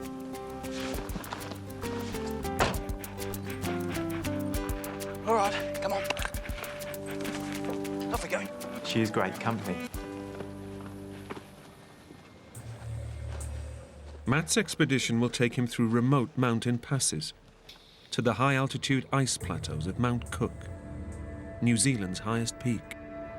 It's just sheer rock walls, glaciers and water, and that's all that's there. And then that country was what I really wanted to see. It's the kind of ambitious route that has earned Matt a reputation with the locals. Many of my friends here call me the Mad Pom. Pom is an Englishman who's come over to Australia or New Zealand, and for my love of the mountains, I put the mad bit on the beginning. On this hike, Matt will totally rely on his own resources and the supplies he can carry. Away. I always take food for the time that I'm planning on, and also throw in another kilo or so of rice, which I know will last me 6 days. I like to push myself and get into country that pushes my limits. This was going to be one of the most challenging trips that I'd been on.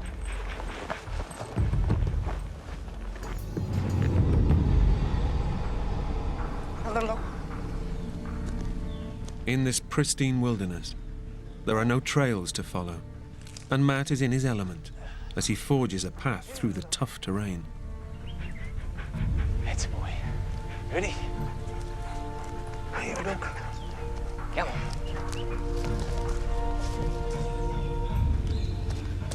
There's a lot of very thick undergrowth in there, so a couple of days of what we call bush bashing, just forcing your way through the undergrowth.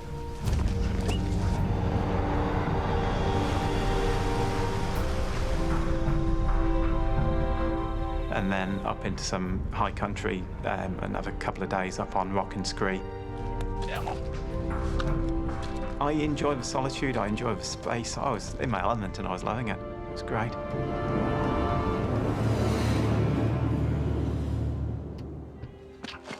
But after 3 days of battling to get above the tree line, Matt now finds himself in even tougher and more hazardous terrain. It's a very steep and hard to find sort of place where you are taking care with every single step you take. You do not want to put a single foot out of place. Up. Up.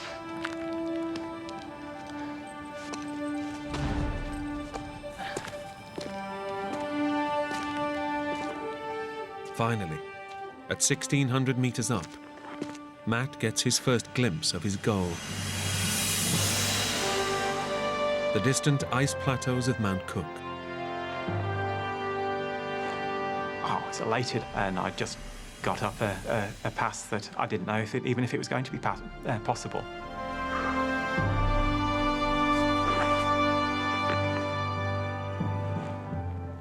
No people, no plants, no animals, amazing country. It was just amazing. It just takes your breath away to look at that sort of country. Nightfall is only a couple of hours away, and temperatures at this altitude can fall dramatically. Matt knows he must start heading for the valley below and find shelter. And past, what felt like the most dangerous part of the trip.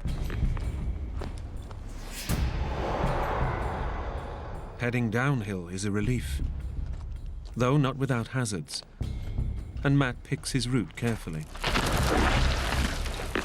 There's a rocky gully down below where I'm walking, with just sheer cliff walls and solid upturned rocks along its base.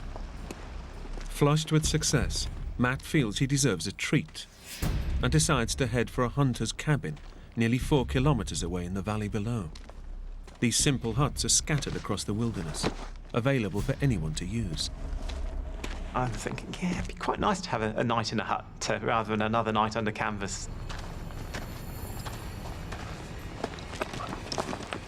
I was looking down at the valley floor and really, not thinking too hard about where I was going. But these mountains don't forgive the careless.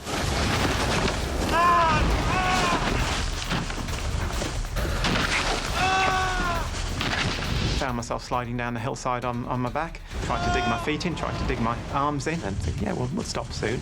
Realisation dawns that I'm not slowing down, but I'm actually picking up speed. And then I realised that there's a cliff coming up. I'm not going to stop before I go over that. With nothing to grab onto and no one to help him, Matt's momentum is about to plunge him into the void. I did not expect to be alive when I hit the bottom.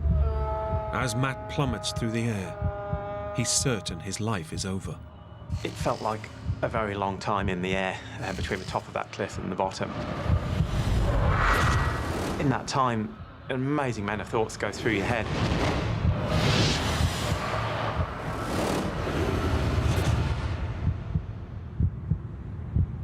It felt like an eternity.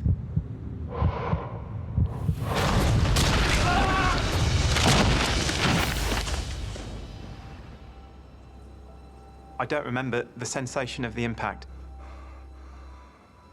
What I do remember most clearly is the thought, I'm still alive. It really was absolute surprise.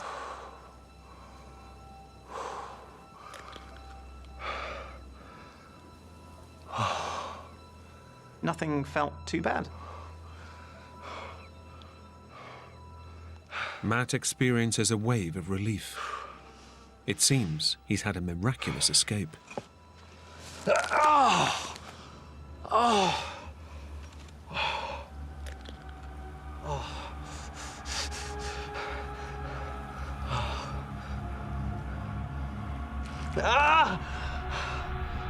But his adrenaline-soaked body is deceiving him. His wrist is smashed. Where there used to be a straight wrist, there's now an inch dog's leg, and it doesn't look good at all.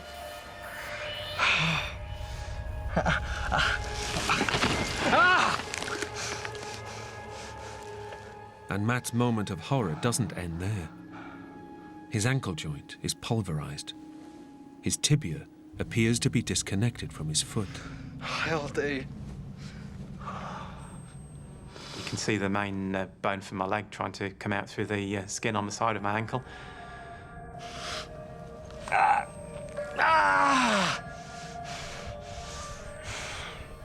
It is pretty excruciating pain, the sort that gets into your gut and you actually feel physically sick. But Matt's broken bones are suddenly the least of his worries. He realizes that he's lying in a fast-growing pool of blood. There was obviously another serious injury somewhere, and I'm losing a lot of blood.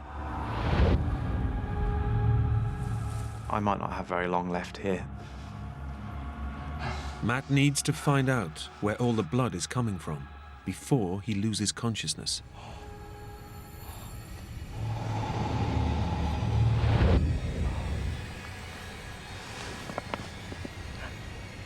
I start looking around.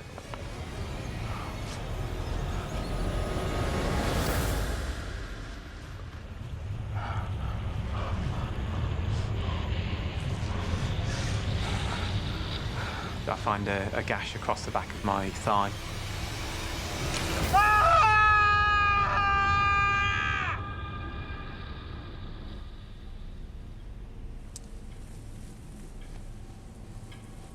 My finger's going up to the knuckle. It's that deep. It's gone straight through the muscle, and it looks like a piece of butchered meat. Matt has no medical kit capable of sealing a massive wound like this, and has to improvise, using a thermal t-shirt. Grabbed a thermal and jammed it into this hole I'd found in the back of my leg.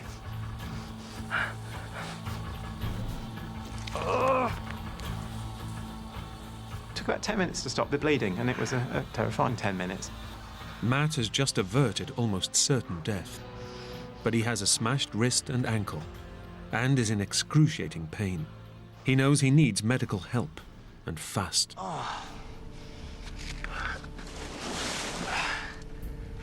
Then he suddenly remembers. He has a distress beacon. When activated, it uses satellites to alert rescue services and pinpoint his location.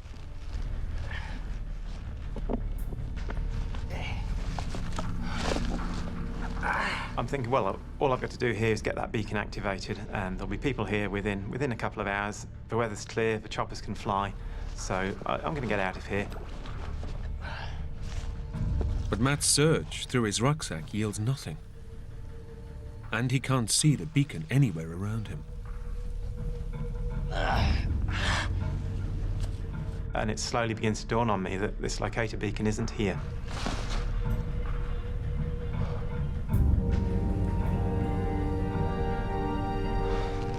I haven't got it with me. I'm in big trouble. He's left it on a shelf back at the shop. Matt's usually meticulous preparation has deserted him in his hour of need. Any hope of raising the alarm is now gone. And then an even more terrible thought hits him. No one back at his shop is due to raise the alarm for another week. He and little dog are on their own. It's not going to be a case for an hour and a half. I'm actually going to have to keep myself alive for well over a week up on this exposed mountainside.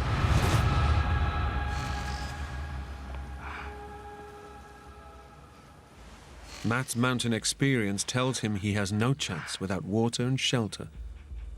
And he has neither. I've got to get myself some shelter where I can get at water, where I can keep myself warm, where I can keep myself dry.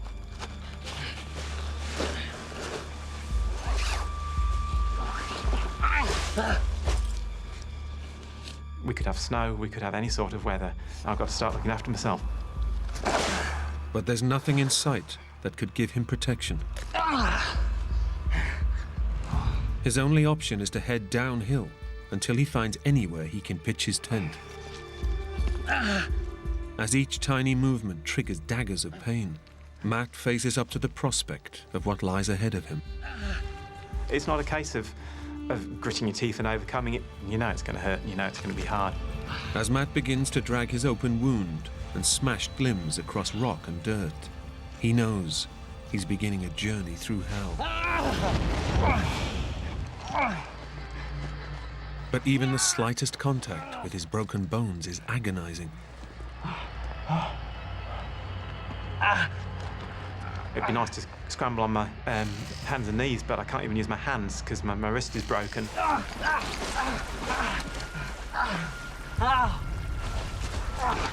If I kept the weight off the broken bits, I was fine, but as soon as I tried to put the weight on my wrist or on my ankle, I get a wave of pain going up through my whole body.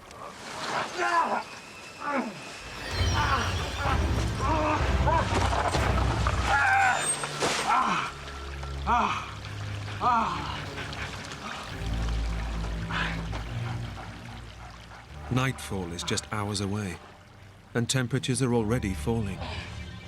Matt knows he must find shelter for him and little dog, but when he tries to press on, the pain overwhelms him. Every time I try and put any weight on my left leg, I can see my calf bone trying to exit through the skin on the side of my ankle. Matt's tibia is no longer supported by his ankle, so there's nothing to stop it pushing directly through his skin and out of his leg.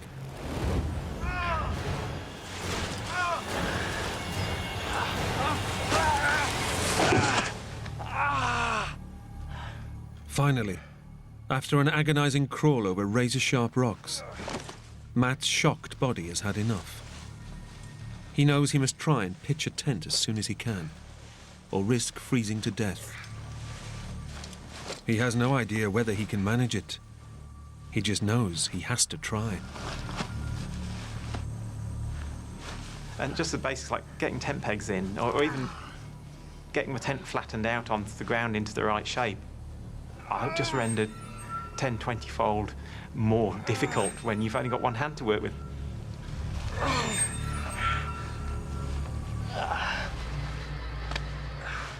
I think the adrenaline does the hard work for you. It keeps you going, it doesn't let you stop. Matt knows if he doesn't build a tent, there's no way he'll cope with the night's freezing temperatures.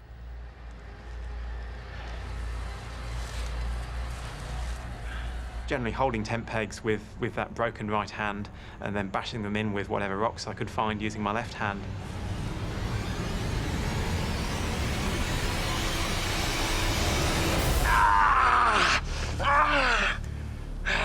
I almost want to vomit from the force of that pain.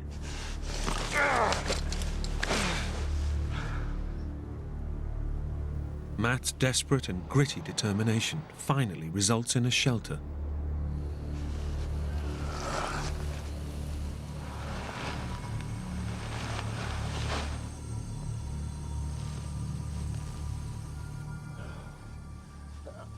But the 20-meter crawl, followed by the tortuous struggle to pitch his tent, have taken their toll. I'm asleep almost instantly.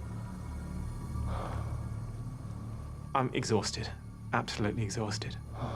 But Matt's exhausted sleep is suddenly disturbed. A familiar sound drags him back into consciousness.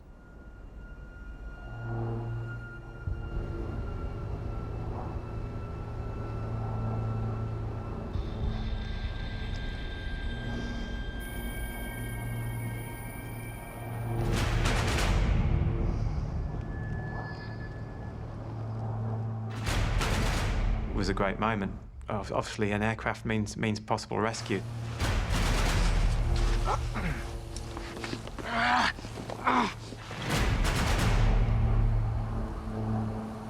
As I saw it heading up the valley, I thought this is my chance.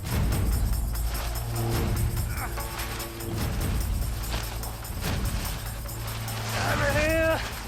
And I'm waving it frantically, you know, over here, over here. Come on! Come on! It was a small dot, and I would have been an even smaller dot to them. Come on!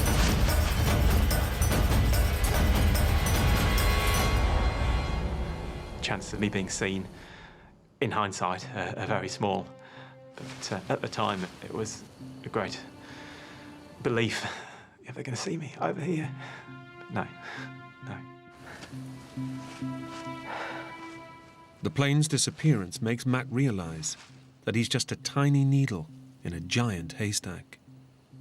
He can only hope that tomorrow brings better luck.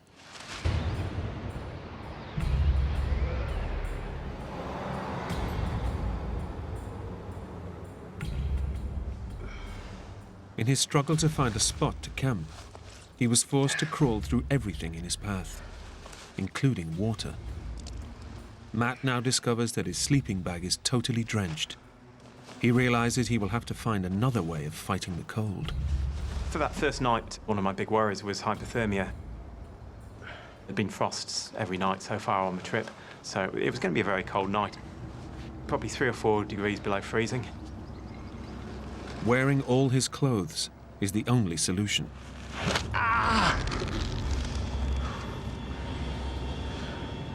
But even just trying to get them on is a nightmare, as his bones grind against each other.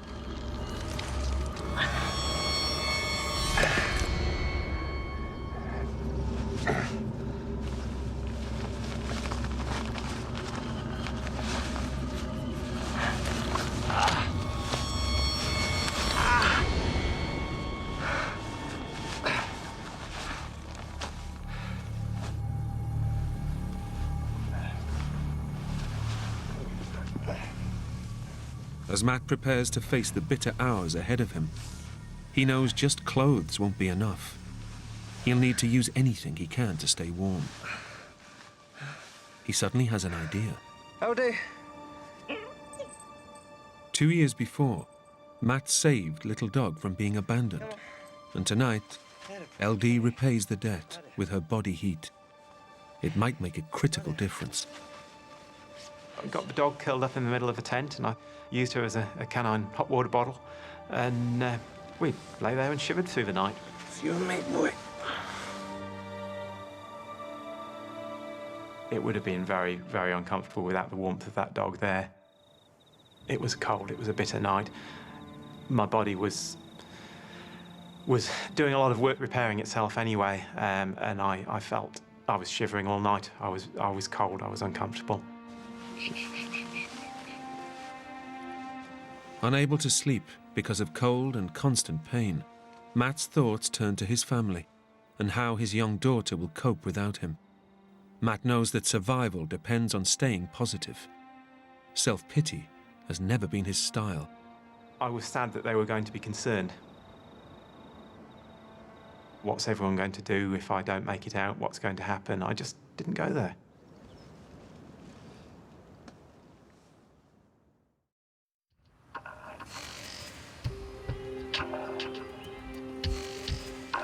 Despite a night of freezing temperatures, somehow Matt and Little Dog make it to the morning. But his relief is temporary. He quickly realizes that although he's got enough food for just over a week, it's mostly dried. And Matt has no water left to boil it in. One of the things I'd actually lost in the fall was my water bottle, so all I had to keep water in was my billy, my cooking pot. Matt's managed to pitch his tent close to water. Simple for Little Dog to get to, but for him, it will mean enduring unspeakable pain. It took a long time of lying there thinking about it to get myself up and to go and actually do it. No. Yeah, we need water. Let's go and do it. Come on. But it's not just water for cooking and drinking that Matt needs. Unless he cleans his deep leg wound, he risks serious infection. It was harder going down, a lot harder, just because it's very hard to slow yourself down and to control your descent with all the broken bones. Matt's entire concentration is focused on avoiding pain and not losing his cooking pot. I can't just throw it down to the bottom and then go and find it, because what if it rolls away? What if it gets washed away in the river? I cannot afford to lose this pan. Matt's had nothing to drink for 24 hours and is seriously dehydrated. His leg dressing has prevented further blood loss, but the wound is now full of cotton fibre and grit from the fall. He must clean it out or risk infection. It was a very real risk if I didn't do everything I could to avoid it.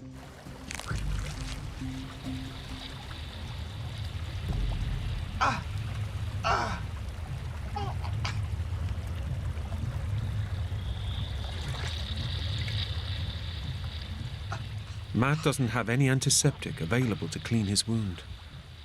But he has got table salt, which he knows has antibacterial properties. It'll be excruciating, but he has no choice.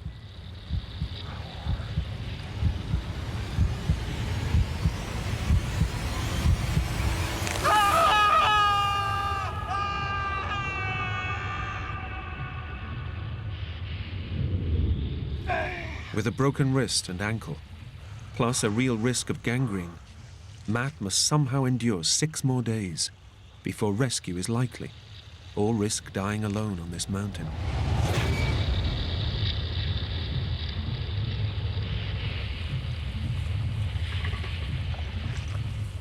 With his wounds treated as best he can, Matt spends an agonizing hour inching back to camp, trying not to spill the water he's just collected. I had to keep my broken ankle and broken wrist up in the air, because if they hit the ground, then there was agony as a result.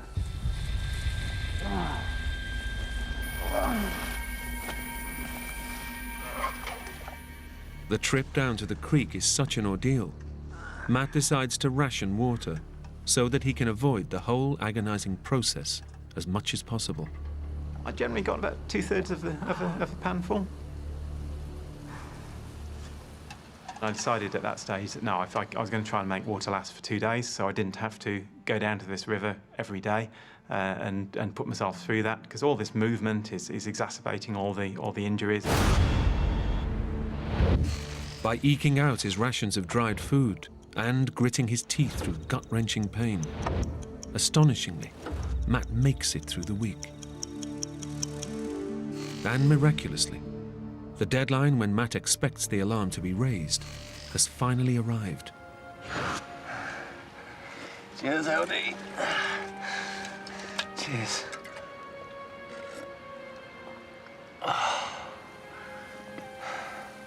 We made it. The note he's left back at work will trigger an emergency response, and the rescue helicopter should arrive within hours. For the first time in a week, Matt's spirits soar. Absolute elation to be there. You know, I've done it. That's the hardest bit over. I really, really believed I'd done it. Matt keeps a weather eye out for choppers. He reckons they'll be in the area any time now. But as the hours pass, Matt's elation begins to dampen. After a week of good weather, conditions and visibility start to worsen. By about 9 o'clock, I was just in solid cloud. Little dog, come on. It's.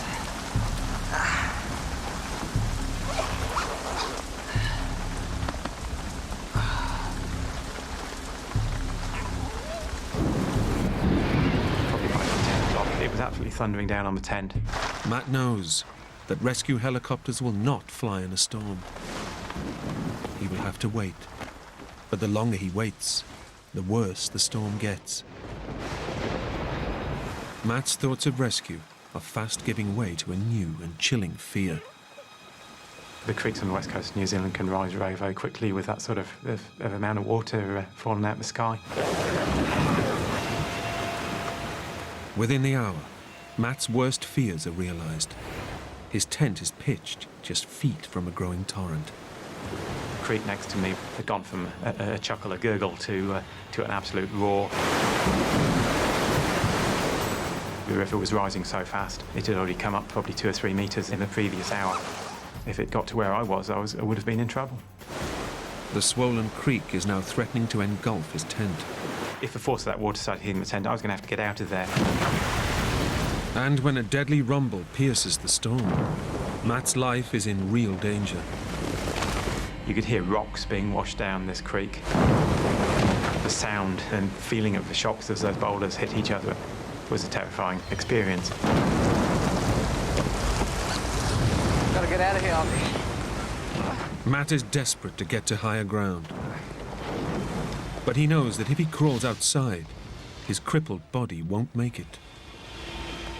There was no way I could keep my footing with one good leg in there. It was just no way. I'd have been swept away.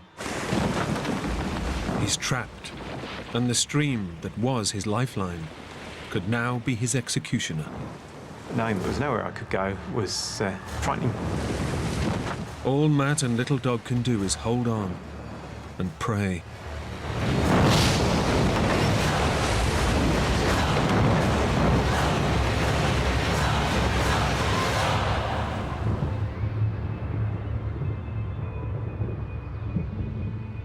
sun came out, and the river started to drop.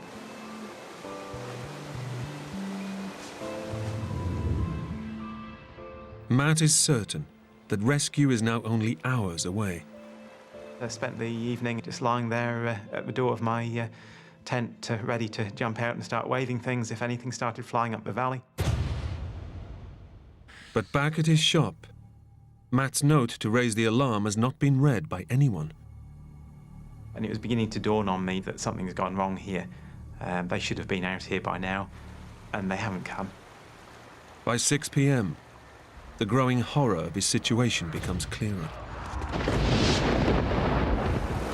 With his provisions running low, and only a question of time before infection sets in somewhere, he knows he must move, or face almost certain death. If I waited any longer and made that decision later, the whole thing was going to be very, very difficult to do. Whereas if I did it now, I could do it. I believed I could do it. Matt calculates that his only chance is to try and reach a hunter's hut he spotted before his accident. It might have fuel, food, medical supplies, and maybe even people. But it's nearly 1,000 meters below him in the valley. For a man who can barely move, Matt faces the biggest decision of his life. I'm going to have to do this the hard way. Reaching the hunter's hut in the valley below is Matt's only chance of rescue. But to get there, he knows he cannot crawl. He must try and walk. But with a smashed wrist, deeply cut leg, and worst of all, a fractured tibia, just standing up will push him to the limits of his endurance.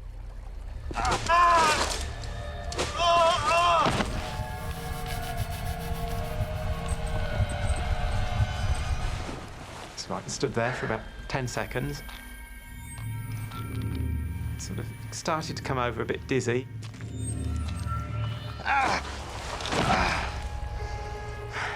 I sort of collapsed into a heap on the floor.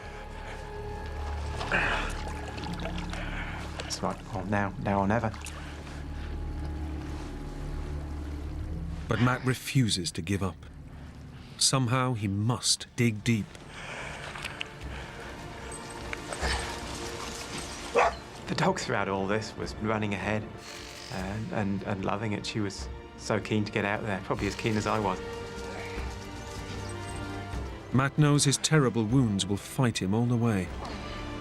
The only help he's going to get is from the walking stick he's made from tent poles. And I was counting paces. I was saying every number I count is one less pace I've got to take. Another 10. Another 10. It took a lot to keep going. It really did. Each time I put the weight on the ankle, you'd feel that bone trying to come out through the skin, and it was just a shot of pain right through my body.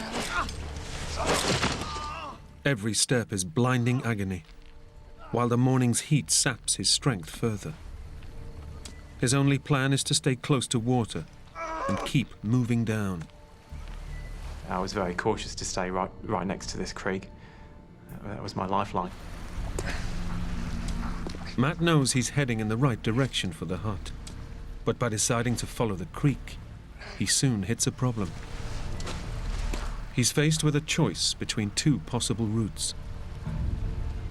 LD seems to be immediately keen on going right, but that path is steep and challenging. Matt decides to follow the much gentler downward slope. Look! Oh, come on! Get in here! Trying to get me killed? Come on!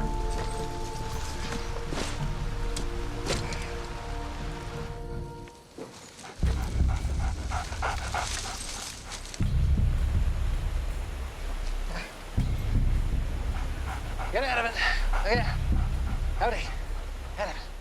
Somehow, Matt keeps his body going, dragging his smashed ankle over uneven terrain for 2 hours. But just as he starts thinking he might get out, the mountain springs another surprise. The mountainside got steeper and steeper until I found myself standing at the top of cliffs dropping off into nothing several hundred meters below. There was no way sideways, there was no way down. The only choice was back the way I'd come. And all the effort I'd put in to get down to where I was, it was going to be spent tenfold getting back up. By ignoring Little Dog's choice of route, Matt has wasted hours, exacted a terrible toll on his body, and seriously depleted his energy supplies. I physically could not walk with the injuries I had, so it was back onto elbows and knees. It was probably one of the lowest points. Just the frustration. Get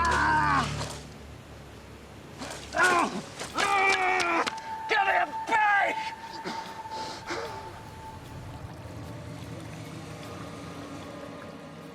Matt realizes he's past the point of no return, but his route is perilous.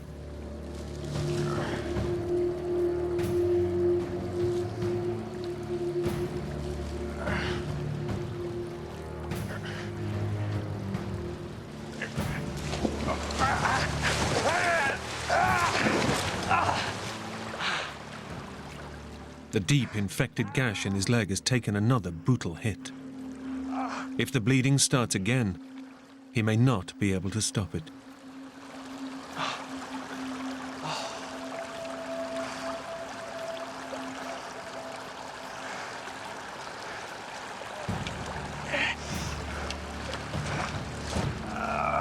Matt pushes himself to breaking point, but he knows he must keep going at all costs. Knowing it will take all his energy just to pitch his tent again, Matt decides to rest up for the night and regain his strength.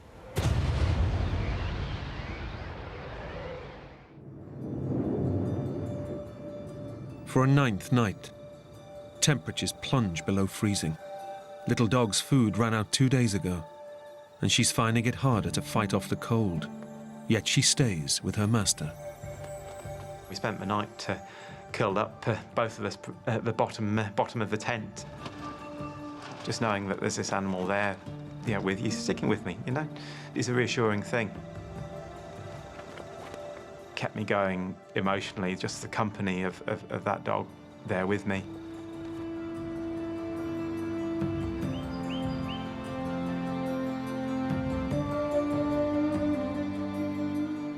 The worst thing about waking up was those few moments of feeling that actually nothing was wrong. You wake up and your body feels normal.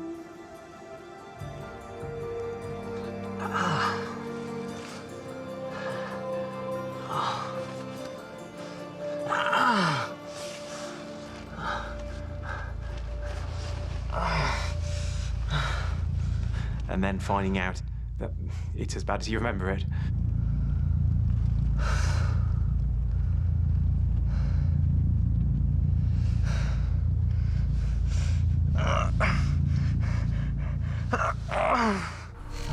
As another day dawns, Matt knows that he must reach the hunter's hut today. With hardly any food left, and his body close to collapse, he could die on the mountain. But to reach the hut, he'll have to get through the worst terrain he could imagine. Thick, mountainous scrub. It looked like it was going to be very, very hard going. It was just a continuous process of forcing your way, almost swimming over the top of this vegetation. I was just getting tighter and tighter and tighter. After 3 tortuous hours of struggle, Matt's dreadful injuries are taking their toll, and he's made hardly any progress. Come on, you mad bum.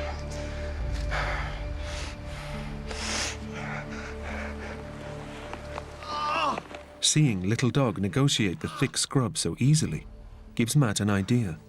It got to the stage where there was no way of crawling over the top anymore. I was forced to squirm my way underneath.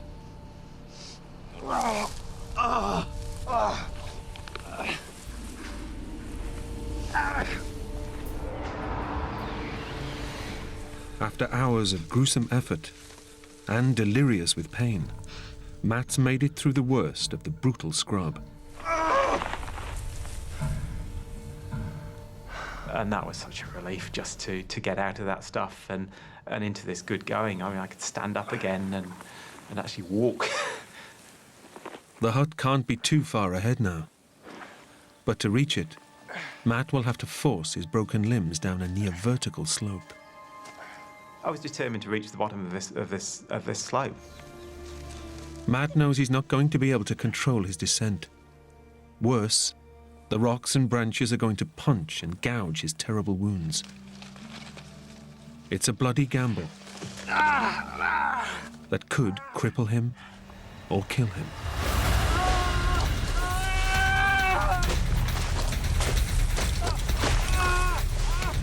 It was getting steeper, and so I was using whatever means I could.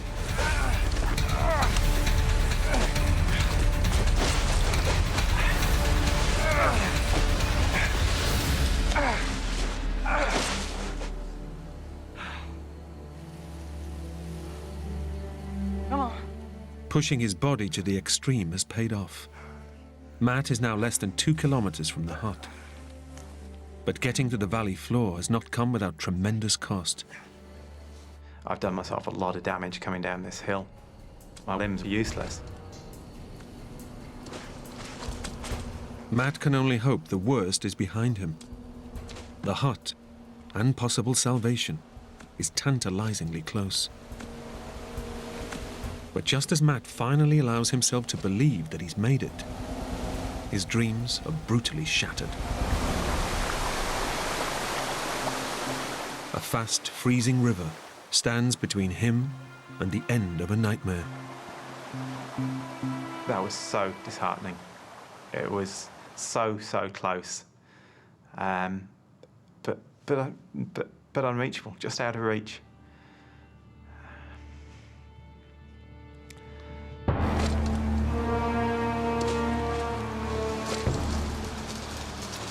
Matt's body has already had to endure more than it can stand. And now, if he wants to live, he'll have to take his shattered bones and horrific wounds into the icy water.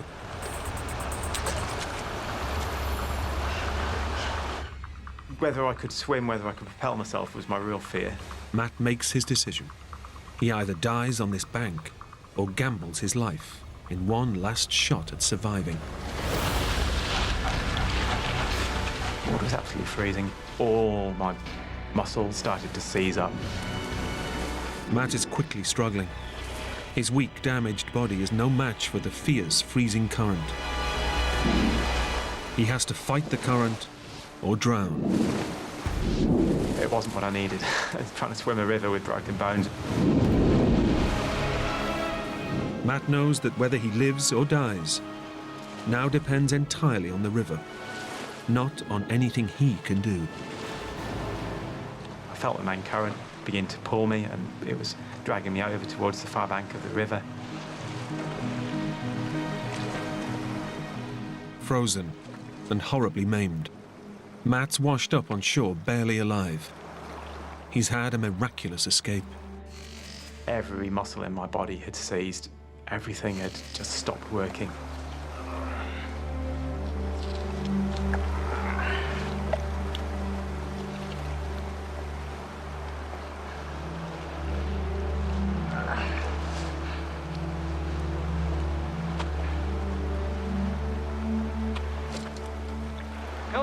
Very, very, very hard going, just even to move up the riverbank and away from the river. Very hard. 9 days after he was injured, Matt can see the hut.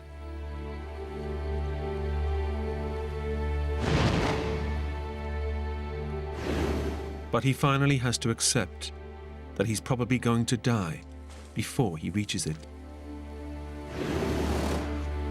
Cheers, LD.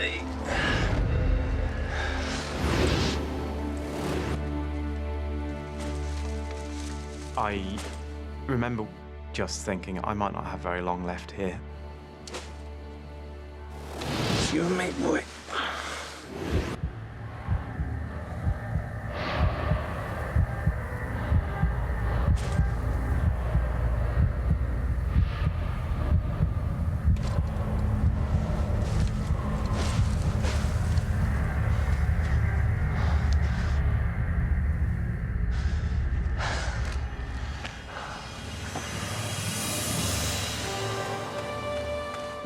I couldn't have seen a more beautiful sight than that hunter walking out of that hut. I got you, mate. I got you. Oh, lie down, eh? And that's the moment I know I'm getting out of here. And I can't describe as good a moment as that. I was safe. It was relief, it was joy.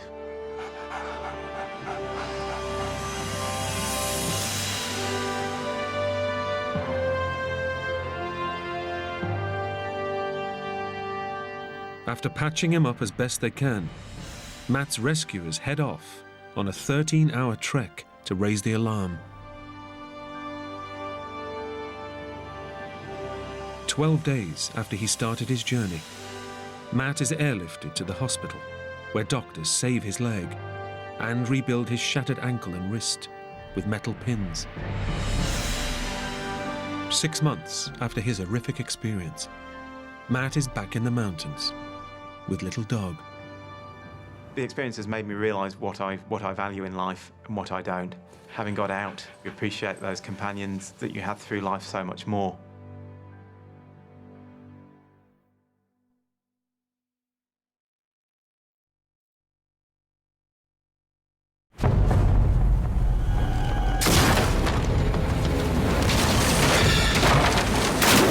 When a boat suddenly capsizes, The boat's going down! Everybody off! skipper Steve Conway and 4 young crew are left stranded in the Gulf of Mexico. I'm not dying in here! I was terrified beyond belief.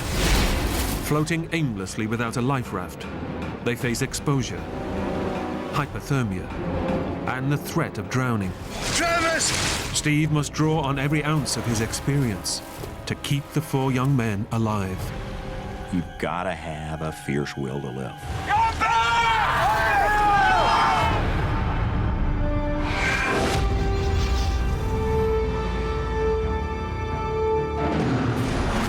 Swim as hard as you can. I can't do it! I can't do it!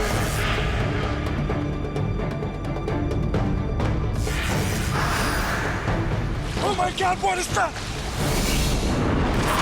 Swim!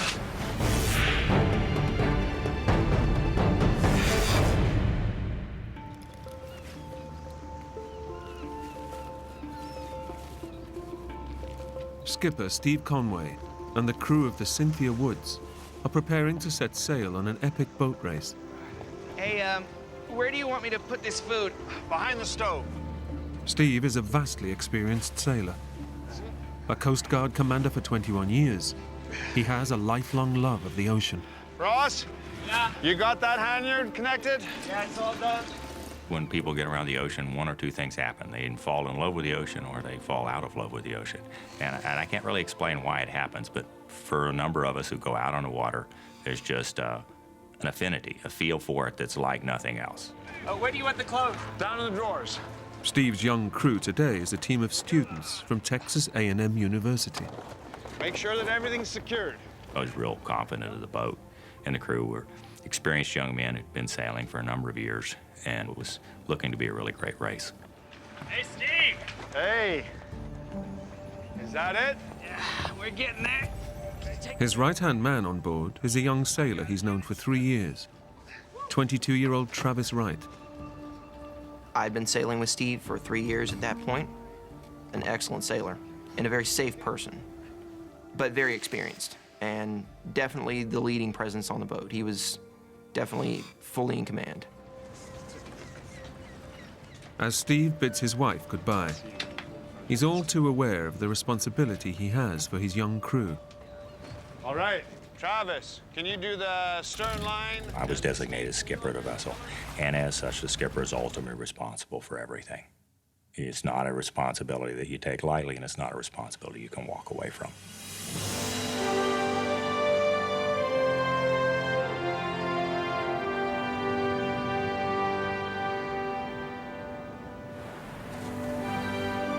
For over 3 months, the crew have trained together in preparation for the 630-mile race from Galveston, Texas to Veracruz, Mexico.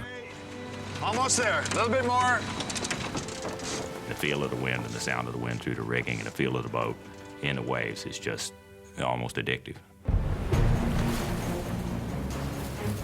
They sail 6 miles out of the harbor, and boat safety officer Roger Stone counts them down to the start of the race. What time is it now, Roger? Okay, 20 seconds. 20 seconds. 20 seconds, gentlemen. 20 seconds. Roger was a very experienced sailor, very experienced racer, a really great coach, just a great way of explaining to the young men and women what to do and how to do it. We're coming up to the line. Getting ready. 10 seconds. 10 seconds, guys. 4, 3, 2. Yeah, we go. Here we go. All right.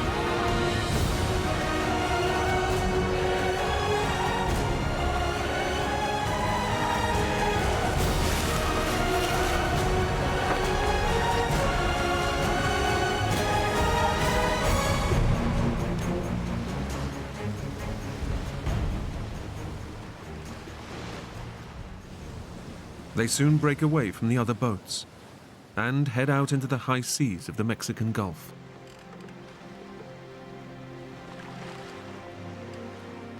Just keep it pointed 180 degrees due south. Steve Guy is the least experienced sailor on board and is relishing the chance to take part in a big ocean race. Travis was sitting next to me, showing me kind of how to do things, and Doing good. I felt pretty good. You know, I'm in control of this boat, and it's just kind of a power rush because you're like, here I am on the open ocean, doing what I love to do. Enjoying yourself, Steve? Oh, yeah.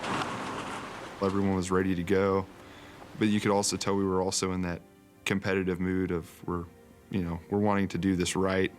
Here's a way to see how fast we're going. See? Adjust the sail and see how we go faster. Okay. As the race gets underway, the crew are in high spirits and excited by the challenge ahead. Doing good. Yeah.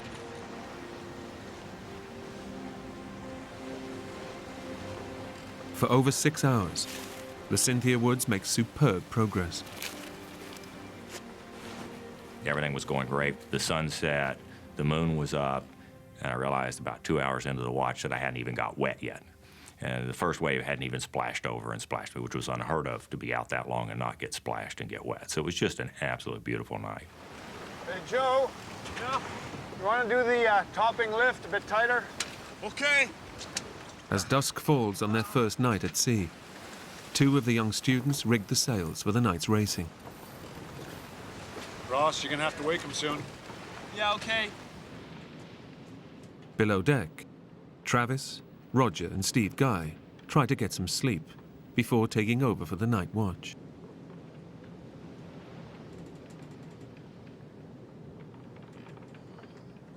It wasn't my time to go on deck yet. I just decided, okay, I'll get up, I'll get something to eat, I'll go, shoot the breeze with the guys on deck and see what's up and start getting settled in. That's when it all started going downhill.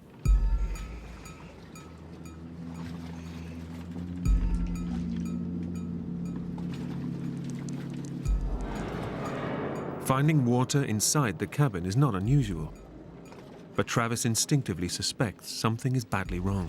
I opened up the floorboard, and it just came pouring in. Roger! Roger! We got water! We're taking on water! Hey, Steve! Steve! What's going on? We're taking on water! Start the engine! It's every sailor's worst nightmare. The boat's hull has a serious leak. Due to a previous incident, the keel, the huge balancing weight at the bottom of the boat, has cracked along its mount. Joe, get ready to douse the sails. Okay! Skipper Steve knows that they're in terrible trouble, and they must drop the sails to slow down.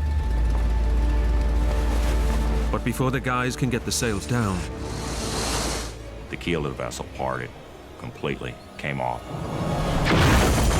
and the boat went instantly into the water.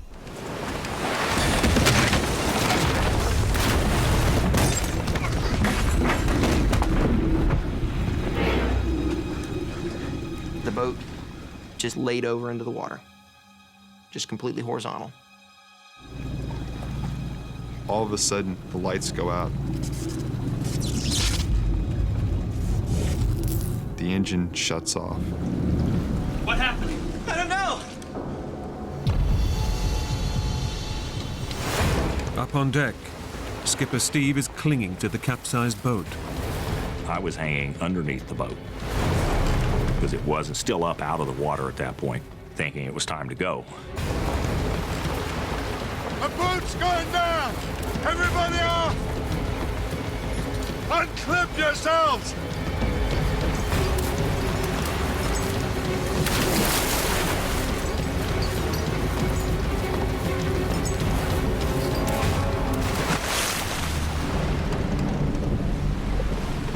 In just a matter of seconds, the boat has completely overturned.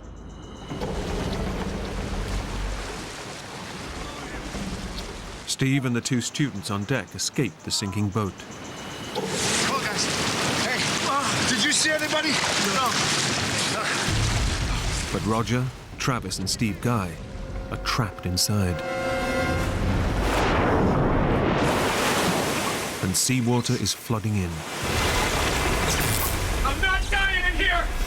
Yeah, I screamed it, I'm not dying in here. This is not where I'm gonna die. Unless they can find a way out of the cabin, they are just seconds from being dragged to the bottom of the ocean. Emotion's telling you at that point, you're screwed. I mean, there is no way out of a situation like this.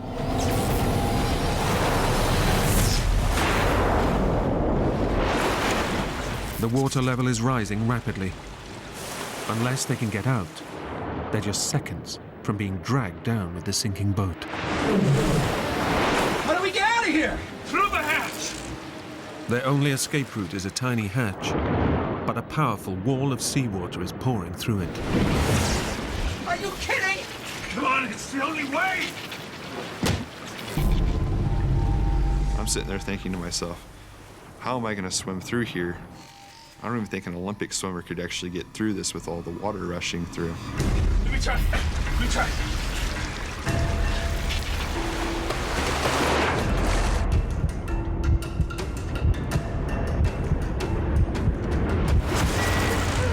I can't do it! I can't do it! We couldn't even hope to match the flow. I was hoping to grab the sides of it and force my way out, but the first time I tried that, it blew me right back.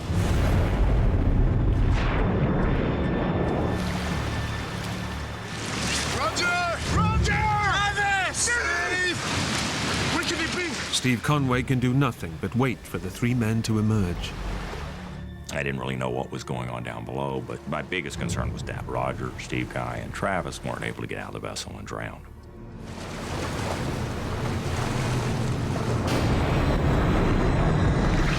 Gotta get out of here, man. What are we gonna do? I was terrified beyond belief. I don't even want to see what my face looked like at that point. Take a deep breath. Go for it. I'll push you through. It's your only chance. As I was trying to go down the second time, Roger grabbed my legs and pushed.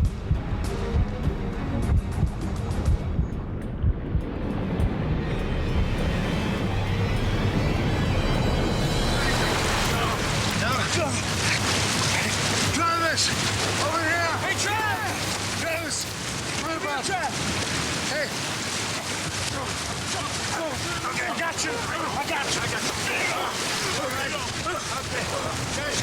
Did you see Steve? Yeah, he's behind me! You're next.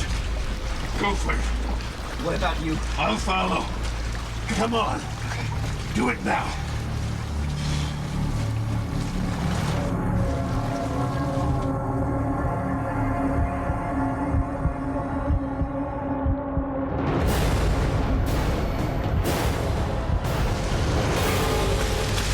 Steve! Steve! Steve! Come here! Come here! Come on. Do it. I got you. I got you. Okay. Hold on. Hold on. Hey. 5 of the 6 crew are now out of the boat, but there is still 1 man missing. They wait.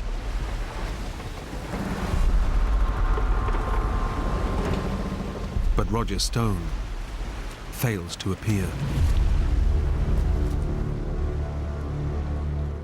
Nobody knew what happened to Roger. Nobody had seen him come out the other side.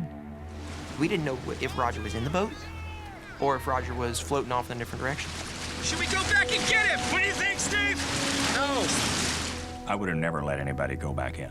In the situation we're in with all the lines out and underwater, there was no real chance that somebody would be able to dive underneath, get in there. I could have gone inside the boat with absolutely no lighting whatsoever, felt my way around and never found him, even if he was in there, because there's too many nooks and crannies in that place. And I would have had to do it all on 1 breath of air. He's an experienced yachtsman. He'll be fine. Yeah. He'll stay with the boat. The crew now have to focus on their own survival. Steve Guy has escaped the boat with no life jacket. Travis! Travis! Go to the boat! Okay! Hit the ring! We'll go! Okay. Skipper Steve sends the crew back to the boat to get the emergency flotation ring. All right, hold on. Yeah, okay. It was very crucial. We already knew that Steven didn't have a life jacket. If he had the horseshoe ring, he'd have something to float with.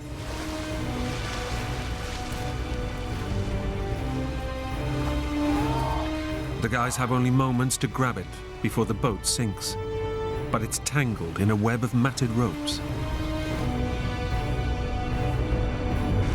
Releasing the ring is an impossible task with their life jackets on.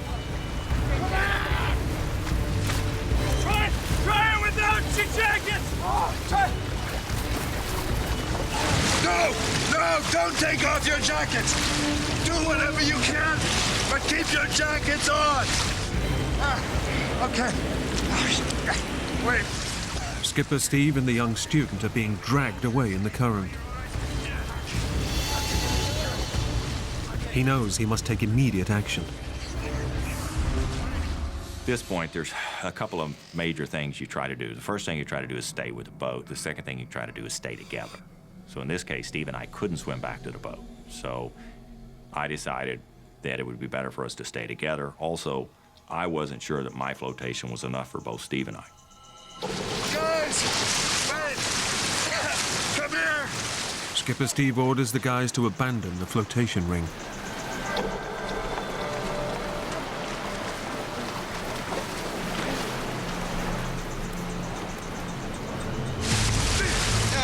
Need your help. Steve doesn't have a jacket. Let's stick together. Yeah, come here. Use your belts.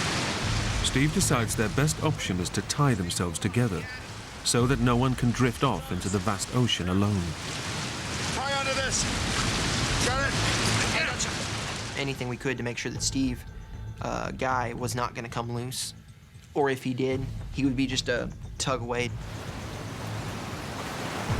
And then we locked arms and legs to try and preserve heat. I mean, it's probably the most awkward position you can imagine as far as 5 guys together, but it's what we had to do.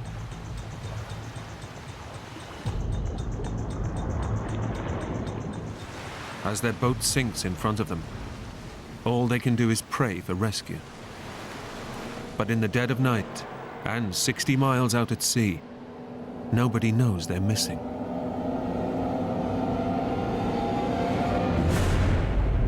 Our chances of getting out of this mess are less than 10% easy.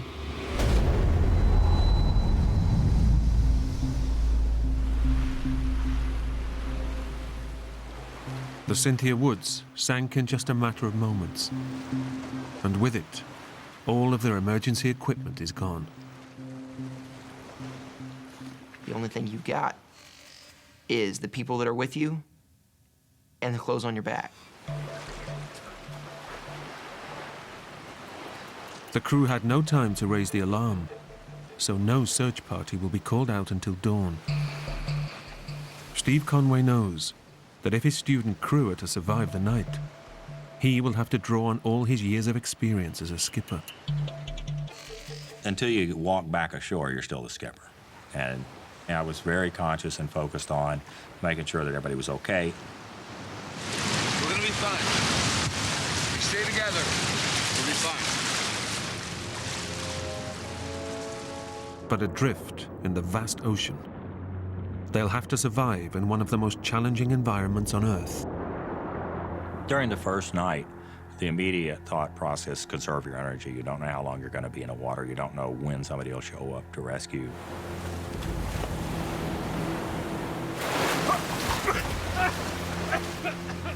About every 3 to 5 minutes, the water would blow up our nose, no matter what we did, how we turned from the wave action. And you'd gag it up, spit it out, curse for a minute, and about 3 to 5 minutes later, it'd happen again. Try not to swallow the water. I can't help it. Seawater contains 3 times more salt than human blood. It's so concentrated that swallowing just a mere pint can cause kidney failure and death. You do not swallow salt water at all. You get that stuff in you, and it'll kill you.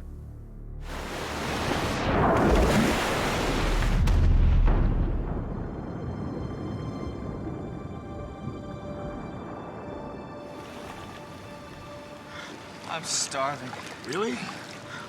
Yeah, when I get out of here, I'm gonna have the biggest feast. We were just kind of talking, you know, saying, kind of joking around, you know, so what are you gonna do when you get rescued, you know? Oh man, my parents are gonna be mad when they find out we're here. Steve was like, well, don't get in between me and the bar because that's where I'm gonna be when I get picked up. A beer is the first thing I'm gonna have when we get out there. Joe, you still got your shoes on? Everybody else had lost their shoes except Joseph, who had a brand new pair of Nikes. Nothing's gonna take my shoes from me.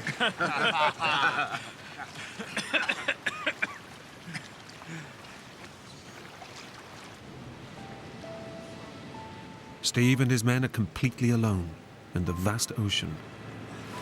Hey guys, I can see something. Is that a boat?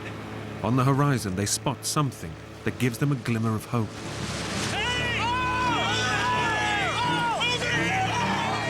You know, we're 60 miles off the coast of Texas. We are outside the shipping lanes already. Our best possible chance of rescue at this point in time is going to be a fishing boat that happens to be out here. Save your energy, they're not gonna hear you. Wait, this might work. They do everything they can to catch the boat's attention.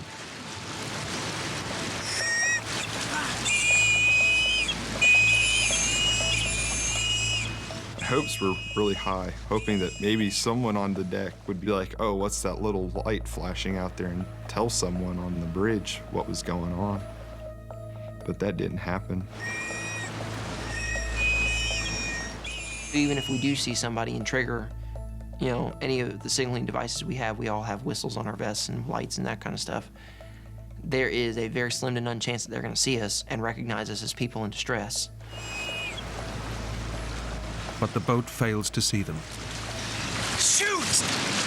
I'll be honest. I will. I'll be honest.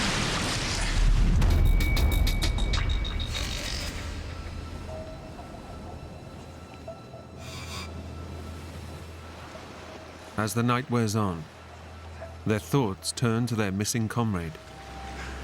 Where do you think Roger is? He's probably on the life raft chugging a beer. Raj.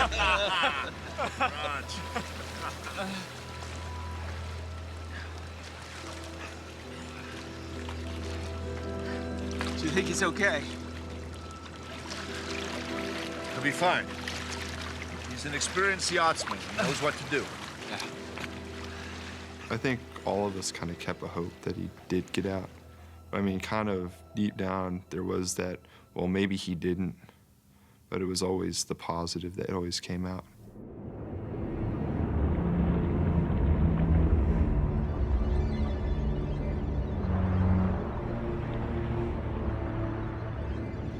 At this point, we weren't talking too much. You know, that kind of died off.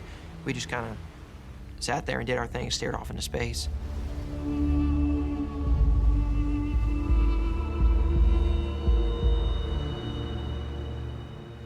About 3:30 in the morning, I remember thinking we're floating along, we're all lashed together, 4 to 6 foot waves, and thinking that I really ought to be on a boat about 10 miles farther south sailing.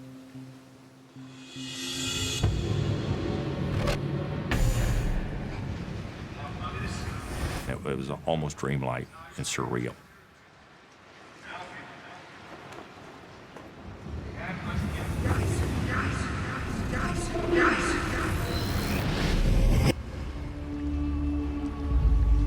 As they drift on the ocean current, Steve Guy spots something on the horizon. Did you see that? It's one of the many unmanned oil rigs dotted around the Mexican Gulf. And for young Steve, an obvious way out of the ordeal. To me, there it was, and we're getting pushed down to it. It almost seemed like we were circling around it, like someone upstairs was saying, "Hey, look, guys, there's a platform for you." I thought it was worth trying to swim towards the platform. You think we could swim there? It's about 7 miles away. How can you tell? Well, when you're in the ocean, the line of the horizon is about 7 or 8 miles away. And distance isn't the only problem. So I have to realize that that structure is 100 and something feet over the water. And even if you swim to it, how do you get out of the water? What do we do when we get there, huh? How do we get on it? Travis was the student skipper and sort of second after me, so he was my rock that I stuck with as far as any kind of discussion about what should we do. Should we try to swim? Should we do this or that? We'd be swimming against the wind. We use up all our energy, and for what? It was kind of disheartening when the decision was made to just kind of drift past it. Skipper Steve makes the decision to conserve their energy.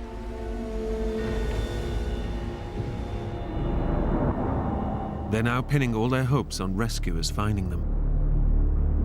But even staying put is no guarantee of safety. The Mexican Gulf is a shark-infested body of water. Big sharks. Those are the ones you worry about. Tigers are probably the most risky. They get really large.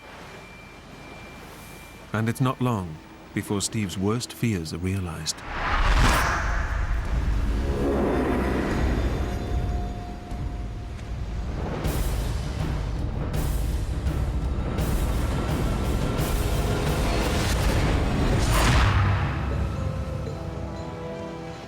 I saw a triangular fin go by. None of the other guys saw it. Desperate to ensure the young crew stay calm, Steve keeps the sighting to himself. I'm certainly not going to say something that's going to unnecessarily concern them. If there's something they need to know, I was sharing it with them. But they didn't need to know it, then they didn't need to know it.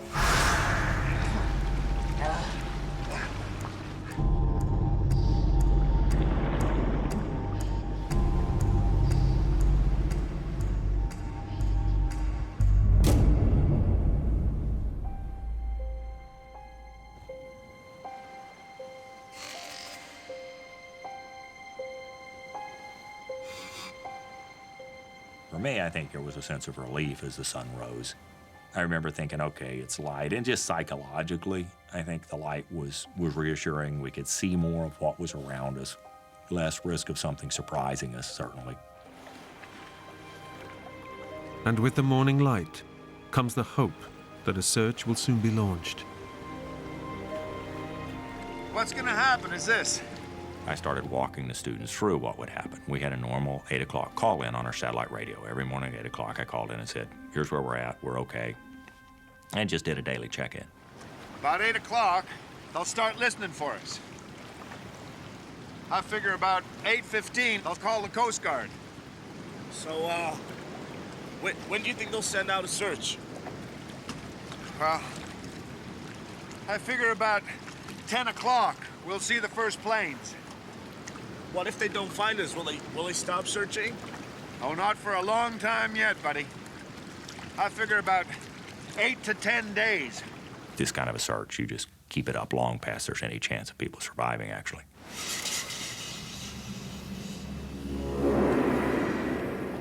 But dawn also brings with it the intense heat of the morning sun.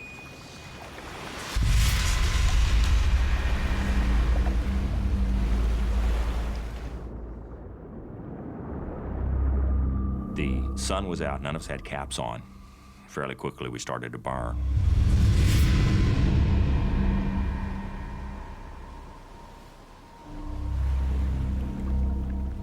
My God, it was hot as heck. It felt like being in a sauna. How we were just boiling.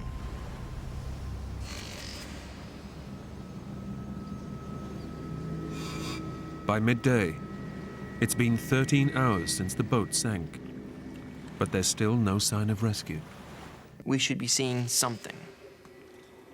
We should be seeing, you know, planes or hearing planes fly over, even at a distance. It was getting to the point where we were all very tired. Steve Conway knows he must keep his crew focused. On the horizon is the oil rig, the same one they saw the previous night. Let's swim for the rig. Hope you'd agreed that was a dumb idea. Well, I changed my mind. With the wind behind us, I think we can make it.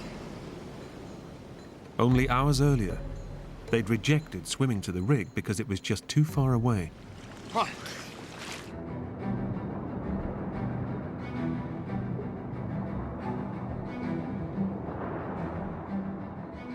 Having dismissed the exact same thing, probably 12 hours ago, I clearly thought that rig was a good idea. It gave us a focus, it gave us an objective, it gave us a sense that we were doing something beyond just floating to help ourselves.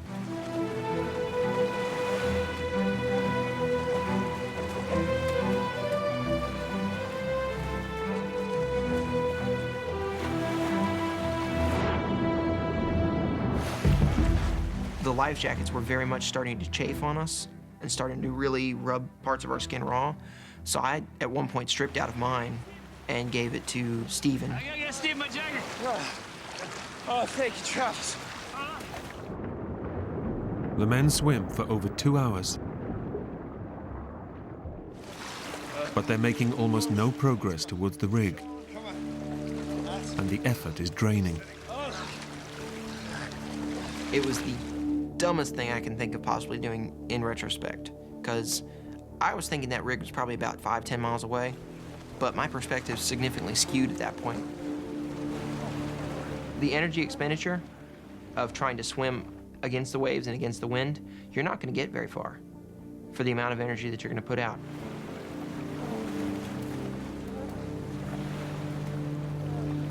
Despite their desperately slow progress, the crew struggles on towards the rig.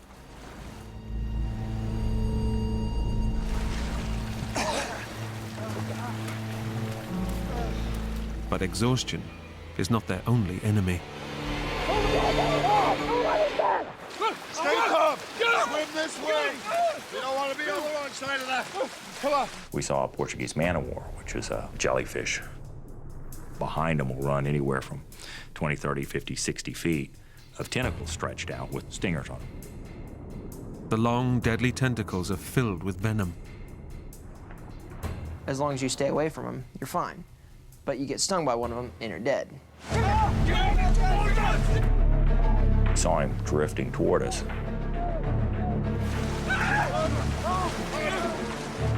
We knew we had to swim quickly.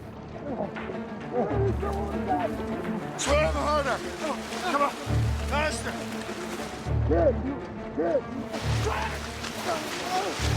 Come on. Come on. Okay. They finally escape the deadly jellyfish, but they've pushed themselves to the limit. Getting to the rig now is impossible. Exhausted and dehydrated, they're forced to abandon their attempt.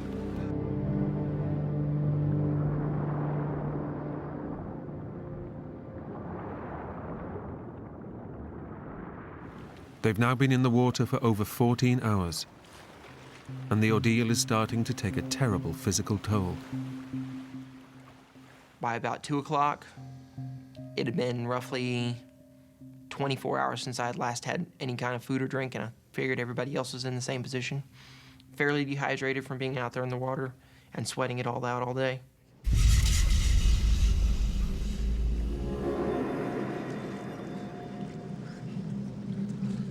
The human body can survive 48 hours without water.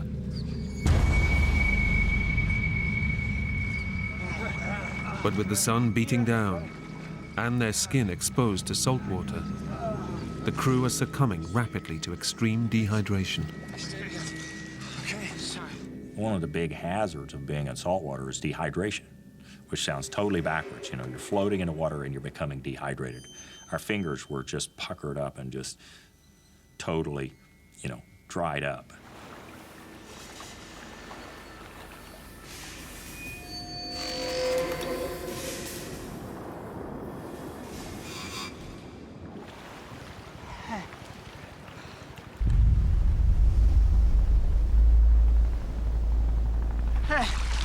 Hey!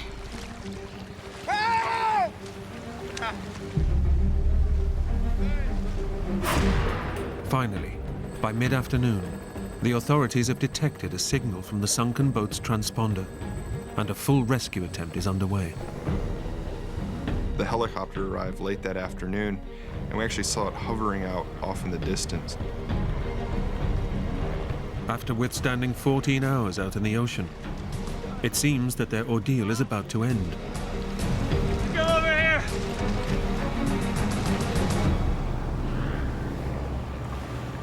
But the 5 men have been dragged by ocean currents, and they are now miles from the sunken boat.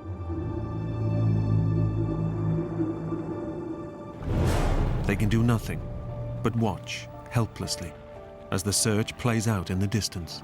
We could see them the whole time. They just couldn't see us.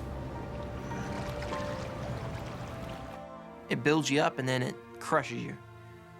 Oh God, there it is. You know, this could be the one, and then it's not. They're never gonna find us. I just kind of snapped at that point.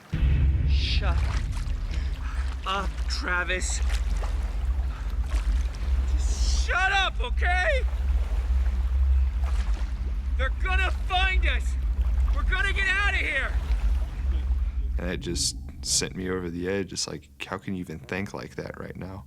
You've got 4 other people here that all they need to hear are positive thoughts, not your negative thoughts, you know?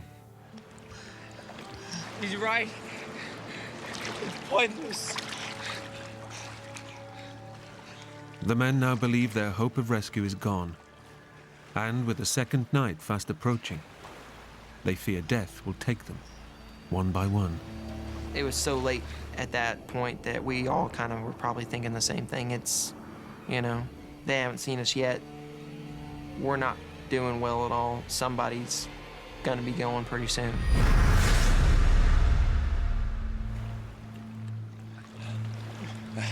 Come on. Come on, guys. Joe, come here.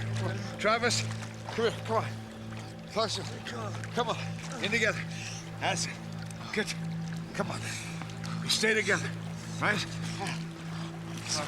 A whole day, with no protection against the blazing sun, has pushed the crew to the edge. The lower portion of my stomach was burned. My arms were burned, my legs were burned, and my face was burned. I wanted the burn to go away. Dear God, did I want the burn to go away?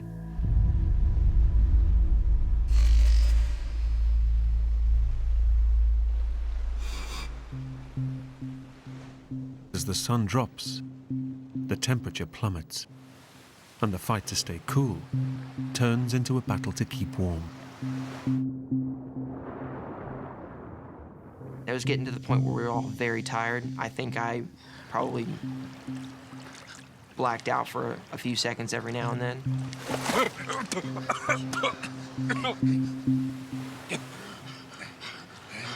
Come on. Sorry, closer. Sorry.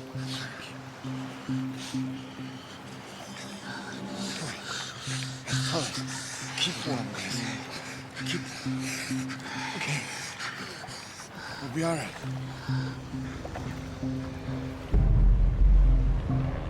With light fading, the rescue helicopters begin to disappear over the horizon.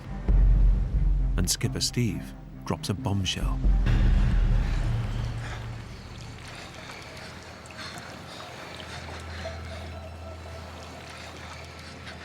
Guys, we may not see another helicopter until tomorrow morning. Are you kidding? There's no way we can last another night.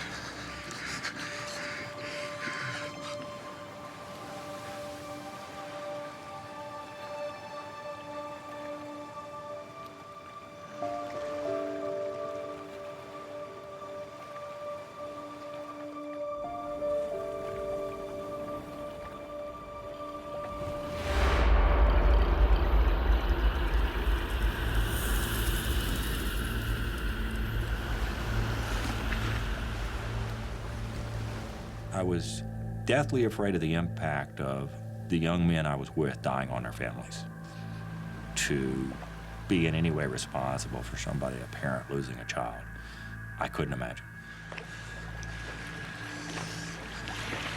Let me tell you about a case study that I read. A fishing boat overturned. And a very fit 22-year-old football player died. But a 68-year-old grandmother survived. How come? Afterwards, they interviewed the grandmother and they asked, how was it your grandson, who was so much fitter, died? And she goes, I wasn't gonna give up. I wasn't going to die. You've got to have a fierce will to live. You've just got to never give up. The will to survive is the most critical thing for us to make it through. We must never give up, okay? Never giving up was the critical thing for our survival.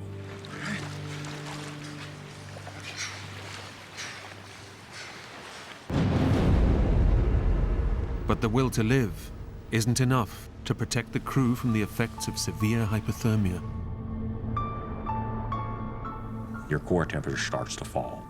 Once it gets below 95 degrees, down to around 90 degrees, you die. You just go to sleep. It's not especially traumatic. You just fall asleep and don't wake up. Joe started going in and out of it because he kind of, I guess he fell asleep. And he started reaching over and started grabbing Ross's face. Joe. Hey, Joe, what are you doing? Sorry.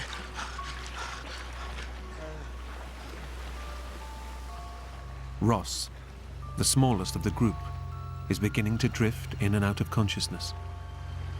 Ross was in the worst situation because the rest of us are fairly big guys. Ross had zero body fat, so he had no insulation like the rest of us, and it was noticeably affecting him more. He wasn't talking at this point. Skipper Steve has done all he can to keep his crew alive. But after nearly 20 hours in the sea, he too is now fading fast. We'd all been out in the water the same amount of time. The bigger guys would have probably lasted an hour, maybe two more. But if Steve was going, we didn't have much more time either.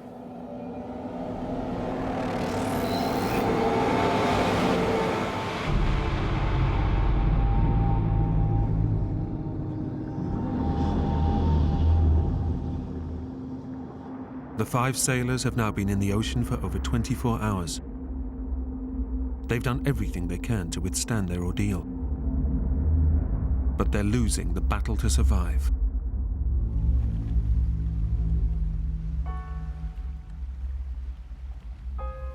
You know, in the dark, it's kind of depressing. Just this vast expanse of ocean. I felt really small, you know. Here you are, you feel like a grain of sand in the world. They've suffered acute exposure to the sun, extreme dehydration and hypothermia, and are now just hours from death. Nobody was saying, oh my God, they're not gonna find us, oh my God, you know, we're gonna die out here. Nobody had vocalized it. But we all kind of were probably thinking the same thing. Steve Conway has done all he can to keep his young crew alive. But now he knows that with no sign of rescue, his quest to survive has failed. I was scared of what the impact would be on my wife. We'd been married at that point 30 years, and we're best friends and still very, very close. We've seen other people lose spouses, and it's hard. In no heroic way at all, but just matter-of-factly, as I was floating in the water, I realized I wasn't afraid to die.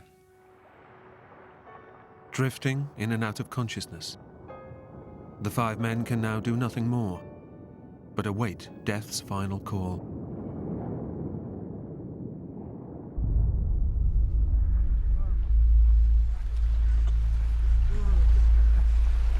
Then, out in the darkness, comes the sight they've been dreaming of.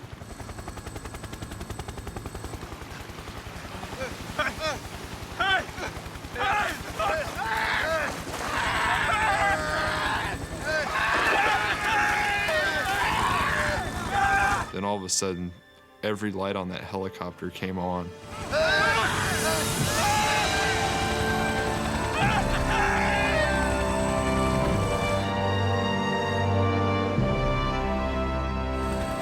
The rescue search hadn't been abandoned for the night.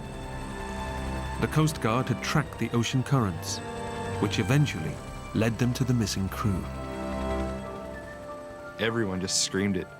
I'm happy, you know, we're going home. It all really set in that it's finally done, it's finally over. You know, we're getting out of this and we're getting out of it alive. The 5 men were airlifted to the hospital, and they all made a complete recovery. But when the Coast Guard finally salvaged the sunken Cynthia Woods, they found the body of missing crew member Roger Stone. Nothing we say or nothing we can do can honor Roger more than his actions of the 6th of June 2008 when he stopped, got those 2 students oriented out through the flowing water, out of the boat, ultimately at the risk and sacrifice of his own life. And so it's never appropriate to talk about this without recognizing Roger's sacrifice and the sacrifice of his wife and 2 children. I would not have made it without Roger's help. I do think about Roger, and when I do, it makes me want to go live my life to the fullest possible way, because life's short, and I realize that floating out there. The only thing I decided to do different when I got back was that I was going to savor things more. Not the big things, but the little things. Over Christmas, I was holding my grandson probably for the 14,000th time, and I stopped for a minute and I thought, this is just wonderful. And my takeaway message as I hold him and have my daughters and my wife around me is life is wonderful. You just have to savor it. And that's what I'm doing different.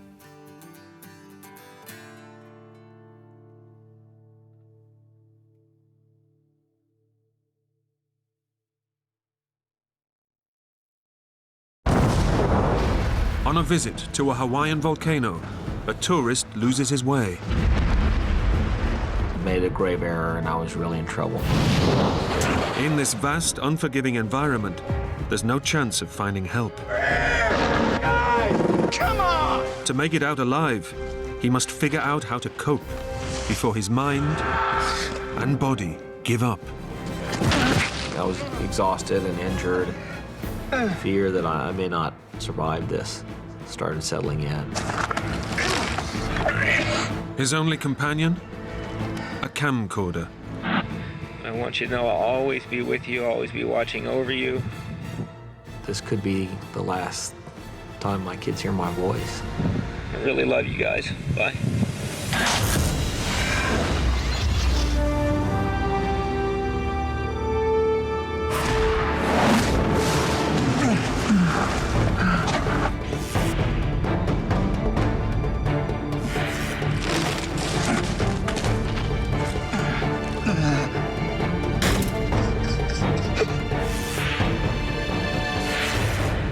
I'm scared.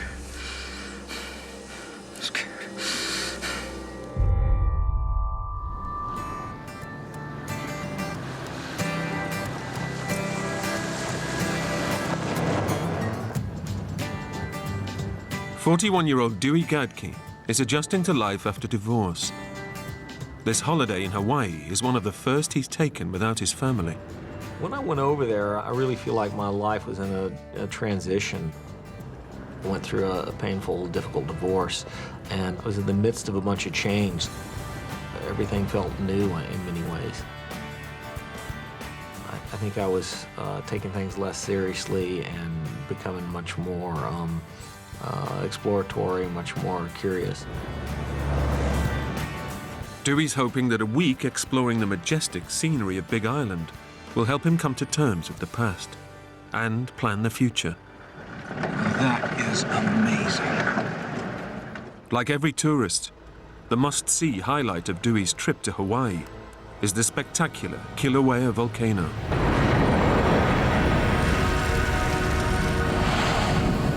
One of the most active volcanoes on the planet. It's set in 300,000 acres of barren lava fields. Devoted father Dewey badly misses his two young daughters, Trina, aged 5, and Tara, 7, who live with their mother. Hey, Trina, Tara, it's your dad. This is the Kilauea volcano I was telling you guys about. His kids couldn't come with him, so he's filming his holiday to share with them on his return. Ain't she amazing? And tonight, you will see her in her full fury. More later. But this trip to Kilauea is just a scout. Dewey plans to come back after dark when the volcano looks even more dramatic. My friends had told me that viewing of the volcano was much better at night because you can't see the lava in the bright sunlight.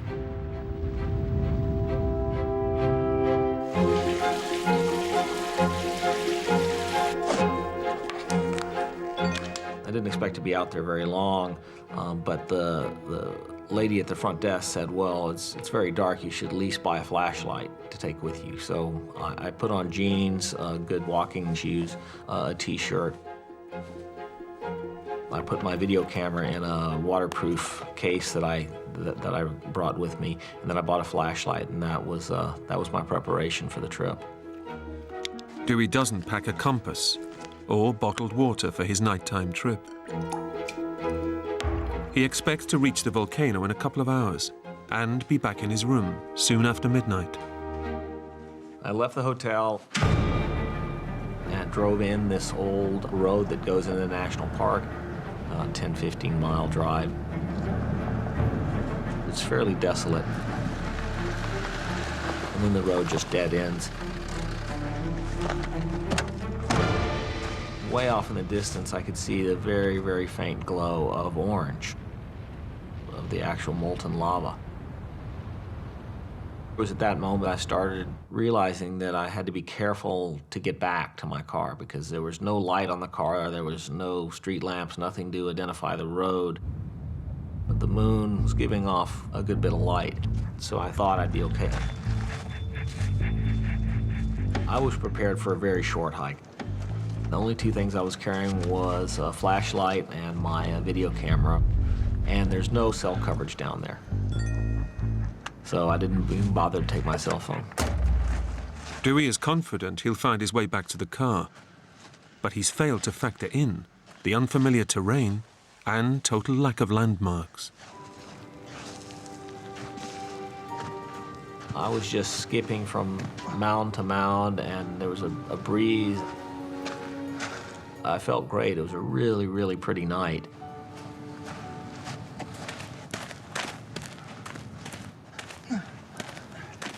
But after 2 hours, Dewey is still a long way from the distant glow of flowing lava. I was like, that orange glow doesn't seem much closer than it did an hour ago. This seems quite a bit farther than they had told me.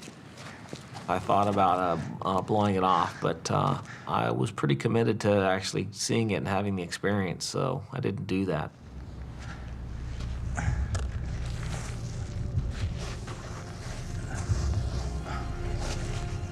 After a 3-hour hike, Dewey reaches one of Kilauea's active vents.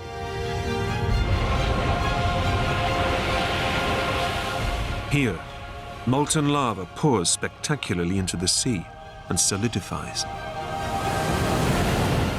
making Big Island a little bigger every day.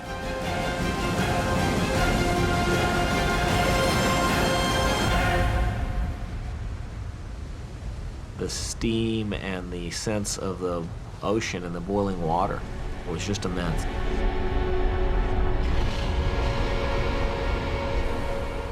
To stand next to this and just realize what a small piece of this planet I am was humbling. It was phenomenal. So I took my video camera out and I started filming it. And I really wanted to get closer to it, but I kept, based on my friends telling me that it runs under the ground and there's a thin crust and all this, I kept feeling the ground as I got closer, and it got very, very hot. I was afraid it would melt my shoes, and I was afraid I could break through, and so I didn't get as close as I wanted, but it was really fascinating. Hey, girls. It's your dad. Those lights in the distance? That's the lava flows crashing.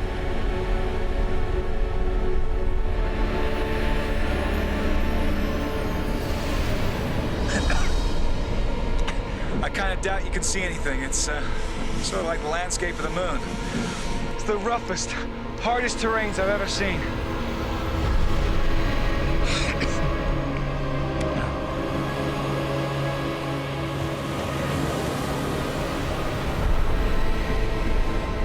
That's it right there, girls. New Earth being created. It's a beautiful thing. I watched the volcano for probably 20, 25 minutes, and then I was like, it's got to be late, and it's going to be very late when I get back to my car, so it's time to get headed back. But when Dewey looks for the trail he came in on, he can't find it.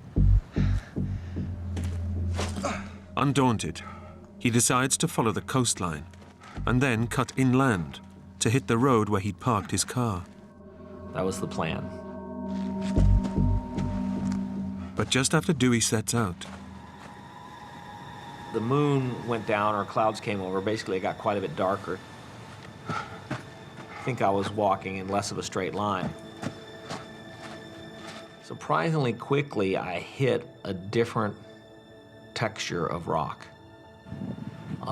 It was, and I didn't know what it was, but instead of being this smooth, crunchy black dough, it was these large, white, crumbling boulders, and incredibly hard to walk on that stuff.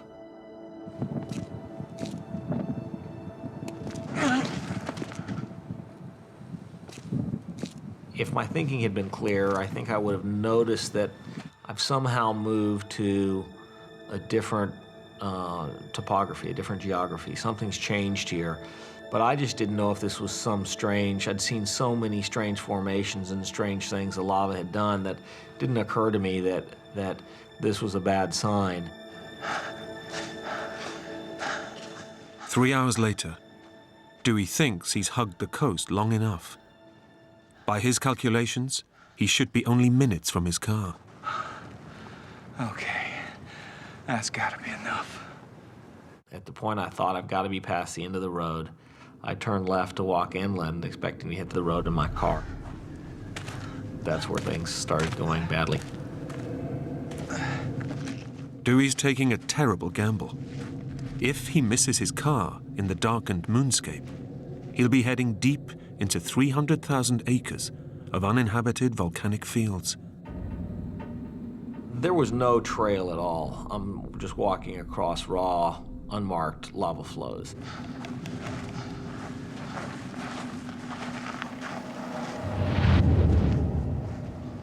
After 3 hours hiking inland, there's still no sign of his car. Dewey realizes he's lost. I'm just scared. I'm really scared. Hungry, thirsty, and all alone, he feels a desperate urge to talk to someone, even if it's only his camcorder.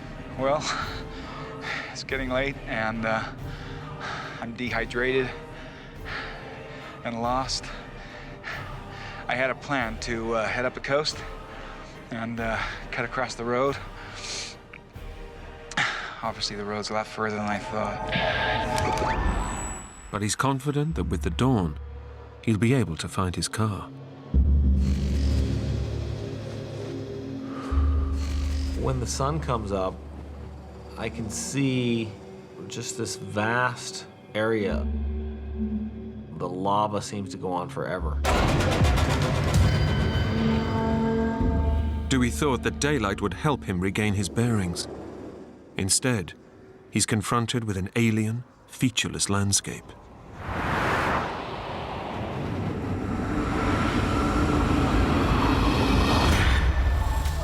With no mobile phone, he has no way to call for help. I didn't see any signs of humanity at all.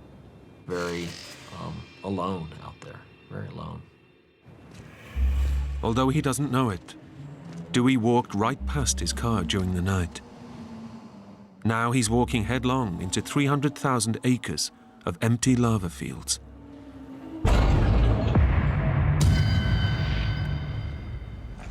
Dewey breaks out his camcorder. Recording a video diary for his daughters at least gives him someone to talk to. Well, I can't find the road. I've circled, I must have walked 5-6 miles of absolute hell. I just can't work out how you get to this spot without having crossed the road. I don't think I'll be hiking without a compass again.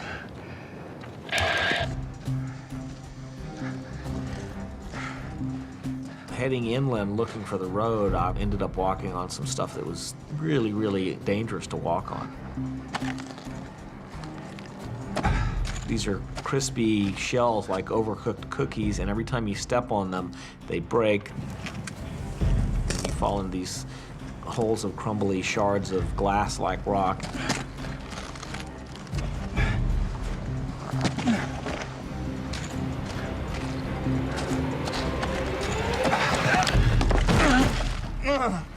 A shard of volcanic rock has ripped Dewey's arm open.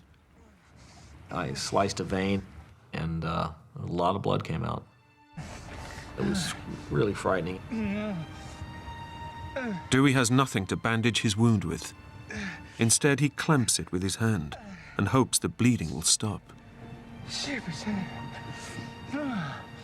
I was exhausted and injured and been walking all night, been falling, scraped and cut. Physically, was not in good shape at that point.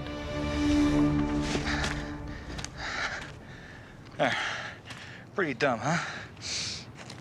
Well, I just want you guys to know that I'm working really hard to get back to you. Well, this is what I've been walking on all night. It's the roughest, nastiest terrain I've ever walked on. Miles and miles and miles of this stuff. As far as the eye can see. Really nasty terrain.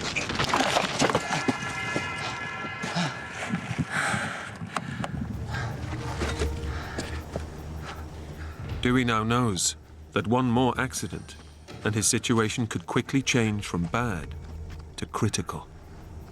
Worse, it looks as though he's still miles from safety. I didn't see any signs of humanity at all. Very vast, very alone out there. very alone. Shortly after noon that first day, I really started seeing my thinking go bad. I would get confused that I was seeing terrain I'd seen before. I started wondering if I was walking in circles. I don't think my mind was working that well. I can't explain it, but at least for the first several hours of the day, I remained very stubbornly, foolishly attached to this idea that the road was ahead of me. But then, Dewey hears something. I had a helicopter coming straight toward me. If Dewey's hotel reported him missing, this could be a search helicopter. Hey! Over here! Hey! Guys! But he has only seconds to try and get noticed. A mirror attached to his camera bag may be his salvation. Come on, guys. You can see me. Come on. There was this grand fantasy that they would see my flickering mirror and come down and pick me up and fly me out, and we'd all go get breakfast. Hey! Over here! Hey! But it wasn't playing out that way.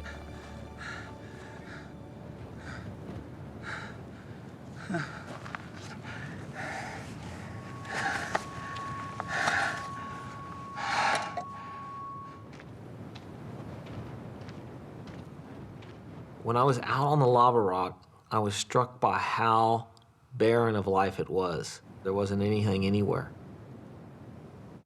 No animal life that I saw except for birds. And then something hit my leg, and I looked down and it was a wire. This was the first sign of any sign of humanity I'd seen since I'd been out there. It was like a speaker wire. I traced it back and found a metal plate with reflector, like you'd see on the back of a bicycle. My mirror's not working, and I'm not getting seen. If I use this wire and these reflectors and make a belt and wear it, it might make me a little more visible.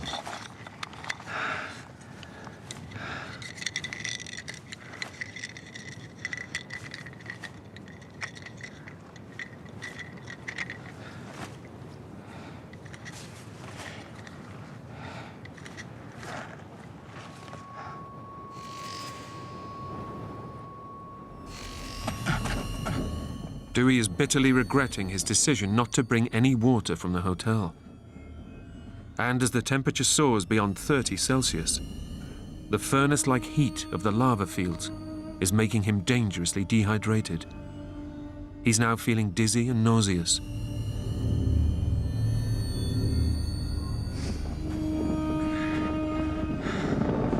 Car should be here. Road. I don't think my mind's working that well. My priorities switched. I stopped looking for the road. I started looking for water.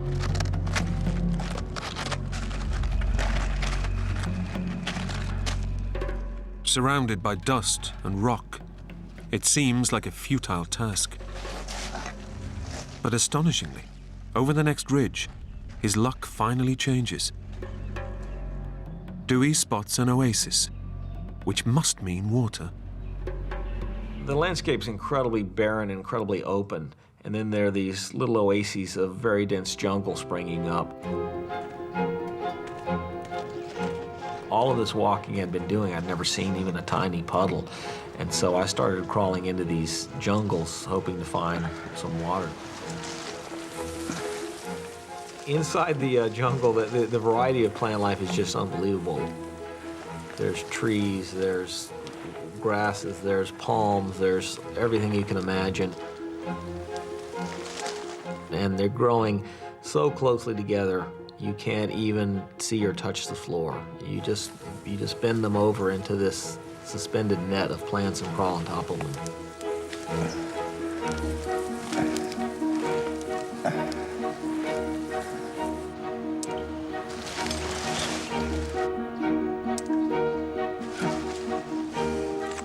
But just as Dewey gets his first taste of water in nearly 12 hours,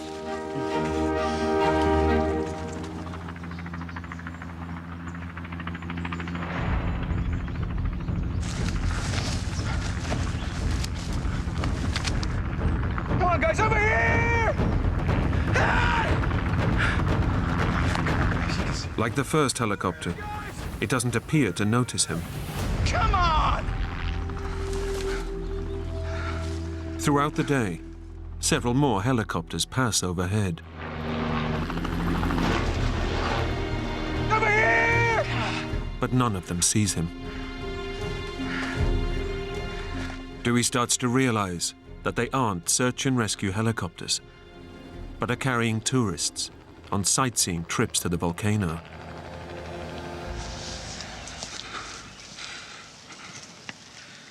Mad with thirst, he's torn between trying to attract their attention and finding life-saving water. At that point, I started doing schizophrenic back and forth. I would crawl as fast as I could to get out where I could reflect the mirror at them. And then as soon as that didn't work and they were gone, I'd crawl back in again to try to find moisture. Over here! Guys! Come on! I was really operating in very much a panicked way that was just, it was burning up everything I had. Then I look down and the beads of sweat on my arm are as big as the drops I'm getting. So I'm exerting way more energy and water and moisture than I am actually getting moisture.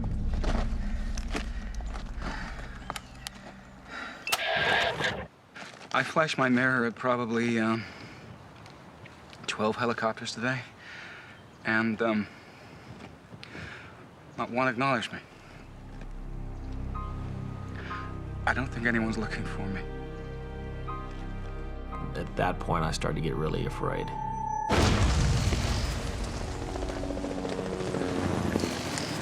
I can't do two things at once. I need to find water. I'm going to make it for at least a year without a helicopter, but I'm not going to make it another day without water.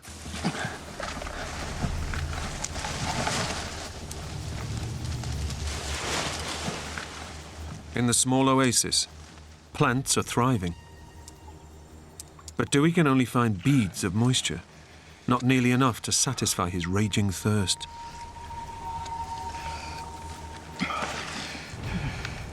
I see this very large drop of water.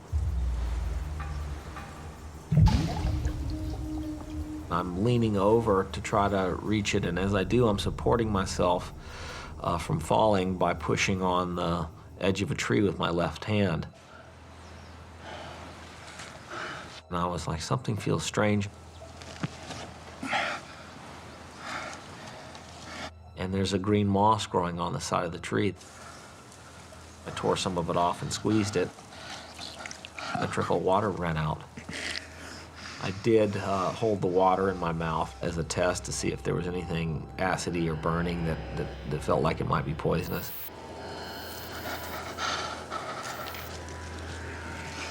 It looks like Dewey's in luck, but he needs to collect more than just a mouthful. My flashlight batteries were dead. I threw them away, and I started squeezing this moss into the handle of my flashlight.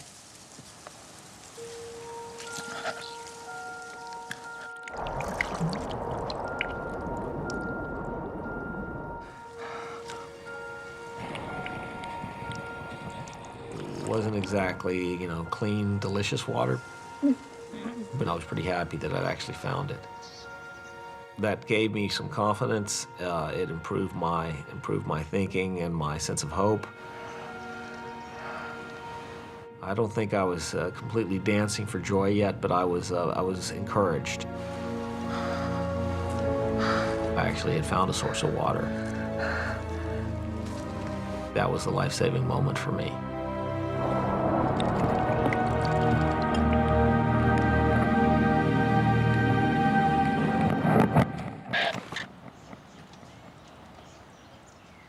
This amazing green moss has furnished me with a flashlight full of delicious muddy water. Muddy water never tasted so good.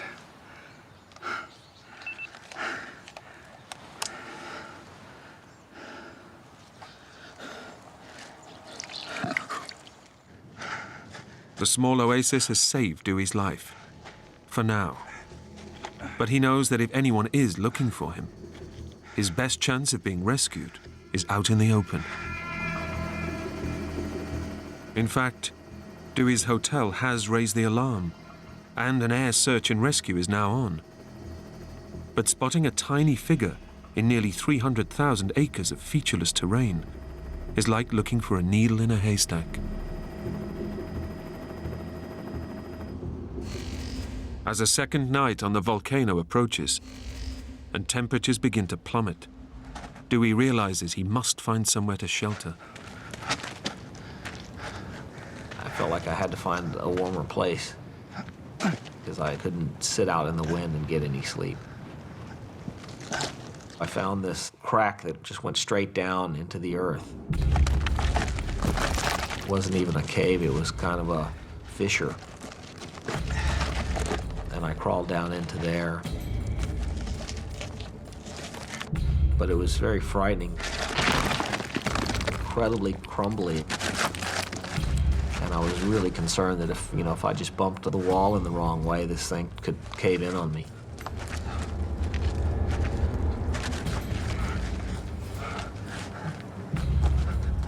I was just nervous about it, but I felt like I had to be out of the wind because the wind had gotten stronger and it was getting chillier.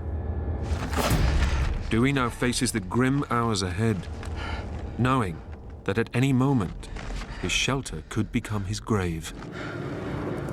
It was straight down into the ground.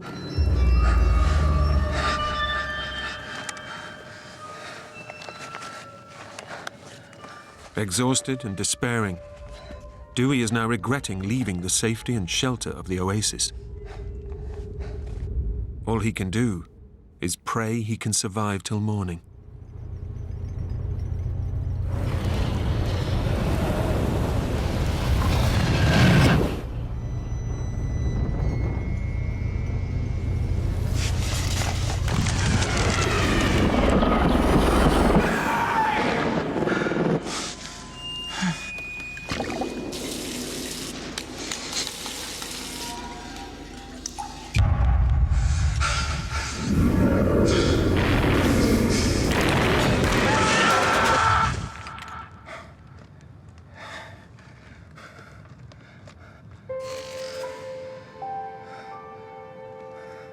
Dewey can see no way out of his predicament. Hungry, dehydrated and demoralized, his video messages are becoming increasingly desperate. In the beginning, the camera was really a solace to me. It was comforting to actually have something to talk to. Kids, hi. It's your dad again. But by the third day, some real grounded fear that I may not survive this started settling in. I'm so sorry to let you down, but I'm in real trouble here. Truth be told, I don't know what to do. I just don't know what to do. Dewey's beginning to think that he may not make it out alive.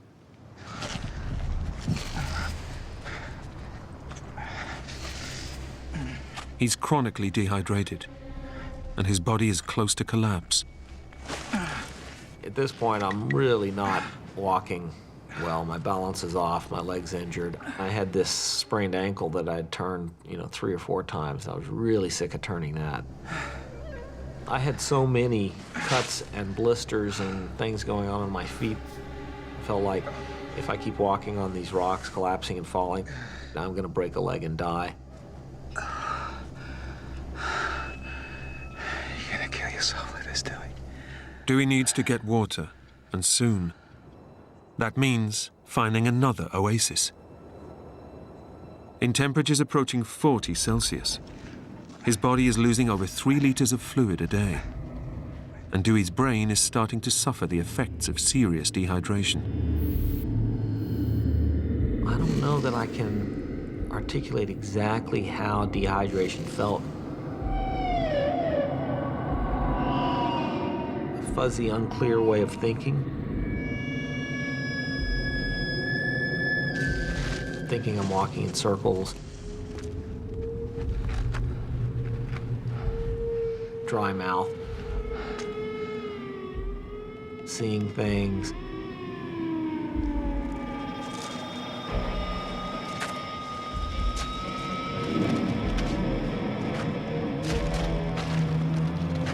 But Dewey isn't seeing things.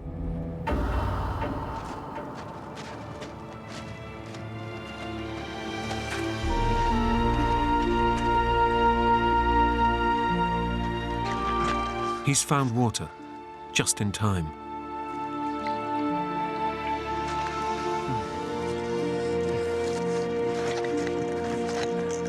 Dewey decides to change his plan. Instead of trying to escape the volcano, he'll stay at the water source and pray that someone rescues him. My idea was, yeah, if I can learn to survive, I can make it as long as I have to. Dewey hasn't eaten in 37 hours. He's starving, but has no idea what's edible and what might be poisonous. One thing I had been doing is testing some foods to see if they made me sick and see if they were edible. So if I had to stay there for a long time, I would have an idea of what I could eat to survive.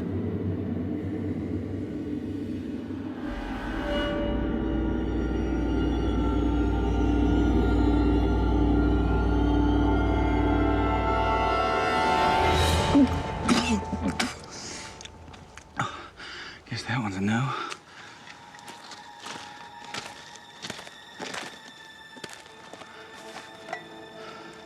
Starving and exhausted, Dewey desperately needs a good night's rest to regain his strength.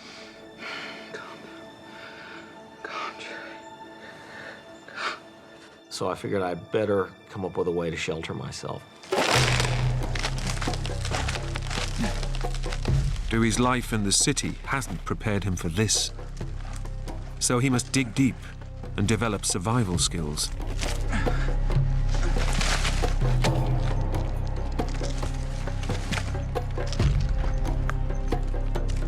I found some reeds that I could bend into a dome shape and shove them into the mud, and then pile stuff on top. That afternoon, I made a rudimentary little hut that I could crawl into. It was very, very flimsy.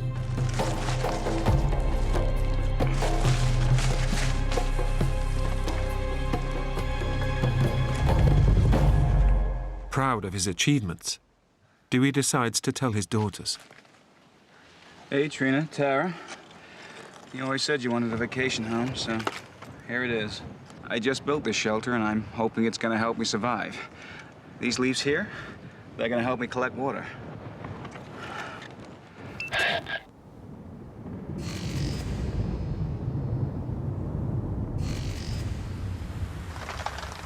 In the night, rain begins to fall. A light shower could fill his leaf collectors with life-saving water. But this isn't a shower.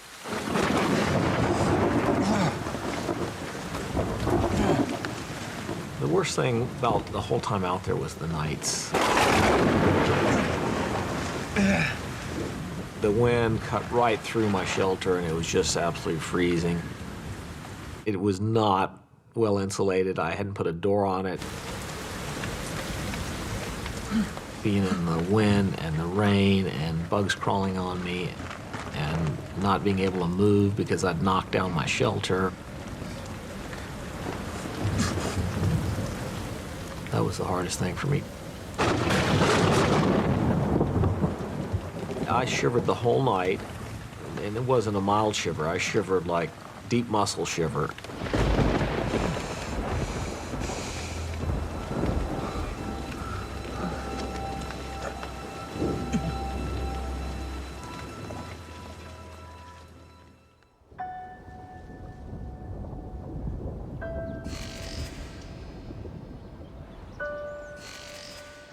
The storm has trashed his shelter and overturned his rain catchers. The third morning, the hunger had set in, the isolation had set in. I'd been shivering all night. I was exhausted, I was injured, I was sore. There was a lot of hopelessness. To make matters worse, Dewey now makes a shocking discovery. I had all these shards of pumice or lava rock or whatever it is embedded in my feet.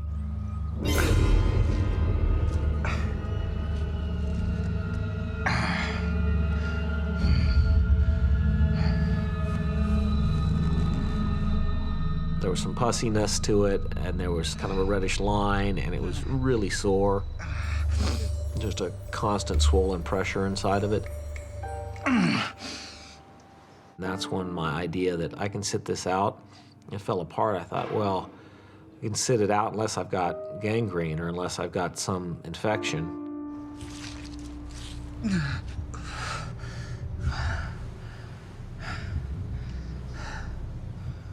felt really real. You know, it felt really right up against the edge of existence at that point. After more than 51 hours alone, and with no one to share his ordeal, Dewey's turning to his camera more and more. I hope you guys are proud of me. I ain't no quitter. I ain't no quitter.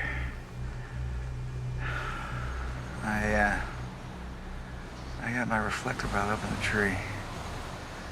But, as you can see, it ain't doing me no good.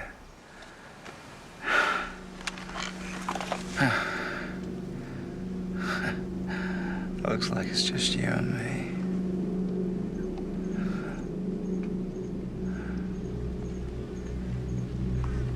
Unknown to Dewey, search and rescue helicopters are out looking for him.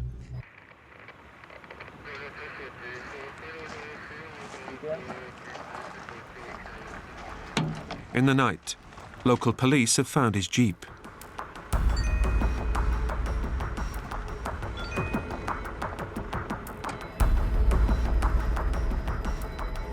But after 3 days, scouring 300,000 acres of volcanic fields, they're starting to think he hasn't survived.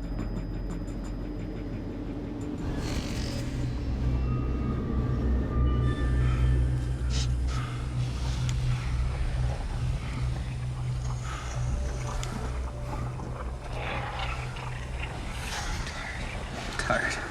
Real tired. I'm scared.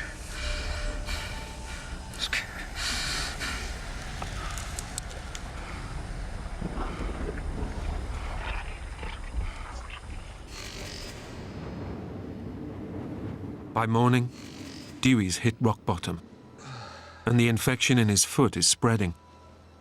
The pain is excruciating. Any remaining hopes Dewey had of walking off the volcano are gone.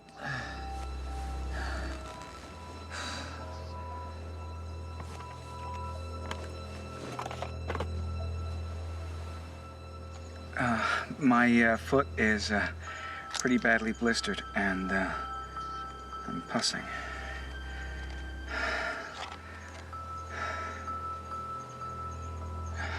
They gotta see me to find me.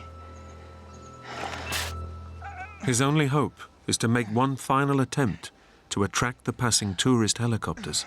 Well, I thought if I could build a fire, a large fire with a lot of smoke, might actually attract rescuers. Dewey decides that the lava fields which have held him hostage for 5 days might give him an escape route. If he can use the red-hot lava to ignite a branch, he can start a fire and make a beacon. But to do it, Dewey must brave the volcano's toxic gases. Even brief exposure to concentrated carbon dioxide could kill him.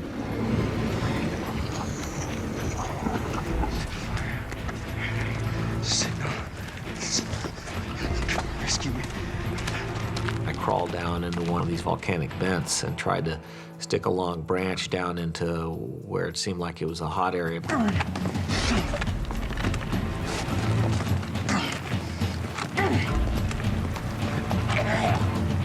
Light! Light, son!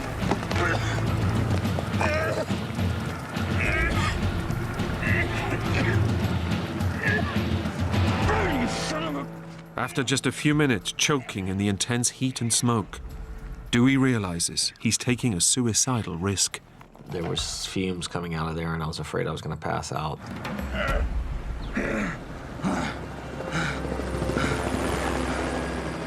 It's a bitter blow. Tourist helicopters continue to fly by, and Dewey still has no way of attracting their attention.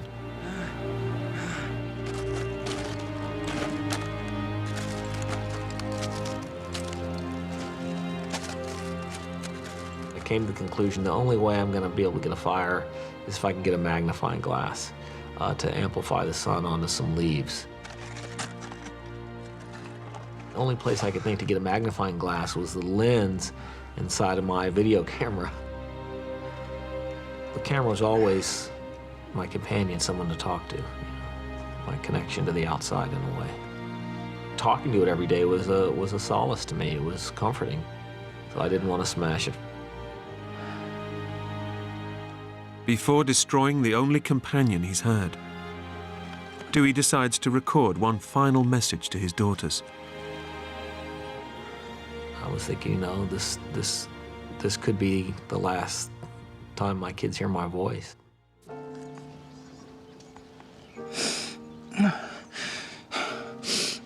My name is Dewey Gerke, and this is my final will and testament. I'm realizing how much pain I'm putting my family through, and I just want to say, guys, I'm sorry I was stupid and reckless. I was feeling for my kids if they had to grow up, you know, without me. Trina and Tara, if I don't make it back, guys, I am so sorry. I want you to know I'll always be with you, always be watching over you. It was a pretty emotional process of saying goodbye. If this is my time and place, it's a really beautiful place. But I'm going to do my best to get back to you guys. I'm not quitting. I really love you guys. Bye.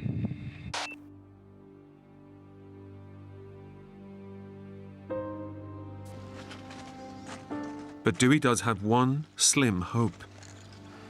He thinks that if he can extract the glass lens from inside his beloved video camera, he may just be able to start a fire with it. I understood that I was taking that film out, putting it in a waterproof case and hanging it on the tree for someone else to find. For somebody to find after I was dead. Dewey feels that his camera is the one thing that's kept him sane. Destroying it is almost more than he can bear.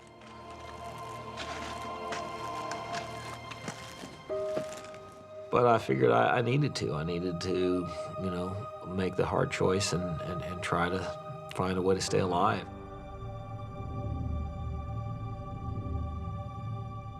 To get to the lens, he has to smash the camera. The problem is, he risks smashing the lens too. I got some big rocks and started trying to break my camera open.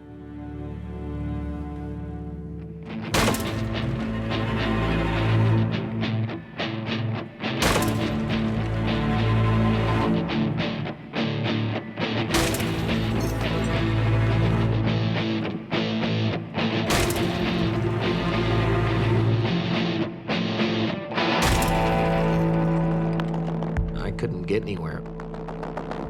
The lens just won't come loose. If I hit it too hard with too big of a rock, I would have crushed the glass, and it was just a painful effort.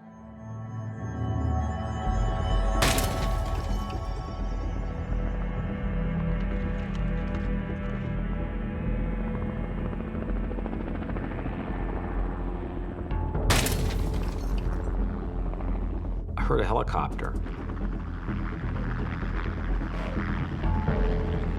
But it's yet another tourist group, checking out the volcano, not looking for him. I decided, well, they're ignoring me. There's no point in getting up and flashing my mirror.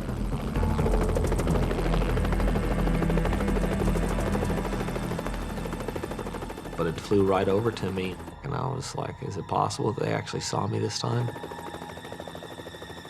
and started circling me. And it was at that moment that I totally knew they saw me.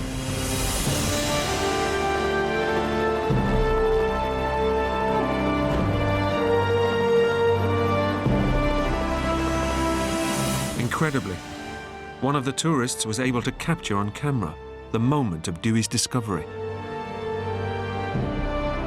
Yeah, he needs help. He's waving you down.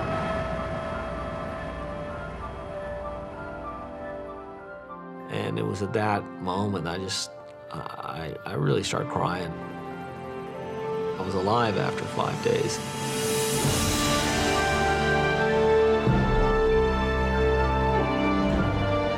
Had this huge kind of release of all the fear and all the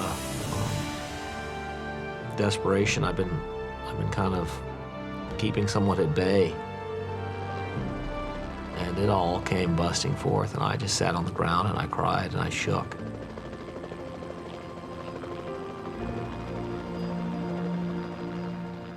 Nearly 90 hours after his ordeal began, Dewey was airlifted to hospital, where he was treated for his injuries and severe dehydration. 4 days later, he returned home to Austin, Texas, to be reunited with his daughters. Absolutely the biggest thing behind my will to live was my kids, wanting to get back to them and not wanting them to have to grow up without a father. Dewey owed his life to the young, inquisitive tourist who spotted him, Peter Frank. He said, "Thanks a lot, you saved my life," and then he asked me for my home phone number and stuff. And what did you say? I said it's cool. Peter has remained in touch with Dewey, Trina, and Tara ever since.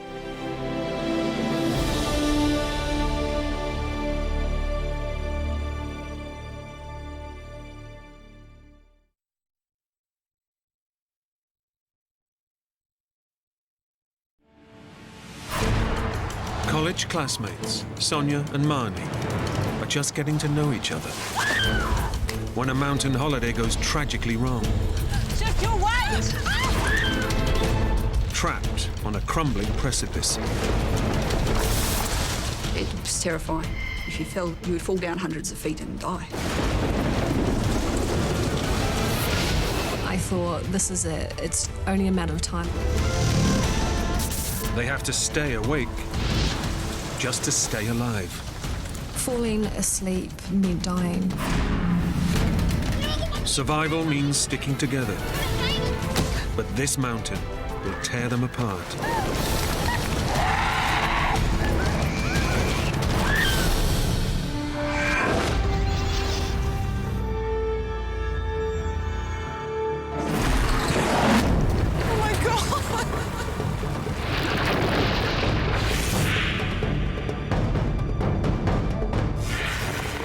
She started to think that we could die there.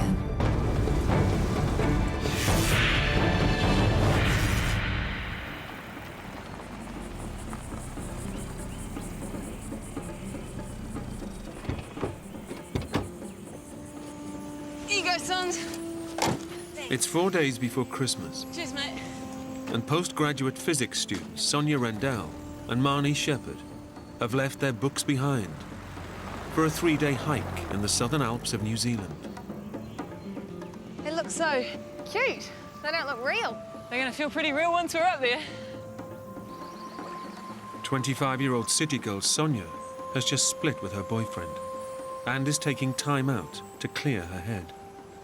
I was heartbroken, so it was a good opportunity just to get away and start thinking about where my life was going. Sonia had a bit of a split up just beforehand. So this hike was something I hoped that Sonia would enjoy. At 36, Marnie's already a veteran mountaineer. This trip was her idea. I've always loved the mountains. It brings a lot of happiness for me anyway, to feel like I'm part of nature. The women have rarely hung out socially, until now. Sonia and I are very different in some ways. Sonia's a lot more sociable person. She's also a bit more of a glamour person. How are your new boots? Oh, they're good. I really like the colours. What do you think? I'd never hiked with Marnie before. I don't care what they look like. Are they comfortable? She's a very experienced climber, and I knew that I was going to be in completely safe hands.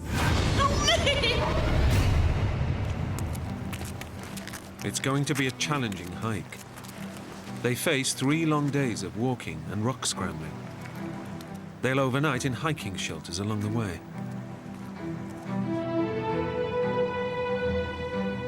Marnie's come up with a 60-kilometer route that will take them through mountain passes, right across the Southern Alps to the west coast. Beautiful and remote, this wilderness can also be lethal. Even in the New Zealand summer, the weather can change without warning. And Marnie has heard that a storm system is heading their way. Even though the forecast was bad, it was still supposed to be a day or so away. We were hoping to complete the trip before the weather turned bad. Sonia's on a steep learning curve. This is her toughest hike yet, so she'll be looking to Marnie to take the lead. What if I slip?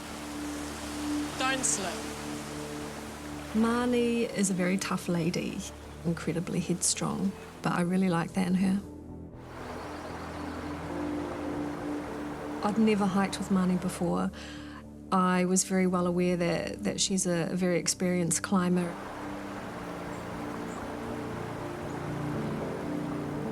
There are some tricky bits, but I think it's a really great trip to take someone who wants to see the real mountains.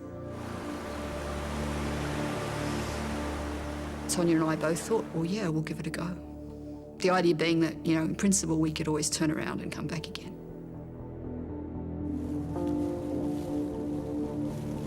The hike starts out well, and the weather is holding.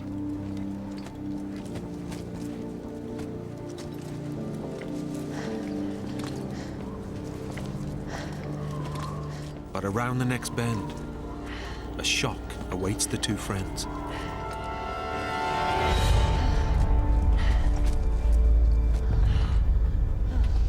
I wasn't expecting that.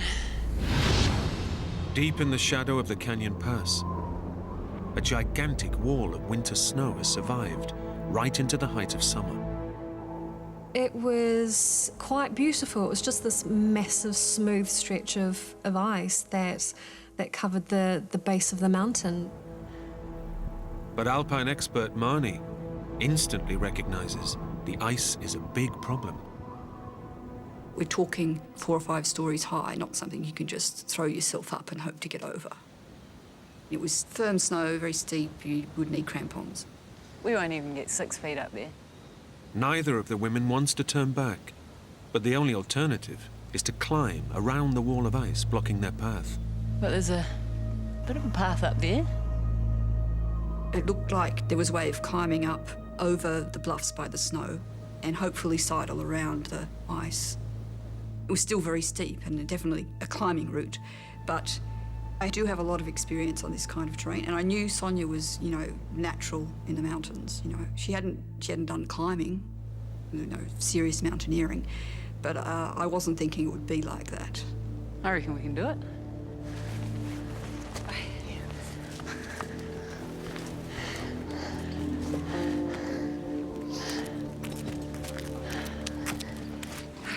We were very excited, and I guess the adrenaline is going as well. There was no doubt in our minds that we could do the climb.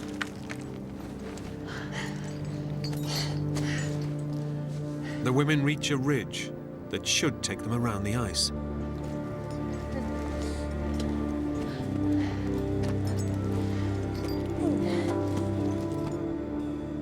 But the plan falls apart. The terrain is impassable without ropes.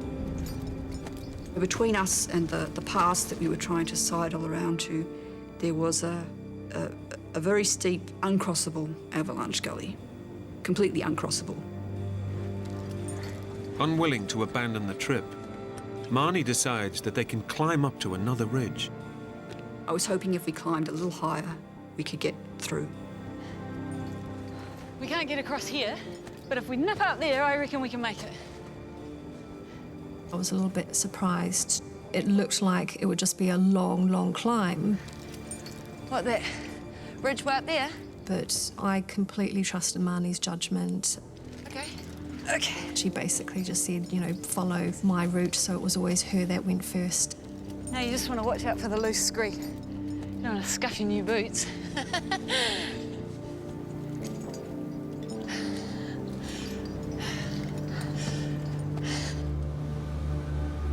What starts as a scramble quickly turns into a serious climb.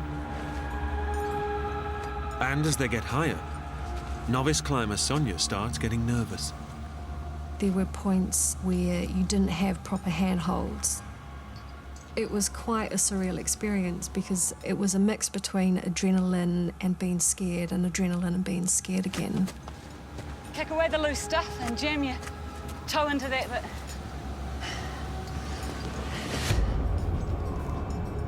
To find a way around the ice, the women have to climb higher and higher.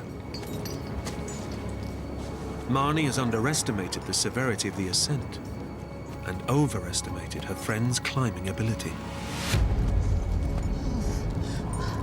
Marnie, this is just crazy. Sonia was beginning to get scared of the train, and with very good reason.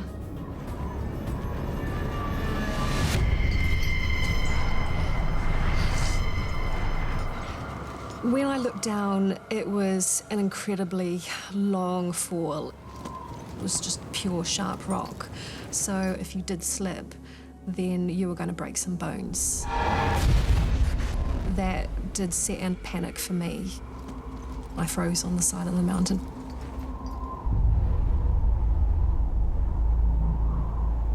It was a very big mistake on my part taking Sonia into that terrain. Your survival depends on you being careful about what you're doing, and if you panic, you're not being careful. Marnie needs to calm Sonia down, fast. Just relax and take some breaths, okay? It was terrifying. If you fell, you would fall down hundreds of feet and die. You couldn't afford to fall. Marnie, I can't do this. This is too hard. I'm gonna go back down. Sonia? Sonia, you can't go back down. It's too dangerous. I was quite certain then it was better for us to keep carrying on going uphill, because climbing up is a lot easier than going down. It's a lot safer. We've got to keep going up, okay? Don't look down. Keep calm. Try and find a foothold. Against her every instinct, Sonia presses on. After 4 hours of climbing, they're nearly 200 meters up a near vertical cliff face. At last, the summit is within reach. But now, they hit another problem. The rock above them is dangerously unstable. It's a case of what looks like solid rock falling apart. If you're relying on that to hold some of your weight, well, that's a disaster. I put my foot on the rock and it fell from underneath my foot.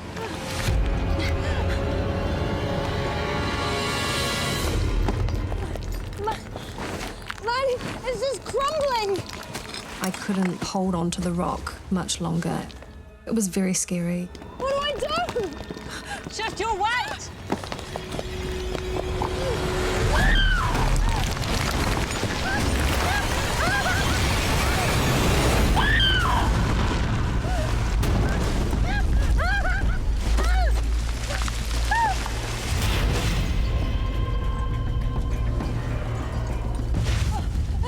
I was clinging on, trying to scramble my other foot or wedge it into the rock just to get one solid foothold. I knew if I were to fall further, it would be disastrous. Help me! Sonia, look at me. Experienced climber Marnie has managed to scramble down. Okay. Now she has to calm Sonia and guide her back to safety. Now get that leg and swing it round. I've got you, Sonia. I've got you. Ready? Yep. Go. Yes. I can't do this anymore. I can't go on any further. Sonia's safe, But the shock of the fall has drained her strength and her confidence. We've got to keep moving. I really needed to stop because mentally and physically I couldn't last much longer.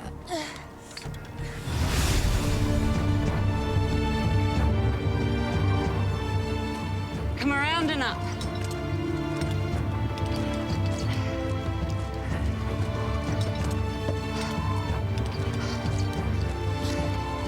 Put your hands where I put mine.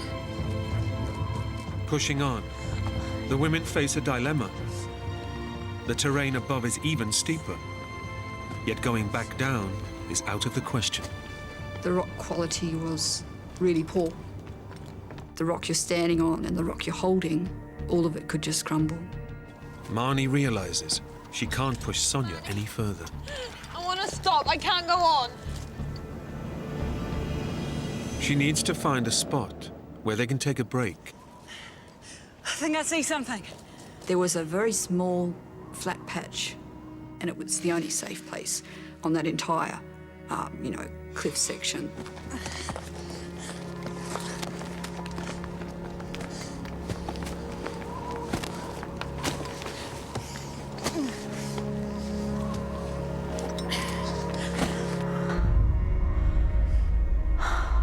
It was an absolute relief. I could just sit down and take a deep breath and get my composure.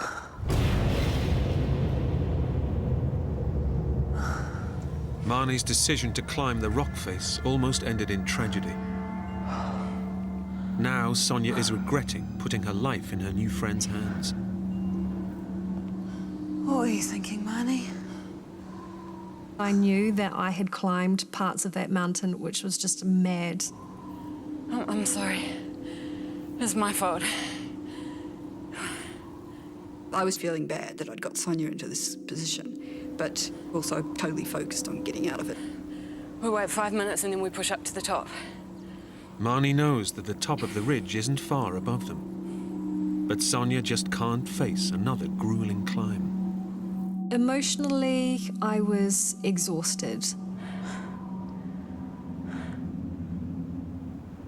You have the realization that you've made a very, very bad mistake and bringing somebody else into a life-threatening situation.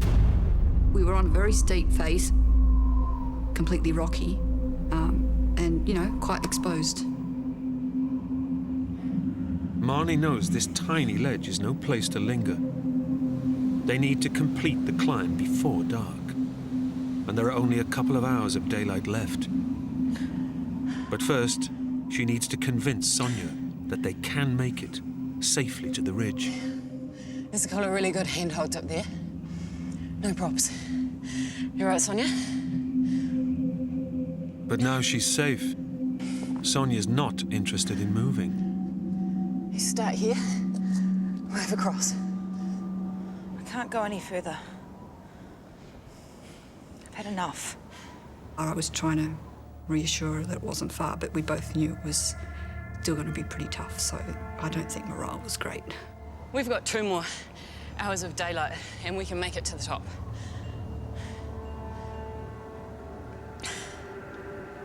No. I don't want to climb any further today. Sonia made it clear that we should stop for the night because that was enough. Marnie agrees. They'll start the climb afresh in the morning. She's praying the threatened bad weather holds off long enough for them to reach safety. Even though the forecast was bad, it really did look like it would hold for another, 24 hours or so. I was hoping that we would get up in the morning and it would just take us an hour or so to complete that section, and then we would be safe after that. At 1,500 meters above sea level, even in summer, the temperature plummets at night. Soon it's only a couple of degrees above zero. And since the women planned to overnight in hikers' huts, they've brought barely any survival gear. I wasn't expecting it to be as cold as it was, and we weren't prepared in terms of, very warm clothing. Okay. It was miserable. It's bitterly cold. But Marnie and Sonia figure it's only for one night. Keep it tucked in there. Then, dark clouds start to roll in.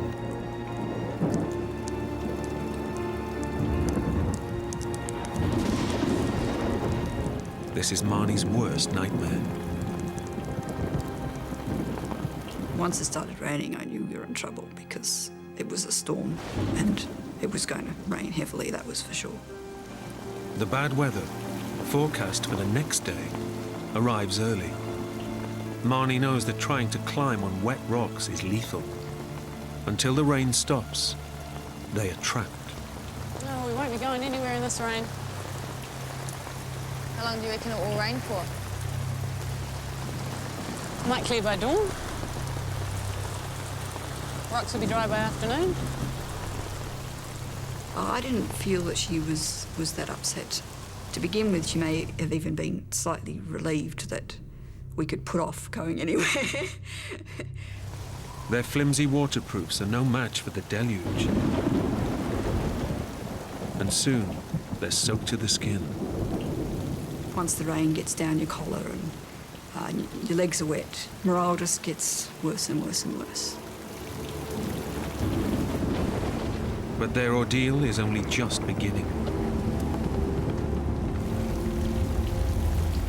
A deadly rumble is growing all around them.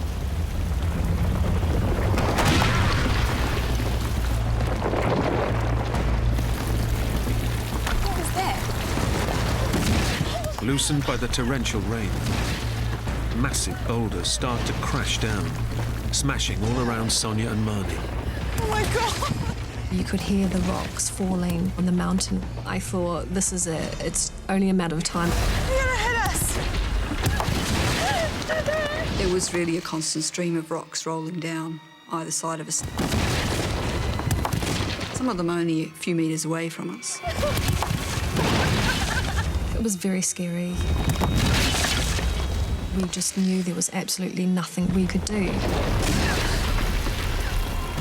All the women can do is pray that none of the rocks will smash into them.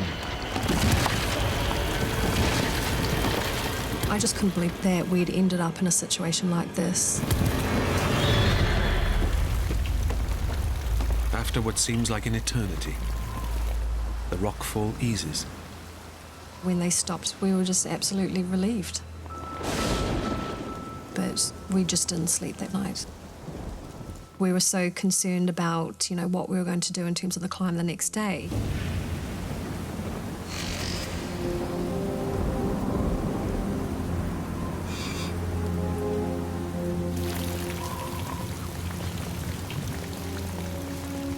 By daybreak, the exhausted women are desperate to make their escape. But the rain isn't stopping. Sonia, you'll have to stay put until the rain clears. There was no way we could go anywhere. We had no option but to stay where we were until the weather cleared. The crumbling rock face is now slippery as well. Any attempt to climb would be suicidal. Neither woman owns a mobile phone, so they have no way of calling for help. They decide a meal will raise their spirits. We thought that the rain was going to pass in 1, maybe 2 days, so we thought there was no reason to ration the food. We still had a good 1.5 days worth of food left, so we ate normally. The decision not to ration their meager food supply is highly risky. Storms in the Southern Alps can last up to a week. As night falls again, rain shrouds the mountain. And the temperature plunges towards zero. I am so cold. Soaking wet and chilled to the bone, the women start to shiver. And Marnie realizes this is becoming a survival situation. It was very clear from the start hypothermia was going to be the problem. Shivering is the body's attempt to generate heat. But if the women's core temperature keeps falling, the blood supply to their organs will eventually shut down. People usually die after a couple of days. As exhausted as they are, Marnie is afraid that if they fall asleep, they may go into a hypothermic coma from which they may never wake up. All the blood goes out of your brain and you go into a coma and then you die. Marnie told me that hypothermia was going to be a huge risk. The reality dawned that we're at the mercy of Mother Nature. Don't let me go to sleep. No, I won't. I was absolutely devastated. The women make a pact to keep each other awake, no matter what. We were the only two people that could keep each other alive. But they haven't slept for nearly 48 hours, and their body clocks are starting to rebel. Ton. I made an effort to just constantly talk and be annoying to keep us both awake. Ton, no napping. Yeah. I promised you luxury accommodation, eh? But, you know, I for myself, I was very conscious that I wanted to get Sonia out of this situation. I'd got her into it and I was determined.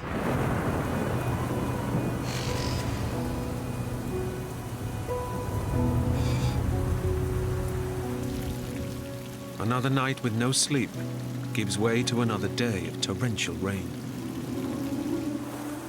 They won't be getting off the mountain today.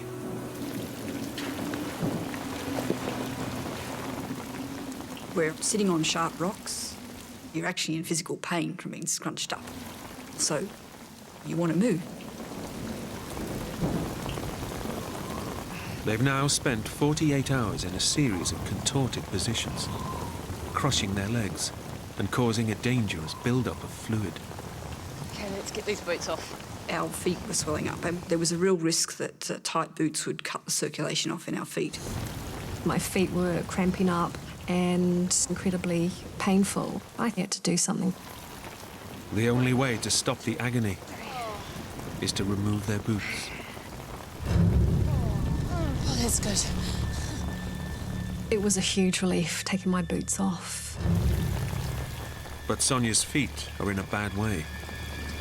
After days of being soaked, she's at risk of developing trench foot, a fungal infection that can lead to gangrene and blood poisoning. If they get any worse, she may not be able to resume the climb. The full repercussions of Marnie's decision to leave the trail and climb this isolated mountainside are beginning to unfold. The women aren't expected back until Christmas Day, 2 days away, so nobody will be raising the alarm. And now Marnie isn't sure they can last that long. I was very concerned that we were starting to deteriorate and at risk of falling asleep and not being able to wake up.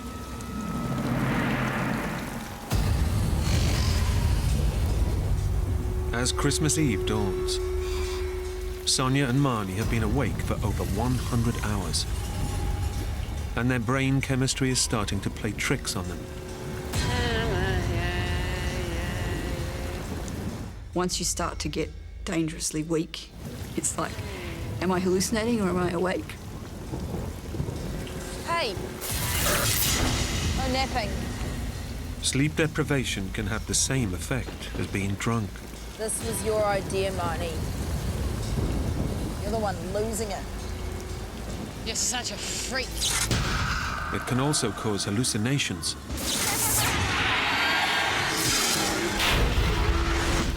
And uncontrollable rages. You were the one that said it was a good idea to go up the track in the first place. This is your fault that we were stuck on this stupid ledge. We shouldn't even have climbed it. We should have just gone. We would have gone up, but you were sitting here and you would have moved. The women's simmering resentments finally boil over. I'm not meant to know this when you're using your brain.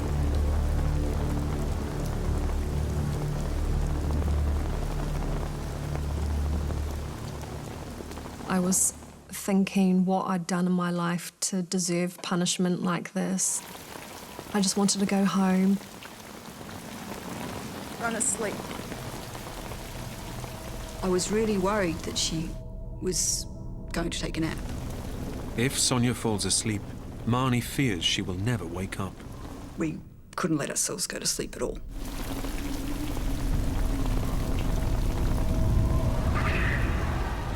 She's got to get tough to save her friend's life.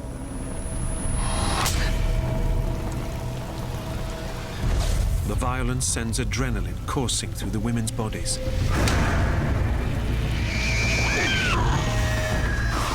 The anger got your blood going, it got you fired up.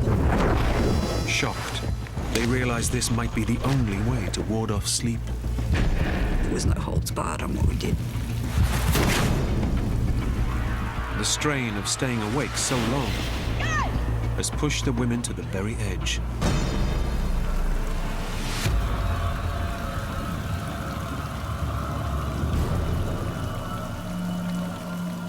With Christmas just hours away, their relationship has entered uncharted territory.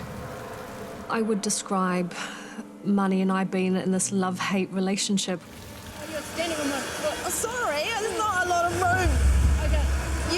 You go this side, I'll go. It was just constant bickering. Ow, ow! Sorry. Watch me. Can you get out of the way? I'm trying to. But at the same time, she was very, very supportive and constantly saying that we would get through it, it's just a matter of time.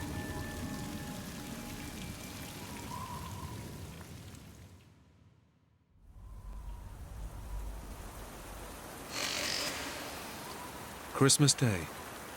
The two friends are in no mood to celebrate. They're exhausted, numb with cold, and all they have left to eat is milk powder. They've tried to fend off dehydration by drinking rainwater, but are still constantly thirsty.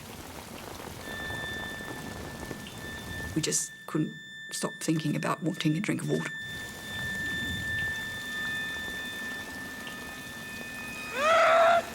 Sonia was quite upset about that. I just felt horrible. The dehydration basically makes your whole body feel incredibly weak, and you just have this incredible thirst constantly. But dehydration has a more sinister side. Even in the rain, if they don't drink 2 liters of water a day, their blood will thicken and their brains start to shrink, increasing exhaustion. We were getting to be in a bad way. Underneath it all, I was scared. I was worried we weren't going to survive much longer. There's a single glimmer of hope. Sonia's expected at her sister Nikki's house to celebrate Christmas, and she's sure her family will be wondering where she is. I already knew that my mother would be panicking. I was sure in my mind that it's only a matter of time before we get found. Here's to your mum. We were just really hoping we would get rescued in the next day or two. Sonia's no-show on Christmas morning has ruffled a few feathers at her sister's house. Where on earth is she? Well, I wouldn't be Sonia if she wasn't late, let's face it. We were kind of joking that typical Sonia. We thought, well, Sonia was going to be making a large late entrance with, you know, drama and style. Sonia's family aren't at all surprised she hasn't shown up. As much as I love my sister, she's a right pain. Sonia's unreliable track record has come back to haunt her. The women believe Sonia's family must be raising the alarm. God, I've got... Convinced that help is on the way, they decide to share in the festivities and ease their raging thirst. Let's dig into some of this. Marnie had a bottle of wine that she was taking as a Christmas present. And we thought, what the hell, we know we shouldn't be drinking alcohol with no water, but we were going to have a bottle of wine on Christmas Day. Okay. By late afternoon, Nikki's annoyance at Sonia's absence has given way to concern. I wonder if you can help me. My sister's gone tramping and she hasn't returned. She drives to the National Park's mountain ranger station to raise the alarm.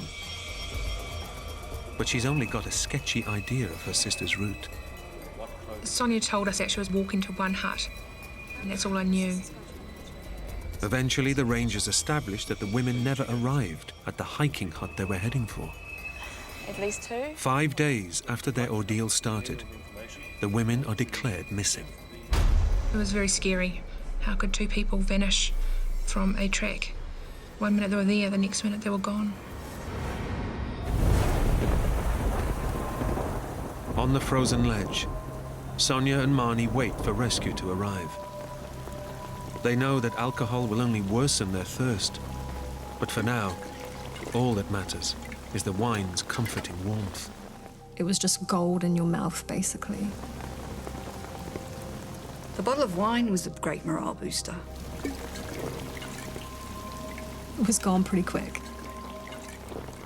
But gambling on the prospect of imminent rescue is a big mistake. Rescuers have only the vaguest idea where to look for the women. In this vast wilderness, Marnie and Sonia's chances of survival are slipping away.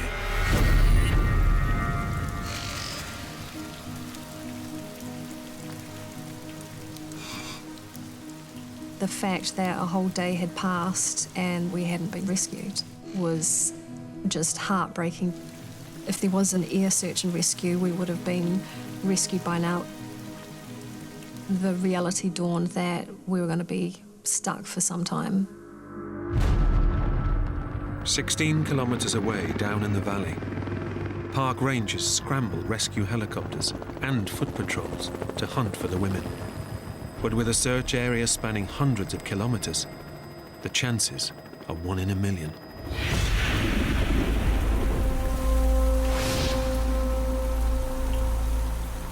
Back on the ledge, the women are regretting the bottle of wine.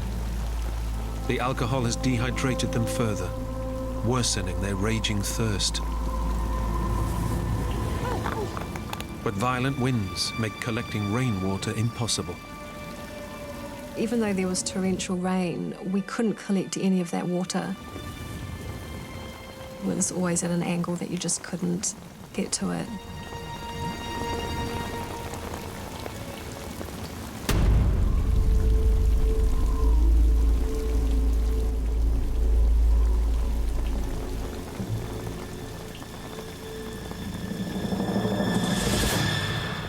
The only way we could get water was actually off or sucking out of the sleeping bags. The same sleeping bags that have been soaking up their urine. I thought, well, this is nasty, tasted gross. That last of our worries was getting, some germs from the water in the sleeping bag. So all we had to do was grab a little bit next to us and suck on it.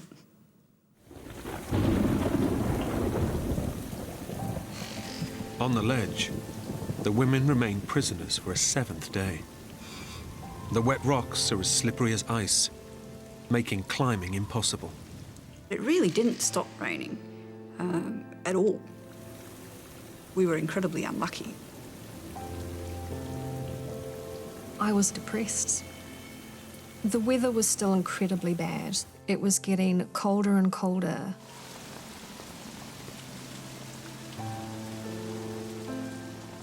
Then, just as they're starting to give up hope, the sound they've been longing for.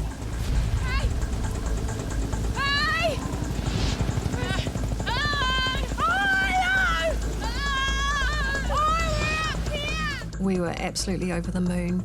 We just knew that we were going to be rescued. Come here! Sonia! Son! Son! Come here! Sonia! Hello! Come here!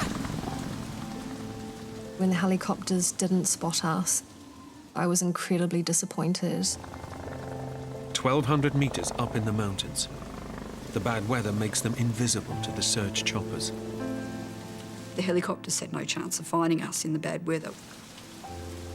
Their dreams of rescue are shattered.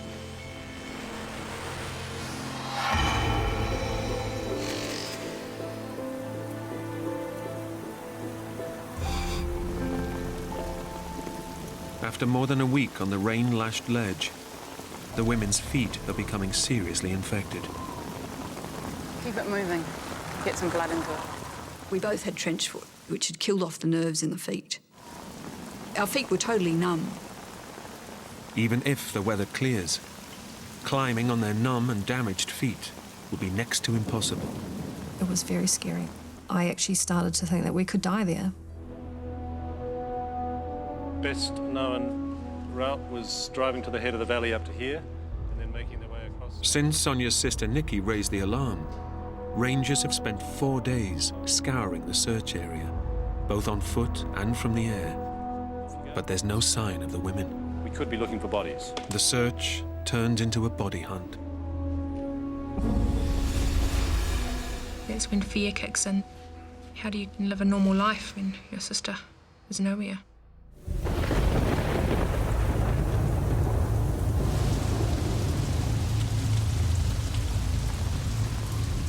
After 8 days of solid rain. Do you hear that? What? The rain. Don't hear the rain. The downpour finally stops. It's the answer to their prayers. Thank God. Hang on. No, this is no good.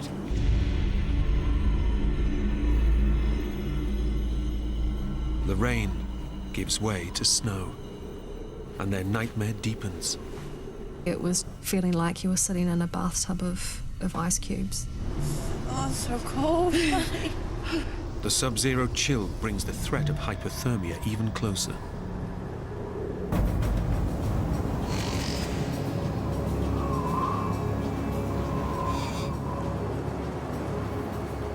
And by dawn, the freezing temperatures have attacked Sonia's exposed and swollen feet. Now, Sonia had frostbite on her feet. She was very distressed. But there was really nothing I could do about it. It was very scary. It was really your body starting to shut down. That's when I knew that, you know, even 1 more day or 2 more days, it could be it. Parched with thirst, Sonia can't resist eating the snow, even though she knows it could catastrophically lower her core body temperature.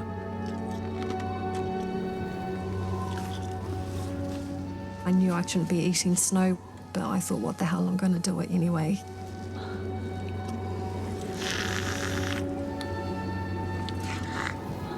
I was desperate and I needed to have it.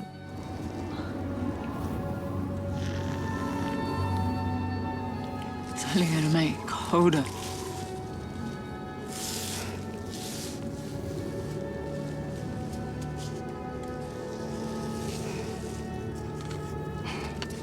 We were beyond desperate at that stage.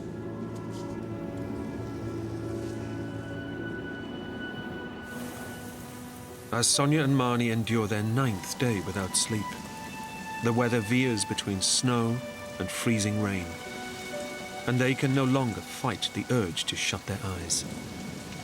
I knew that falling asleep meant dying.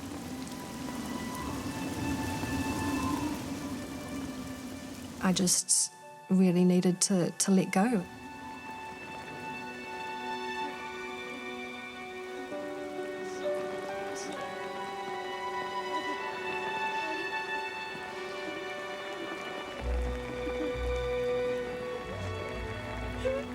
It was very, very heartbreaking.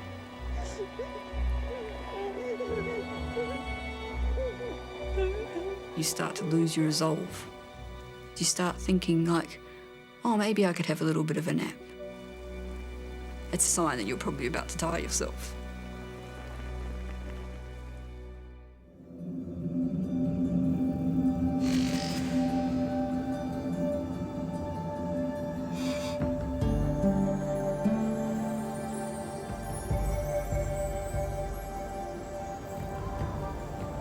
It was a shock, We could actually see some blue sky. It was the best thing that we'd ever seen.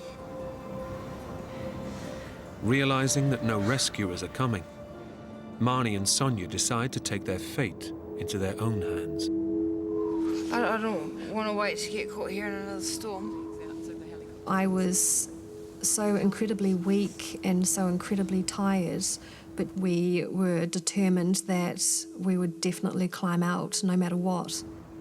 Yeah, let's get out of here. If we died trying to climb out, that was better than dying in that crack. When the rock dries, they'll climb. Trying to climb on their damaged feet is near suicidal. But if they stay put, they're convinced they'll die. Back at the ranger station, the authorities call off the search for the women's bodies. But Sonia's sister Nikki can't bring herself to leave. Your heart aches, it breaks that your younger sister, your little sister, has gone out and isn't going to return. One of the helicopter pilots takes pity on Nikki. He offers to give her a ride over the wilderness that claimed Sonia, to say goodbye to her sister.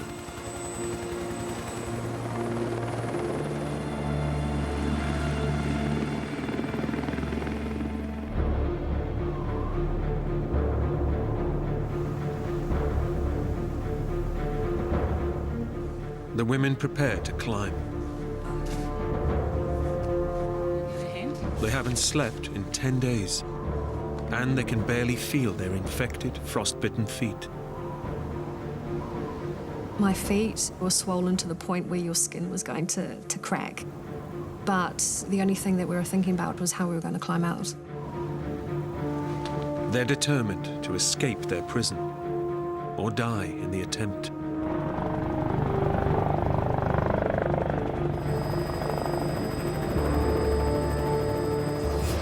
Nikki's been told that Sonia must be dead, but she can't stop herself scanning the terrain for any sign of her sister.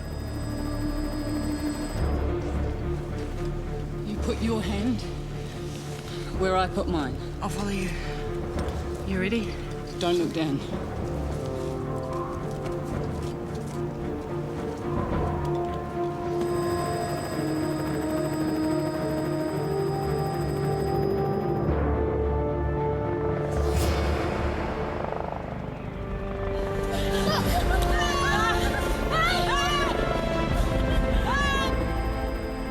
By some miracle, Nikki has stumbled across Sonia and Marnie amid hundreds of square kilometers of wilderness. It's my sister!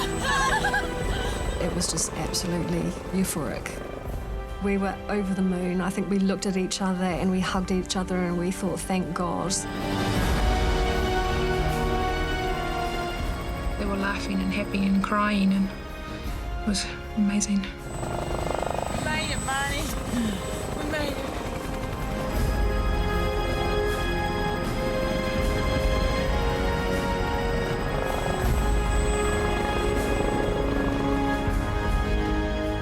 The word relief is an understatement.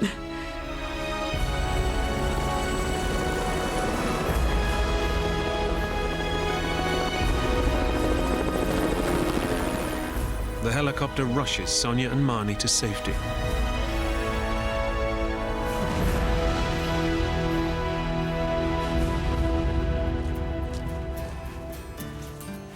The wrecked nerves in the women's feet take 3 painful weeks to grow back.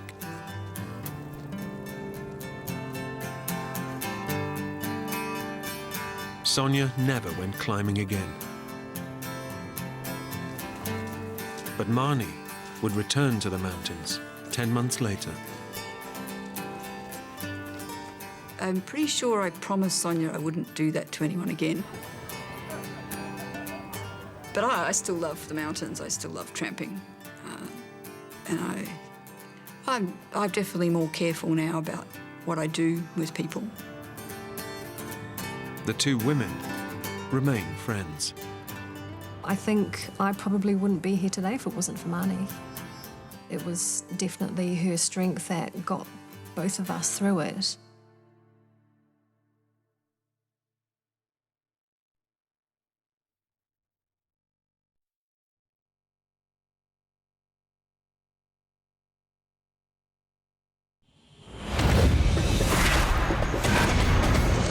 A sightseeing trip to a remote Mayan temple turns into disaster when professional diver Ken Wilson leaves his friends and gets lost in the jungle. I have no sense of direction, what's east, west, north, south.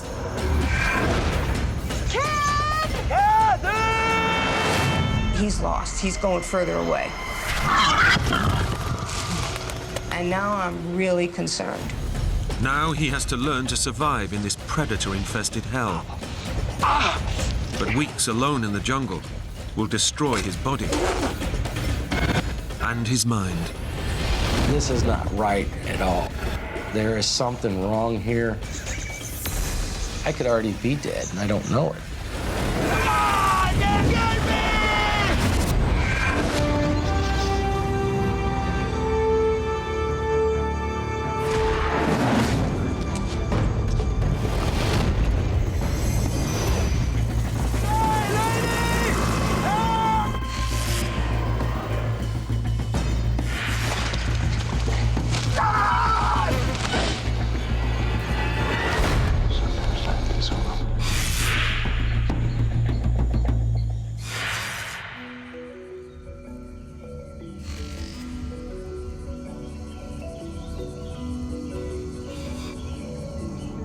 Hey guys, how you doing in the back? I'm hungover, it's your fault. How many beers did you drink last night? Professional diver Ken Wilson and his employer and close friend Kathy Gurgens run a small tourist resort on the Mexican island of Cozumel. We sell fun. You're taking people to do something they love every day. And that's when people are happy. And that's the best time to be around those people is when they're happy. Ken, tell them about your first dive. Oh, Kathy, yeah. Well, I used to tend bar in Bon Terre. For Ken, this was a chance to quit his job in construction, to do what he loves best, scuba diving. It's probably one of the most peaceful things you could do. You're totally weightless. It's almost a form of meditation. We're about to take you diving, Ken, but you're wearing your wetsuit on back to front. Ken is like, I would say, something that you find like a rock and you think, oh, this is pretty, I'm gonna keep it. And then you shine it up and you find out he's a gem. Today, they're taking 2 of their customers to see the ancient Mayan ruins on the island. All right, let's check it out. Here we go. It's the last day of the holiday, and tomorrow they all return to the US. Hold on. We had 6 lovely days of diving. On the 7th day, we decided we'll walk around the ruins, work up an appetite, go have breakfast. Hey, you want a guide? No, no talk gracias. But I'm a good guide. No talk gracias. I'm the best guide ever. The Mayan ruins are all that remains of a lost civilization that lived on the island over 1,000 years ago.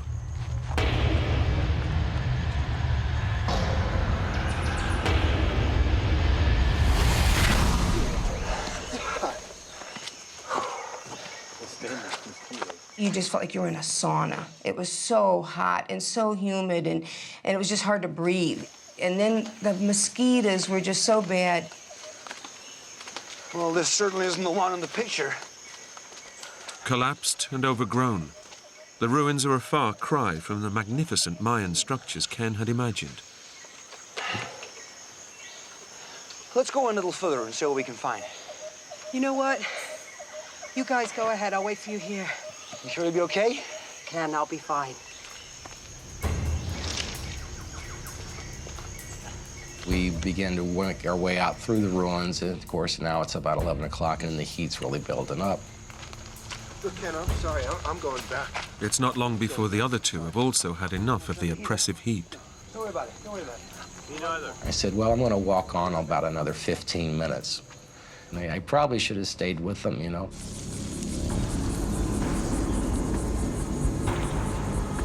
Located in the center of the island, the ruins are surrounded by hundreds of kilometers of thick, impenetrable jungle.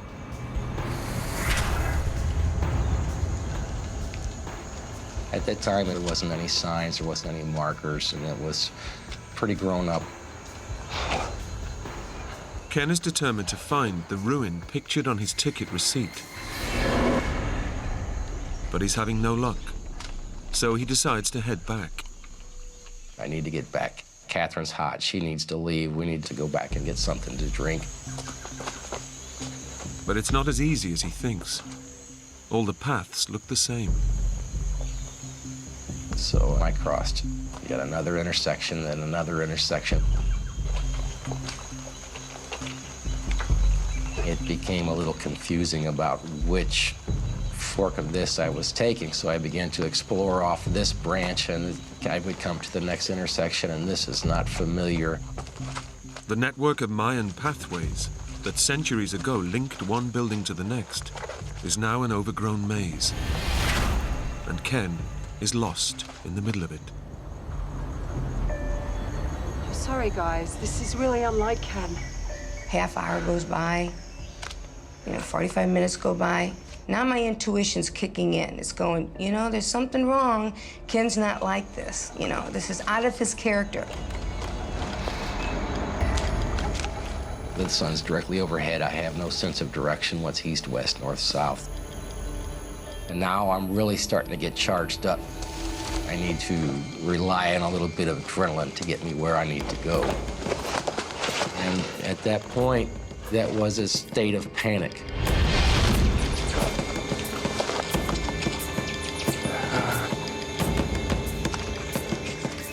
Then all of a sudden, an hour goes by, an hour and a half, and I said, that's it. There's something wrong here.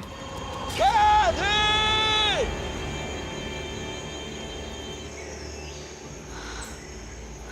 We don't hear him. So I said, let's go back to the entrance. Maybe he's waiting for us back there. What was that? Then I heard this real faint call. That's Ken. That's gotta be him. Ken! Ken, we're over here!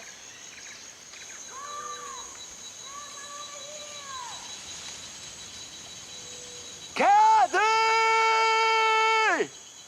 And I said, you guys hear that? And they said, no, what? And I said, just listen. Let's just sit here for a minute. Just listen. So we all listened. And then all of a sudden, we heard that call. I said, see, did you hear that? Yeah, I did. Call back. I know that's Ken. He's lost. I heard him call back.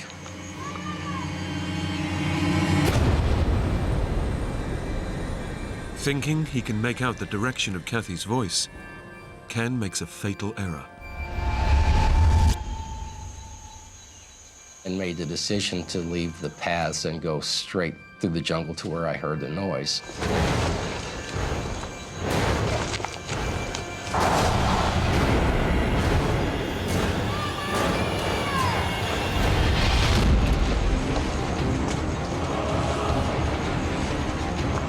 Ken thinks he's heading straight for Kathy. But he's been deceived. The thick jungle has distorted her screams.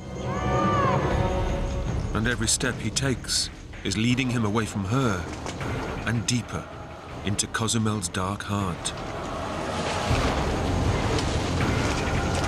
Kathy! Kathy can no longer hear Ken's cries. And now I'm really concerned. He's lost. He's going further away. So whenever I didn't hear a response from the last call, it really gave a sort of sinking feeling. Kathy!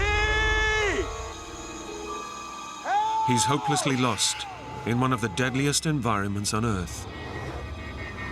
In just 3 hours, it will be dark, and Ken will have to confront the terrors of the jungle at night.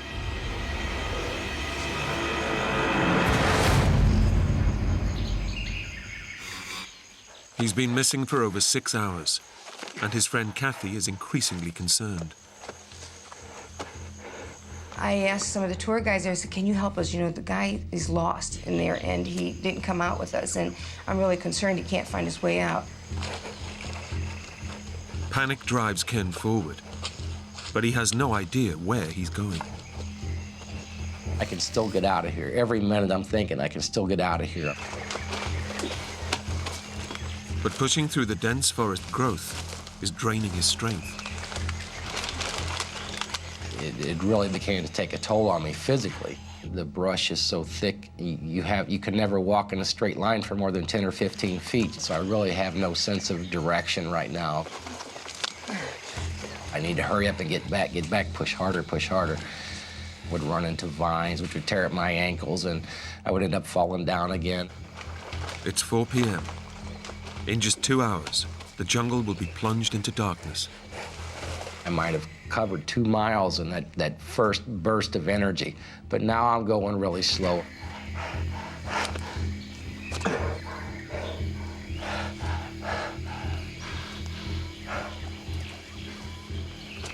Sun's starting to set in, it's getting darker and darker. Desperate to escape the jungle before nightfall, Ken pushes himself harder.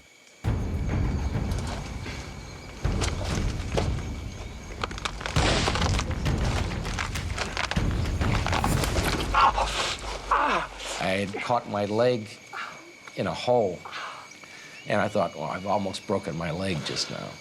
If I break my leg, I can't walk out of here. And I decided to make my camp here for the night.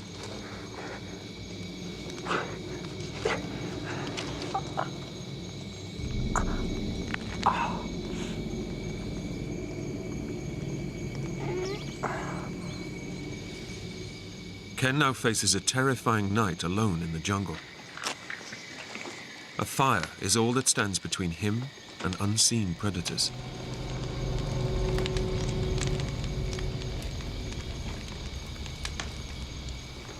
It was a little bit of an eerie feeling because I'm thinking there could be someone out there watching me.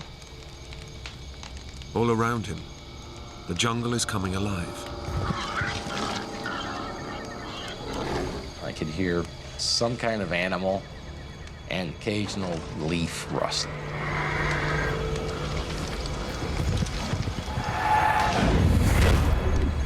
I had a degree of paranoia, and there was no way I was going to be able to sleep in that situation.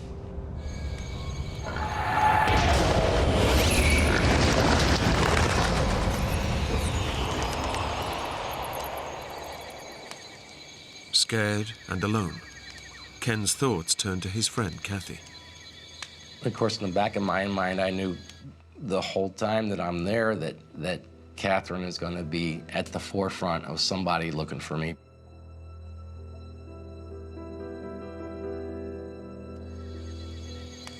He doesn't know it, but he's right. Kathy's raised the alarm back at their hotel. But at night, there's nothing anyone can do. I was crying. I was really upset. I just sat on the edge of the bed, fully dressed, just praying and praying, please, God, help him find his way out. Please help him find his way out.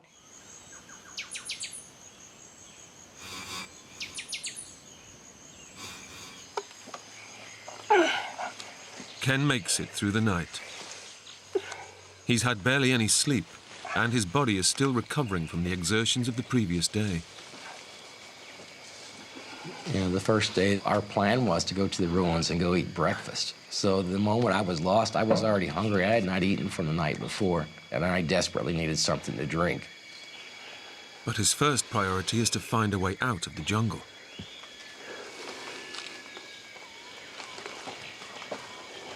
His flight back to America is due to leave in 6 hours, and he's determined to be on it.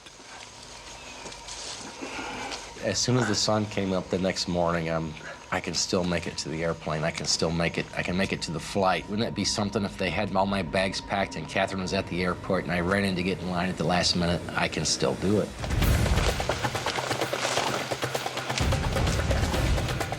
Ken doesn't know which direction to run, but he's sure he must come out of the jungle soon. Now I've got to come out in the road. It's going to be any minute now. The jungle is an assault course, and Ken has to climb and drag his way through it. A lot of times we got to get it done. You've got to call on that adrenaline to help you out. You're using your adrenaline as a tool. Yes, I can still make it. I can still make it to the airport in time to get on my flight. I'm going faster and faster because, you know, I've got less and less time.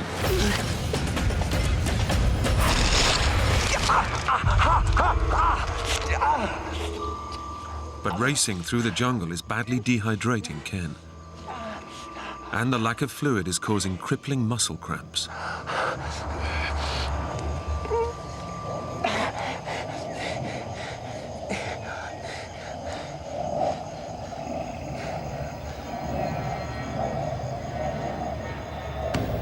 And it's too late, anyway. And I knew that that was my flight, and there was no way I was going to make it back to the airport. I've really messed things up.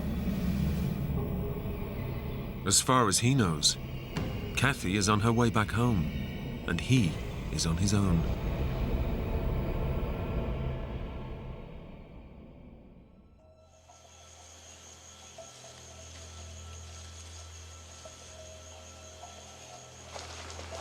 Ken has no choice but to keep going and try to find a way out.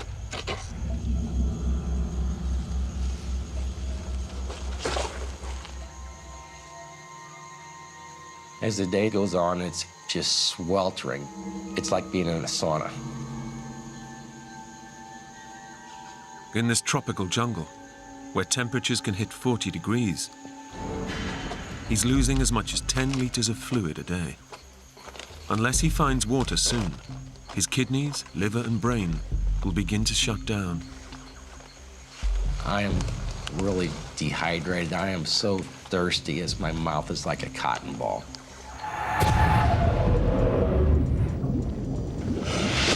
You don't care whether the water's dirty or not. Any water will do. It's not a lot, and Ken risks deadly bacteria. But then he hears something to give him hope. I begin to hear this drone, this sound. I said, this has got to be the highway. I can hear it.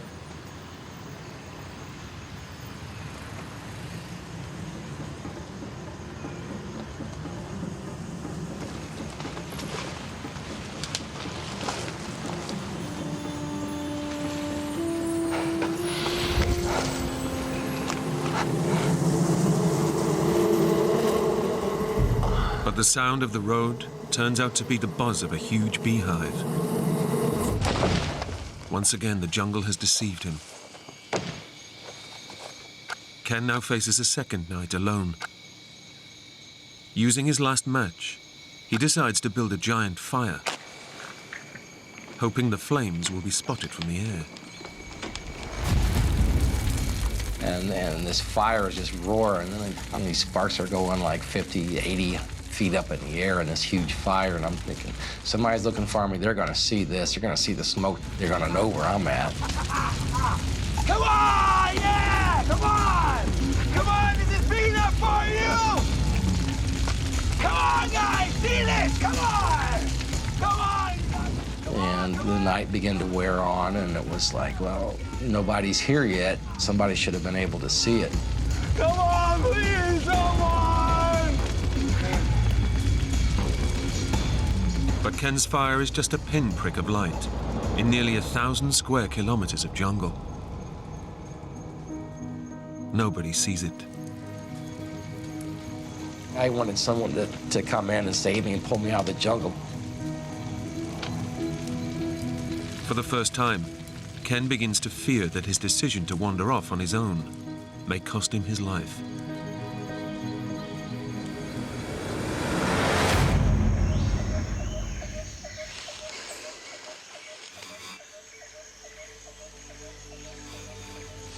I'm from Missouri, the middle of the United States. I couldn't be further away from where I was grown and was raised, and everything is unfamiliar to me here.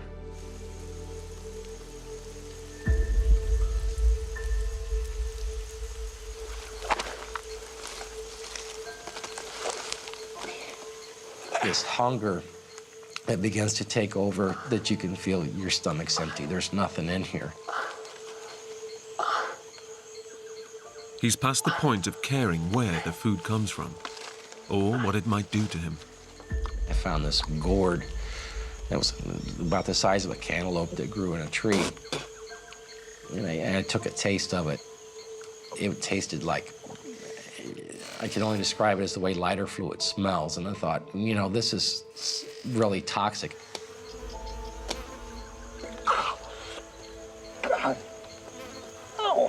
The biggest aggravation of that was these blood-drawing flies that would just take a big hunk of skin out of your leg. It was like a deer fly, we would call them back home.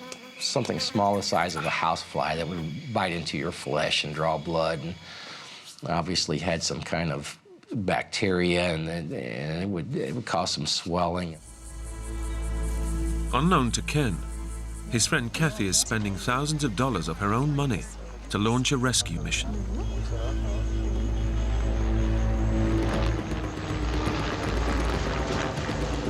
I never experienced anything like this. I mean, I love this man. He's my best friend, and I can't even imagine what it would be like if he died. Finding anyone hidden under a canopy of leaves spanning hundreds of kilometers would be almost impossible.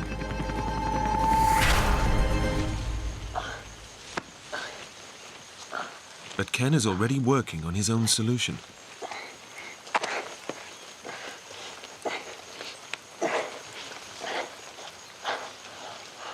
And I climb up this tree and start looking around, and I see nothing but jungle. No matter which direction I look, it's just jungle. Ken uses the only tool he has with him, a penknife, to cut down the thick foliage for a better view.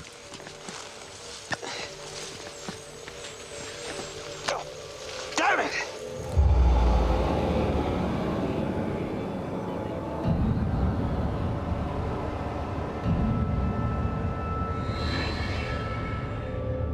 Ken can't afford to lose such a vital tool. It could make the difference between life and death. I went all the way down, about 30, 40 feet down the tree, with my eyes exactly on it.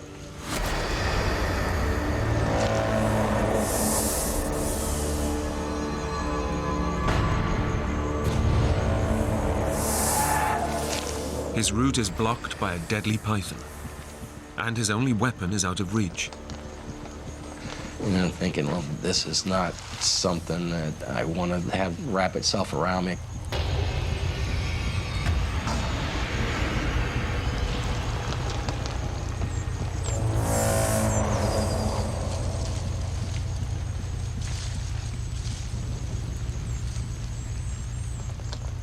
Ken must find the knife. But he knows the python could be within striking distance.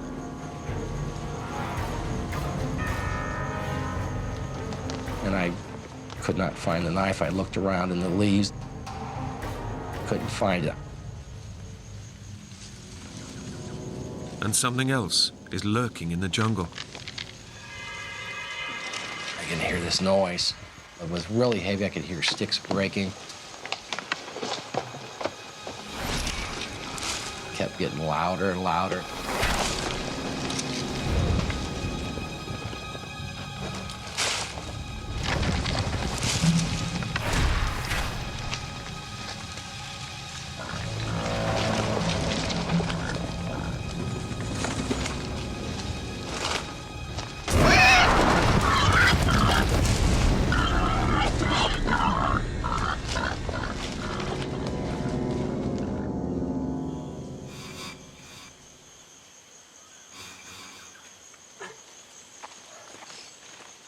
Exhausted, after 80 hours of blindly running through the jungle, Ken remembers the #1 rule, should you get lost. You know, they always say the best thing to do is stay put. Just stay put, somebody will find you.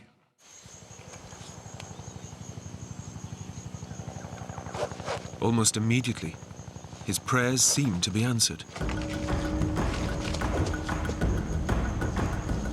There has to be some kind of search going on. I decided I'm gonna climb up this tree and I'll be able to flag down this helicopter that I can hear in the distance.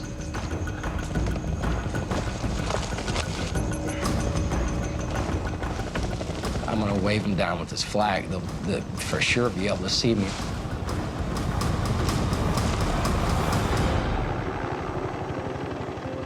The helicopter is definitely searching the jungle.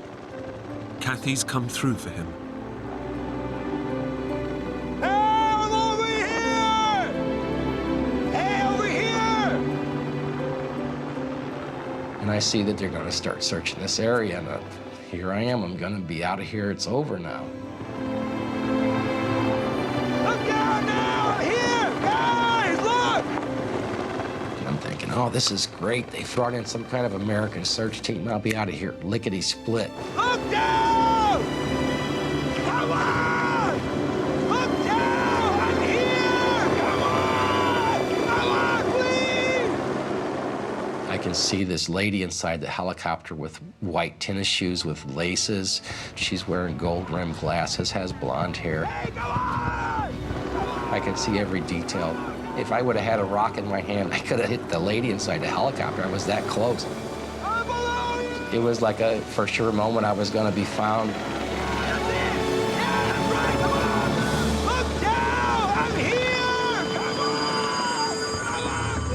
But it's not Kathy. The lady is talking to somebody on the other side, and it just keeps going.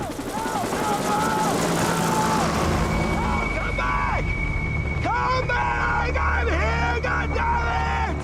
Guys! Come back! Ah! Ah! Come on! The rescue team haven't seen him.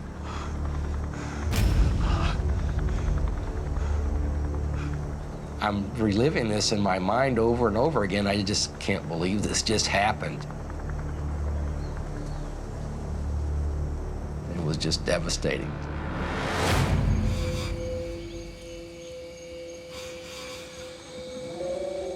Ken has decided to stop trying to walk out of the jungle, sit tight and wait for another chopper. But staying still makes him easy prey.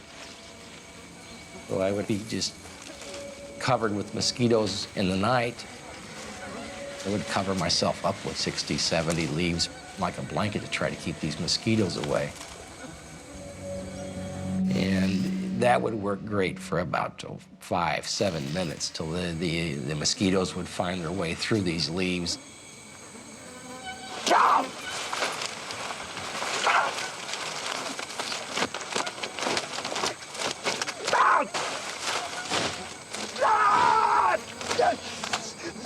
I had to jump up and just be totally aggravated and start slinging leaves around and just repeat the process every 10 or 15 minutes, every night.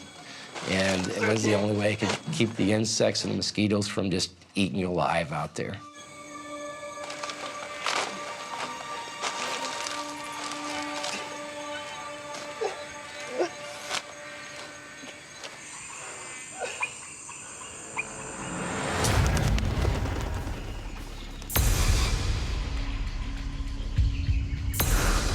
Over the following days, Ken stays in the clearing, desperately searching for food and water.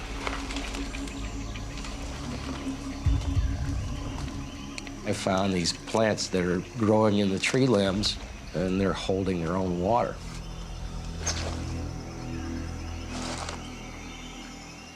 I looked inside, there's a small snail, there's a little frog in there. It was like, okay, this water is really bad.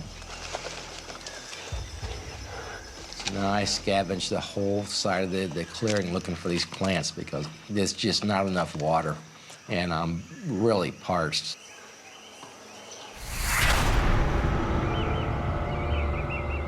I was sitting there dreaming about snow cones and popsicles.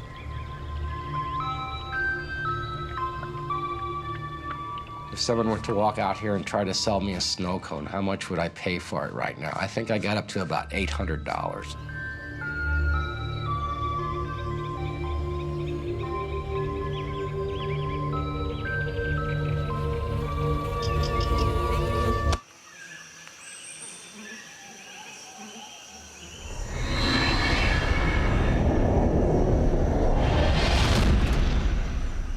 But Ken's daydreams are a dangerous distraction. He needs to stay focused on survival. Each day, the distant sound of search aircraft torments him. He has no way of catching their attention. They would come in over the jungle and then kind of shut their engines off to an idle and go to stall speed as they would try to peer into the trees to find me.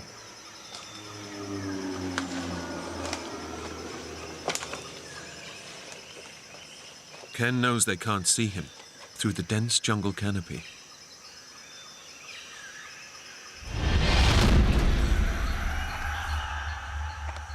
To make matters worse, he can't find the 2 liters of water a day his body needs, and he's starving.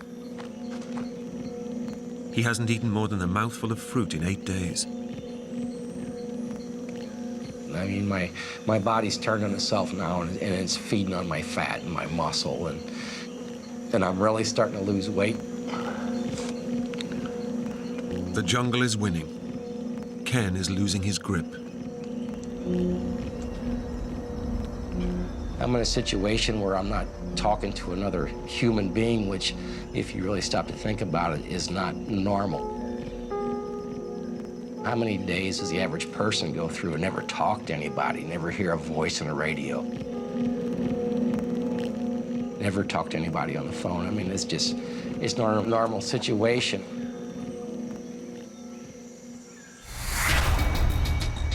Ken fears he'll lose his mind, and with no sign of any more helicopters, he decides he has to get moving and save himself. I've wasted 4 days sitting here now. I'm just gonna have to get up and walk. He's heading straight through the jungle maze, hoping to hit a path or road.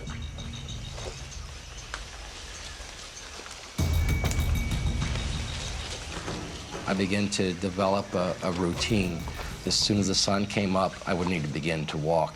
And the heat of the day would come on. I would have to spend 3 or 4 hours sitting in the shade just to conserve the moisture in my body.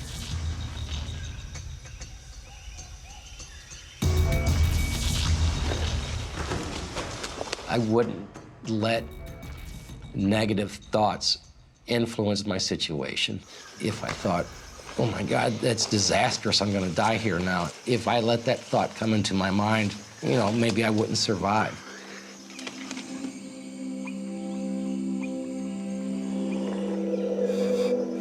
But days without enough water and more sleepless nights are pushing his body to the edge of human endurance. I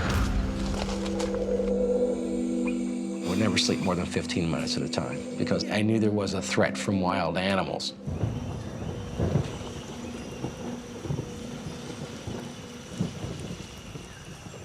There's only one way to fend off the animals and get the rest his body needs. A fire. Although he has no matches left, he's thought of a smart alternative.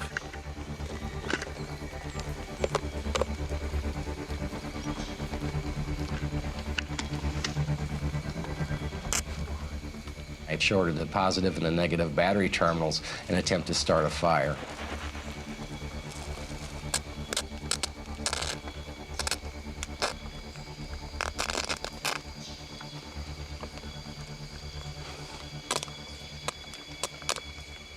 However, there just wasn't quite enough juice in it to work.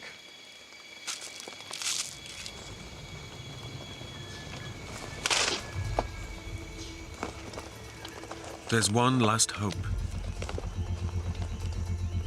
I decided I'm going to try to build a fire using my shoelaces.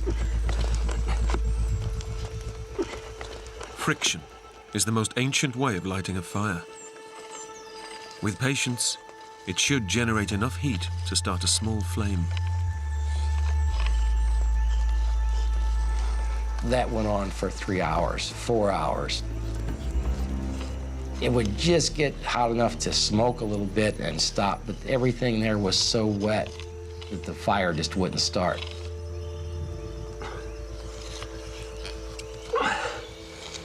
Come on.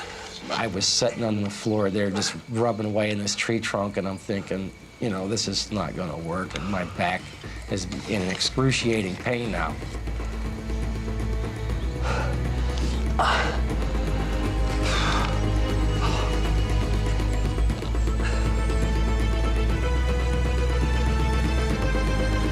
Get out! God! God! God!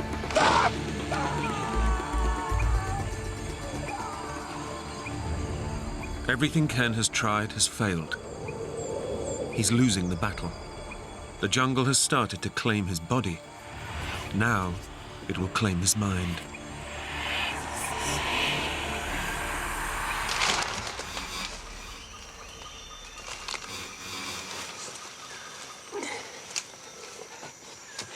In the last 13 days, all he's had to keep him alive are a few rancid fruits and dribbles of water sucked from plants. I was thinking all the time that this could go on forever, that I'm never gonna get out of here. I know I can't last forever. Eventually I would die, but I can't let myself dwell on that. Dehydration is tearing Ken apart. I know I need to eat, but the first call is for water. My body's saying it needs water.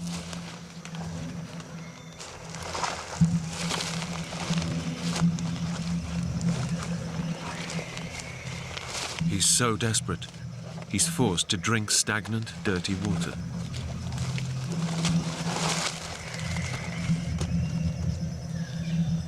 And as I'm dipping my camera bag to use as a filter to try to filter out some whatever contaminants could be in this water, I see a small lizard.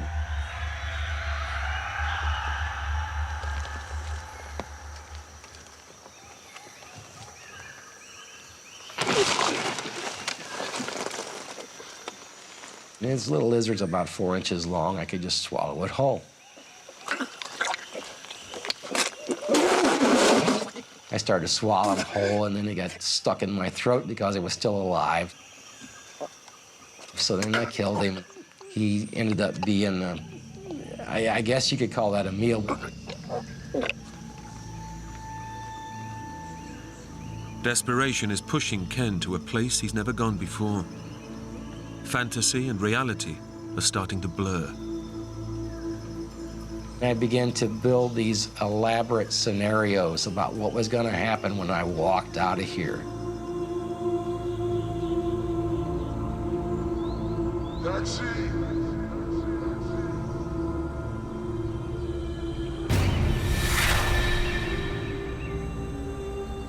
I had this credit card, and I was going to get a taxi. I was going to buy some clothes and get to a hotel. Hey, take me into town, please. I'll get that, Ken.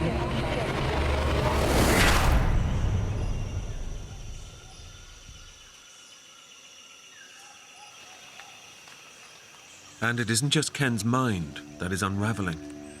His body is falling apart too. It was mostly my legs that were cut up from going through the brush. Those sores on my ankles weren't healing. I was beginning to be very concerned about if they were going to get infected or not. I found out that I've got these scabs on the upper part of my leg that are beginning to heal because they're dry. So I began to take some of the dry scabs and use them as Band-Aids to patch some of the wounds around my ankle. It was kind of like a Band-Aid.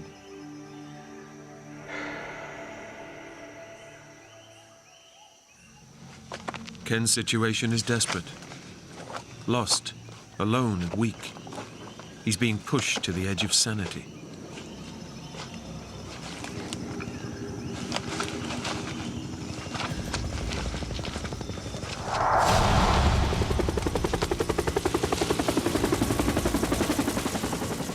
This helicopter all of a sudden pulls up.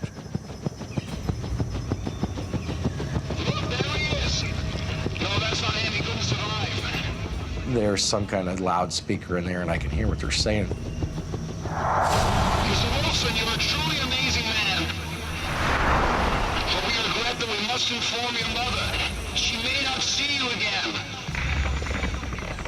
This is not right at all. There is something wrong here. And I start to hear the national anthem from the United States.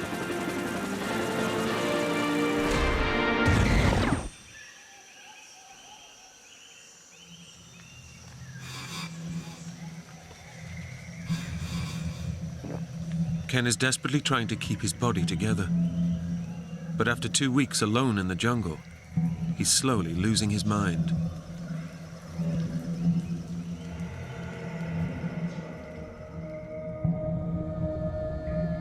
calling room service, I'm filling up the bathtub, and from there on, I don't care what happens, but that's gonna be my fantasy. Just leave it on the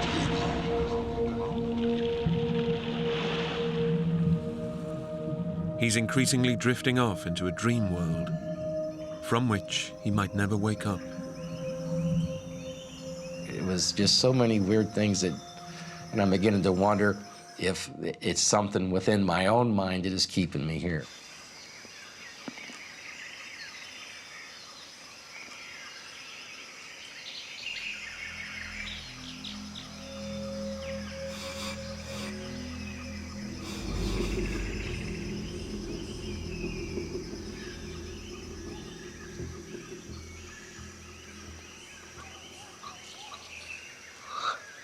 After 15 days of mental torture, it's all Ken can do just to stay alive. My body needed water so bad, it could never think anything but quenching my thirst.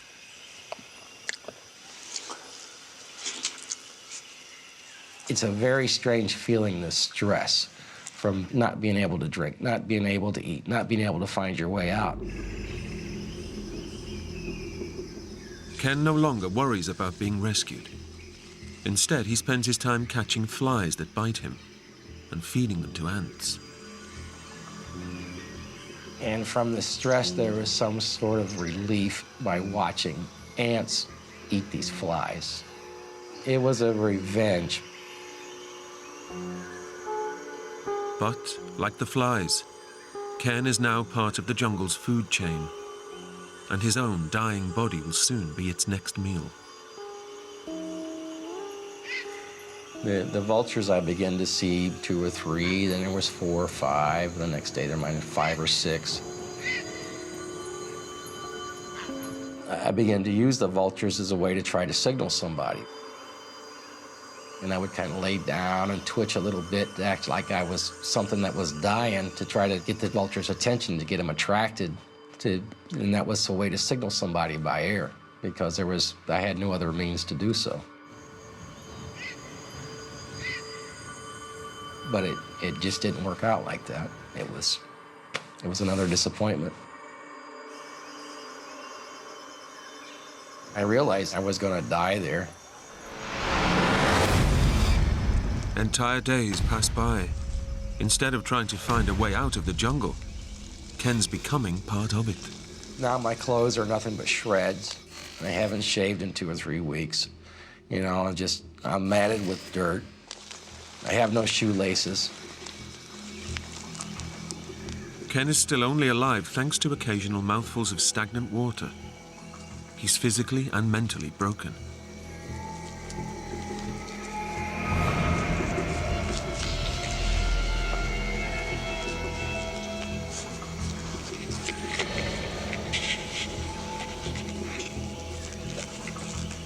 I could already be dead, and I don't know it.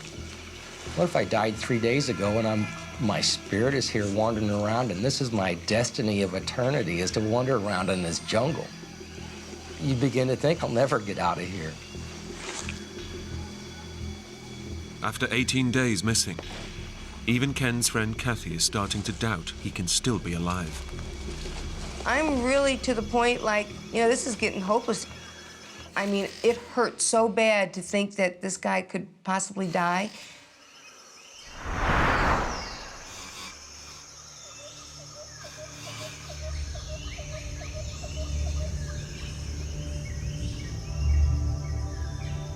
I just laid down and I dozed off a little bit. In a few minutes, I woke up and there was a woman standing there holding a baby.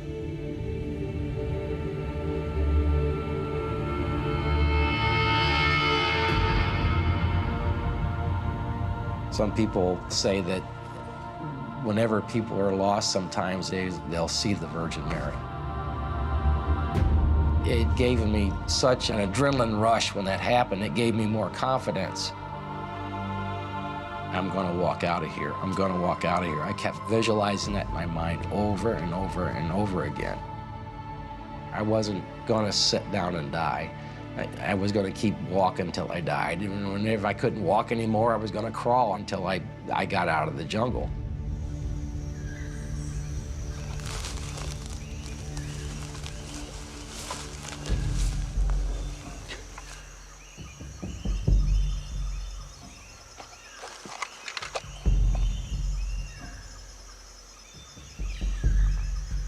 This is like one of the first things I've seen of civilization since I've been lost.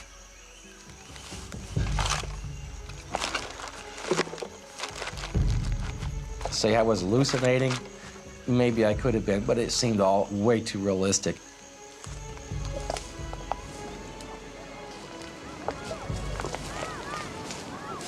Once I had came out there, I knew exactly where I was because I'd been there before.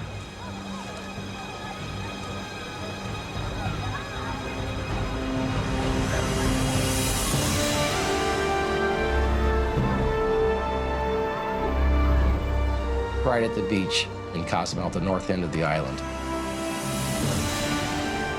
I was ecstatic. I'm not lost anymore. I made it out alive.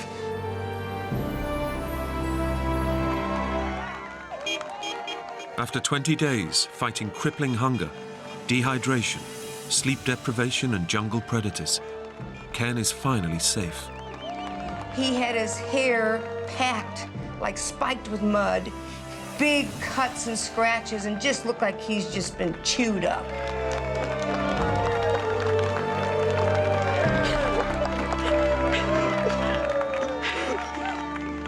I felt really bad because she started bawling, and that made me start bawling. The tears were just rolling. We just couldn't let go for 10 minutes. I mean, we were just so thankful he was alive. It really brought us really close. Ken's recovery took 6 long months. To help cope with the ordeal, he returned to his greatest love, scuba diving. The experience changed the way that I think. The fact is, within 10 seconds, any of us could be gone. So I decided I should be more kind to other people. I should be more generous with what I have. I'm just happy.